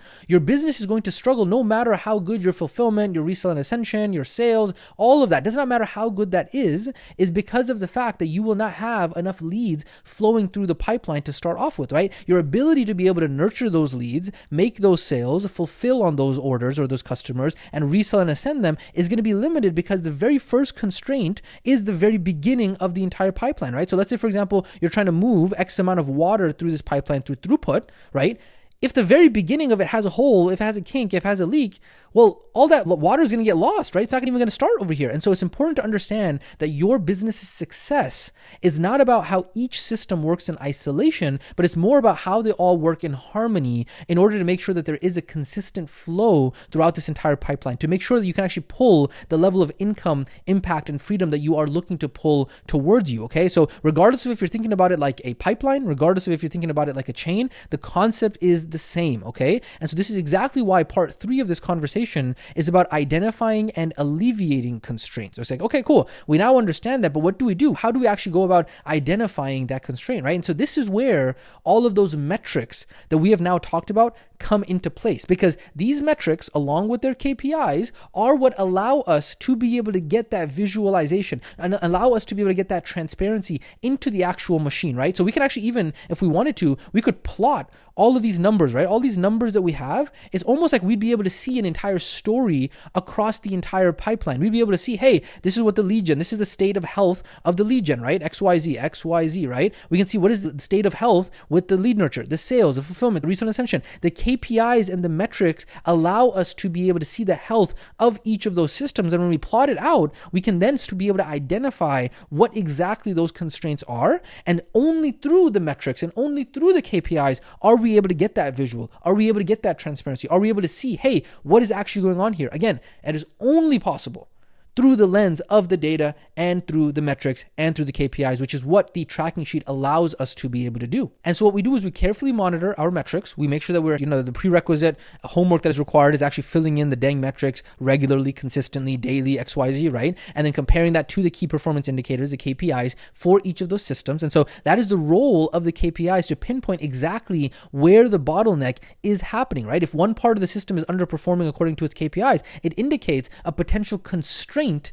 in the system, right? That's why we call it the theory of constraints, is because we're going out there and identifying, hey, where is the constraint in the exact system, right? And so exactly how do we know if we have a lead gen constraint, right? What we do is we look at the lead gen metrics and we look at the lead gen KPIs and we say, hey, if the KPIs for lead gen are not meeting their targets, your business is going to struggle no matter how well your rest of your systems are actually functioning, right? And so this is because you don't simply have enough leads in the pipeline, and it's going to impact all of the other systems down the road. And so identifying those constraints in your business is that first critical step to being able to apply the theory of constraints and using the KPIs to serve as that guiding compass in order to be able to see and alleviate those constraints, right? So once you've identified your constraints, the next step is now to alleviate. We now zoom in and we focus on that specific piece, right? And we say, cool, how do we then problem solve this? How do we then fix this specific KPI? How do we fix this specific metric so that it becomes within KPI once again, right? And again, it's going to be reflected by fixing the metric, and then the metrics and the KPIs are going to be evening out and aligning, right? And so by tracking the KPIs of each system and understanding how they influence one another, you can get a comprehensive view and a picture of how your entire money machine is working. And so we've said this in the past, it's not about saying, oh, you know what, like I'm not making enough money, like I'm not making the income that I want to make, what's going on here? You got to train yourself to unconsciously immediately think, what are the metrics? What are the KPIs? Where's the bottleneck in the system? What is the constraint? And if identify the constraint, get some other outside feedback. If you got to talk to a coach, you got to talk to a community member, whatever that might look like, get some outside feedback. Hey, this is what I'm thinking my constraint is. Would you agree with this, right? And then go out there and just take aggressive action and make sure you can alleviate that constraint, right? And so this is what we talk about when we talk about talking about the bigger picture, right? Seeing the bigger picture. It's like when running a business, it's really easy to get lost in the details and overlook the bigger picture because we're just so focused on the day-to-day. We're so zoomed in with our head in the trees, right? We're in the trenches, right? In the game, putting in the work, all of that stuff, right? And so by using the theory of constraints, it forces us to zoom out and really look at the interconnections between all of the different systems in our money machine, in our business, get our head above the water and figure out, hey, based off the metrics, based off the KPIs, where exactly do I need to fix this, right? And so remember, the objective of all of this is not to be perfect, okay? Because the truth is that you're not going to be able to get like 100% across the board in your entire machine. It's not going to happen. But what we're doing is we're aiming for certain KPIs and certain ranges, so that way they all work together in the flow in order to maximize the amount of throughput that we can get from the leads that are being generated, from lead gen to lead nurture to sales to fulfillment to resale and ascension. Does that make sense? Very, very, very, very important, okay? Now, how does all this kind of connect, right? When do we actually get a chance to do all this? And this is where I want to talk to you guys about the daily management process and the theory of constraints, okay? So we've talked about the daily management process all the way back when we talked about advertising. We talked about, stage 1, pre-launch setup, stage 2, launch. Stage 3 was daily management for profitable acquisition. And then that third stage, we specifically went ahead and broke that down into daily reporting, tracking profitability, daily judgment, and then consistent ad work, right? And so specifically, I want to zoom in right here when we talk about tracking profitability, right? And so in that management process, we get our head above the water and say, cool, when we're tracking profitability, we're looking at, hey, what are our acquisition metrics? What are our profitability metrics? Like, is everything lining up? Is everything going according to plan? And so what's happening here is that inside of that daily management process, right, which again, we've already had an entire training that we broke down what that daily management process was, how to do it, the walkthrough, the step-by-step, the over-the-shoulder, all of that, right? So we're not going to talk about that here. If you need a refresher on that, go over to that training, okay? However, this is going to be the part, okay, inside of our daily management for profit acquisition, right? We do our daily reporting, and then when we are doing our tracking our profitability, this is where we are evaluating the constraints in the organization. This is where we are taking notes. This is where we are externally processing, right? We've done examples of that in the past. And so now that you understand, cool, hey, I understand the end-to-end around what tracking profitability is all about. I understand, hey, the acquisition metrics, the profitability metrics. I also understand all the sales metrics, right? It's not just for those, right? What we're doing is during that time frame, every single day, when we are stepping back to track our profitability, we're making it a habit to do so is we are taking the time, and it shouldn't take you more than, let's say, 5 or 10 minutes as you're journaling, as you're putting together. Every single day, you're keeping a pulse on what is it looking like across the entire machine, all of the chain links, all of the systems, all of the pipeline. How is it all working together? So that way you can get ahead of any potential issues, and you're keeping an eye on, okay, you know what? This metric doesn't look 100%. I'm going to go ahead and check it again tomorrow. And then you're just keeping an eye on it. You're keeping a pulse on it. You're seeing how things are going. And so this is why all of the metrics that we have learned thus far, what we do is we zoom out, right? We look at the acquisition metrics. We look at the profitability metrics. We look at the sales metrics, right? And we're zooming out and we're getting our head above the water to be able to determine, hey, what is the health of the business? What is the health of the organization that we are running? In the same way that a doctor zooms out and says, cool, let's look at the health of the patient. That's exactly what we're talking about here, is looking at the health of your organization to make sure that end to end, this is the reason why you're able to get to the goals that you're looking to get to, because you've created that money machine methodically, consciously, and deliberately. And so when we do that, we're able to then line up all of those metrics across the entire business, which is across the entire tracking sheet, because the tracking sheet is a literal mirror for what the exact business looks like, right? And we can get an end-to-end idea across the entire company, right? So we have our acquisition metrics, we have our sales metrics, we have our profitability metrics. We're able to see, hey, across the entire system, right? Because again, the tracking sheet is basically mirroring exactly what the business looks like, right? It's one-to-one. The reason why it was designed that way, like it wasn't just randomly designed that way, okay? We actually, we've been doing this quite a while, okay? We know what we're doing here, okay? And so it was designed methodically for that exact purpose, so that way you could see from the beginning all the way to the end, all the way to your gross profit, exactly what that looks like, okay? So end to end. And so because all of these systems work together with ads, right? The sales metrics you have learned are not meant to be understood in isolation, right? They're all meant to be understood as a part of the entire daily management process, along with acquisition and profitability, right? So that data is what is going to allow you to be able to tell the story of, hey, what is actually happening with each of the pieces within this entire system? What's happening on my ad? What's happening on my landing page? What's happening in my community? What's happening on me booking the calls? What's happening with the calls being scheduled? What's happening with the calls being showed? What's happening with the paying clients? What's happening on the back end with the payments collections? All of that is being determined based off of all of the metrics that we are tracking, okay? And so this is what we talk about when we say, hey, that ads process, we're now connecting all of it together, so that way you understand, hey, every single day when you're sitting down to do your daily management for profitable acquisition, right? We do it every single morning, right? We're tracking profitability. This is what we are talking about. This is why we highly recommend, now that you have gone through the sales data and KPIs training, we highly recommend that you go back and look at that tracking profitability training that was in the advertising, because before we were only talking about this, and now in this specific training sections and all these training sections you just went over, we've now talked about the other half of this, and now it's time to connect all of that together. And so I would highly recommend, highly recommend going back to that tracking profitability training and making sure that you can review it and get your head above the water with all of what was talked about in there as well, okay? Now, having said that, the second part of this specific training section, I have a question for you. How do we actually zoom out and get the bigger picture, right? Is there a process? Is there a habit that we can actually implement that is going to facilitate and help us actually do this process properly, right? We've done our tracking profitability every single day. We spend a couple minutes, all that stuff, right? But what about something deeper? Like when we actually do identify a problem, how do we actually, take a step back and then actually go ahead and think about all of this even deeper than our normal daily management process? And that, ladies and gentlemen, is where I want to introduce to you a concept called thinking time. Now, you may have heard us talk about this many times in the past, but now we're going to go ahead and properly actually define it, because thinking time is one of those concepts that I promise you will change your life, not only in business, but also in life, okay? Warren Buffett famously said, I insist on having a lot of time to spend thinking, almost every day, to just sit and think. That is very uncommon in American business. I read and I think. So I do more reading and thinking and make less impulse decisions than most people in business. I do it because I like this kind of life. One of the most successful investors of all time. And investing is a good proxy of how to make good decisions, because literally investors get paid based off of the decisions that they make, right? And so how do you actually think about your business? How do you make a process around that thinking? The answer to that is thinking time. And so we are going to go ahead and break up this specific section around thinking time, just like we did for the theory of constraints, into multiple parts so you can understand this. So we're going to talk about thinking time defined. We're going to talk about how to think, the step-by-step of this, and potential limiting beliefs and challenges when it comes to thinking time. Remember, we're answering the question here around, okay, when I do identify a potential problem and I'm tracking my profitability and I'm doing my daily management process, I'm doing that whole thing, when I do identify a problem, where do I actually spend time to actually think about exactly like what the problem is, the nuances of the problem, the potential solutions to that problem? Like, when does that happen? It happens in your thinking time. Okay. Now, thinking time is a concept. Let's go ahead and define it. Is a concept that actually comes from Keith Cunningham's book, The Road Less Stupid. Okay. He talks about this concept of thinking time in there. And I would highly recommend this book, The Road Less Stupid. It's literally an entire business book on how to think about business, as well as the questions to ask related to business growth. Okay, so we highly recommend checking it out, because out in there, he actually identifies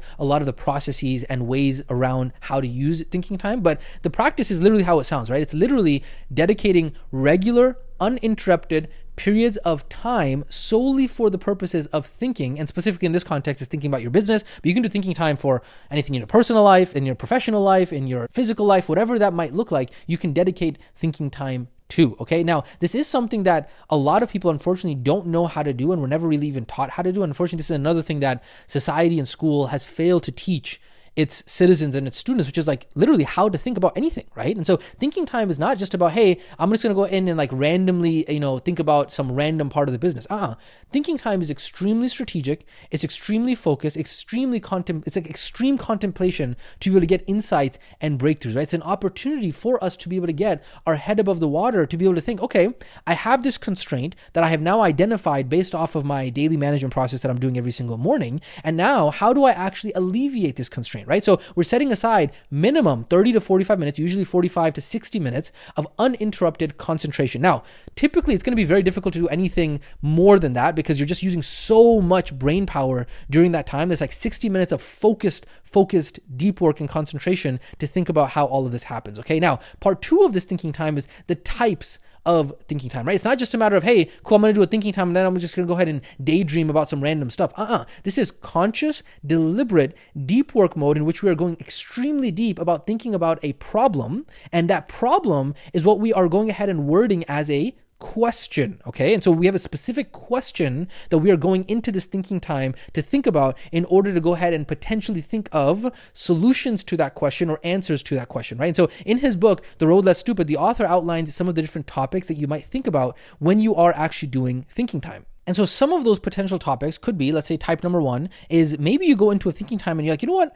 I don't even know what question I'm supposed to be asking here, right? And so maybe you dedicate an entire thinking time just to be able to find the unasked question, because a problem is simply an unanswered question, right? So the better the question, the more insightful and robust the answers are possible. So as Peter Drucker, who is the godfather of modern day productivity, said, most serious mistakes are not made because of the fact that they have wrong answers. They are made because of the fact that we're asking the wrong question. Okay, so you might dedicate a thinking time to that, or dedicate an entire thinking time to separating the problem from a symptom. Now, I'm not going to read through all the description around this. It is going to be inside of the guide, but it's really about attributing the problem properly, right? Because a lot of times people think, oh, this is the problem, when in reality, they have misattributed the problem. One of the things I like to say is that misattribution is the cardinal sin, right? Misdiagnosing the problem or working on the wrong priorities results in the dumb tax. This is what Keith Cunningham says in The Road Less Stupid. So there is more descriptions around each of these types inside of The Road Less Stupid. But again, I'm not going to go through each of these right now. They are in the guide. You can go in and reference those as well. Another type might be checking assumptions. So you might dedicate an entire thinking time to checking your assumptions around what you think is true and what you think is not true. So it's really the story and the narrative that you are spinning yourself, right? Type number 4 is going to be considering the second order consequences. Like, okay, if I do this, yes, that might alleviate my constraint in the short term, but like what other problems would that create, right? Those are called second order and third order consequences. And then type number 5 is cool. I'm going to dedicate an entire thinking time to actually creating the plan, creating the machine that is going to now go ahead and execute on this plan, whether that be the dashboard that are needed, the processes that are needed, the standards, the metrics, the accountability, the people, right? Whatever it might be, the projects. And that might be an entire thinking time that you allocate for that. Again, more details are located both inside of the guide as well as in the book, The Road Less Stupid by Keith Cunningham. Okay, so what we're doing here is we're using these questions that we are thinking through at the thinking time, when we're doing our thinking time, to figure out, okay, where's the constraint? Let's get our head above the water. Let's look at the data. Let's figure out what's going on. And so sometimes you might realize, the problems that I have in my business and in my organization and in my income are so large that I can't even do them in my daily management process. I literally have to set aside thinking time because the problem is so big that I don't even know what the problem is. And so that's the reason why you might not be able to do it in the couple minutes that you have in daily management process. And you have to go ahead and set aside an entire thinking time in order to actually figure out, hey, what is the problem that I'm looking to solve? Now, of course, from there, we can obviously go ahead and talk about the process when it comes to thinking time as well. So just like any other practice that you plan on implementing in your life, it requires commitment to actually do it, right? So scheduling it in, right? Making time for thinking time as a part of your routine, whether that be weekly, bi-weekly, making sure that you are consistent with it, finding a quiet place, right? Making sure that you are coming prepared with some sort of question to at least start off with. Even if you're not 100% sure if this is going to be the question, you at least have some sort of question that you are starting off with. Writing down your thoughts. Oh man, I cannot tell you how long I could go off on just creating literally training section after training section about the importance of writing down your thoughts, right? Externally processing. A lot of people are like, I don't like to journal. Man, listen to me. Journaling, unfortunately, has created such a misconception and a negative connotation in society today. People don't understand that journaling is just writing down your thoughts, and now you have this body of work that you can now actually scientifically fact check. And then as you're writing it down, you're going to realize that there was things that are in your head that made so much sense. But when you write it down, you're like, oh, wait a second. You'll be able to call out your own BS. And so I like to call it just externally processing, right? Externally processing with yourself, mental management, mental organization. And so I'm telling you that this journaling is what's going to allow you to then, when you show up, if you're in the coaching program, to talk to your coach, if you're, looking at your pods and your support center, you're looking at your community members, when you show up to even ask the question, you have so much more clarity because of the fact you went ahead and wrote down your thoughts ahead of time, and then analyze and apply. Once you've gone ahead and done your thinking time, maybe the last 15 minutes of that thinking time, cool, I've done all this external process. Let me now step back from my stepping back and actually look at hey, what does all this mean, right? And so again, remember, there's a lot more tips in here. Keith Cunningham highlights his process for thinking time as well. These are some tips that have worked for us, but really focusing on getting your head above the water so that way you can think clearly, consciously, and deliberately about your business, using the metrics, using the KPIs, using the mental models, doing that work ahead of time, I'm telling you, is going to be the biggest thing that separates those who are actually successful versus those who literally flop on their face and have no idea what they are doing, right? And so it's going to be very, very, very important. Now, of course, this does come with potential limiting beliefs and challenges, right? Oh, I don't have enough time. And this is typically from entrepreneurs and limbic lalus, right? It's I don't have enough time. Okay, well, you must have enough time. I remember there was one student who was I work nights right now, and that's the reason I don't have time to do thinking time. I'm just so busy. Well, the question is, do you want to be working nights and working the terrible shifts and the hours that you're working for the rest of your life? If so, then sure, don't take the time out. But if not, and you want to have a change, well, guess what? You're going to have to do something different if you want a different outcome in your life. And so I don't have enough time isn't one of those, right? It's an investment in your business's success, in your future, right? I can't focus. If you can't focus, throw that phone out the window, lock the door, shut down the notifications, and actually get it done, right? I'm not coming up with good ideas. Hey, not every single thinking time session that you do is going to have some groundbreaking ideas or breakthroughs, and that's okay. Your goal is to just engage in that strategic thinking on a regular basis, which will eventually lead to those valuable insights, okay? So there are so many other mindset blockages that beginners and entrepreneurs and limbic lalus have. We can't even go through all of them here, but really that's the reason why we have the coaching program in place. We have the support systems in place. We have all these, if you have and when you have these limiting beliefs, because we all have them, you need to make sure that you communicate them. If you're struggling, you need to go out and reach out to support. So that way, unless we don't have any mind reading devices here, right? If you are struggling, you need to be able to communicate that, whether that be publicly, whether that be privately, reach out to support, reach out to coaching, reach out to whatever you need to do in order to let somebody know, hey, I'm struggling with this. I'm unable to do this consistently. Don't beat yourself up, right? Because unfortunately, a lot of entrepreneurs and limbic lalus, I found that a lot of times they're beating themselves up in their own head, right? They're self-abusing themselves. And so that doesn't help. And so what you want to do is you want to reach out and say, hey, I'm beating myself up about this, all of this. And so don't put yourself down.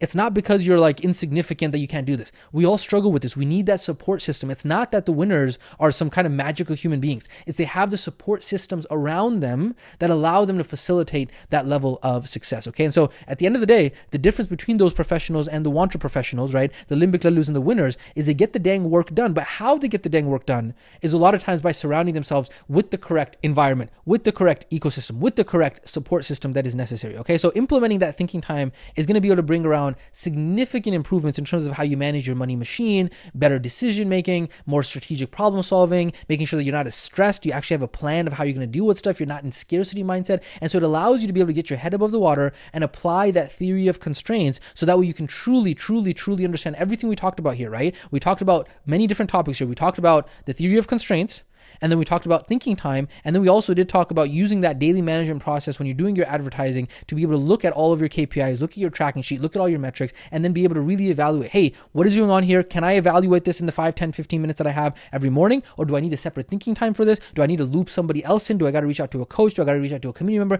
What is going on here? Okay. And so that, ladies and gentlemen, is the entire training around thinking time and using metrics to solve constraints. Because I hope you are starting to understand that this entire game of business, right? Regardless if you're talking about advertising, if you're talking about marketing, if you're talking about sales, if you're talking about fulfillment, whatever part of the business you're talking about, right? I hope you're starting to see that it's scientific. It's more about, hey, I got to drink a bunch of water, get a good night's sleep, get some thinking time in, externally process, write down your thoughts. I'm telling you, there are very few problems in life that will not be solved as a result of just doing those things. And then get somebody else into the loop right here. Hey, this is the body of work I'm working on. Here's my external processing. Like, let me get your thoughts on this. This is what I'm struggling with. I promise you, if you do that, there's no obstacle in life that you will not be able to tackle. I promise. However, if you have any questions about this, if you need support, if you have limiting beliefs around this, you're struggling with this, maybe you're like, hey, I want some pro tips. What do you guys recommend? XYZ, whatever it might be. Please make sure you go ahead and drop it inside of the student community so that way one of the community members can go ahead and help you. But ladies and gentlemen, this has been this training section on thinking time, theory of constraints, using metrics to solve constraints. With that being said, we will catch you in the next training.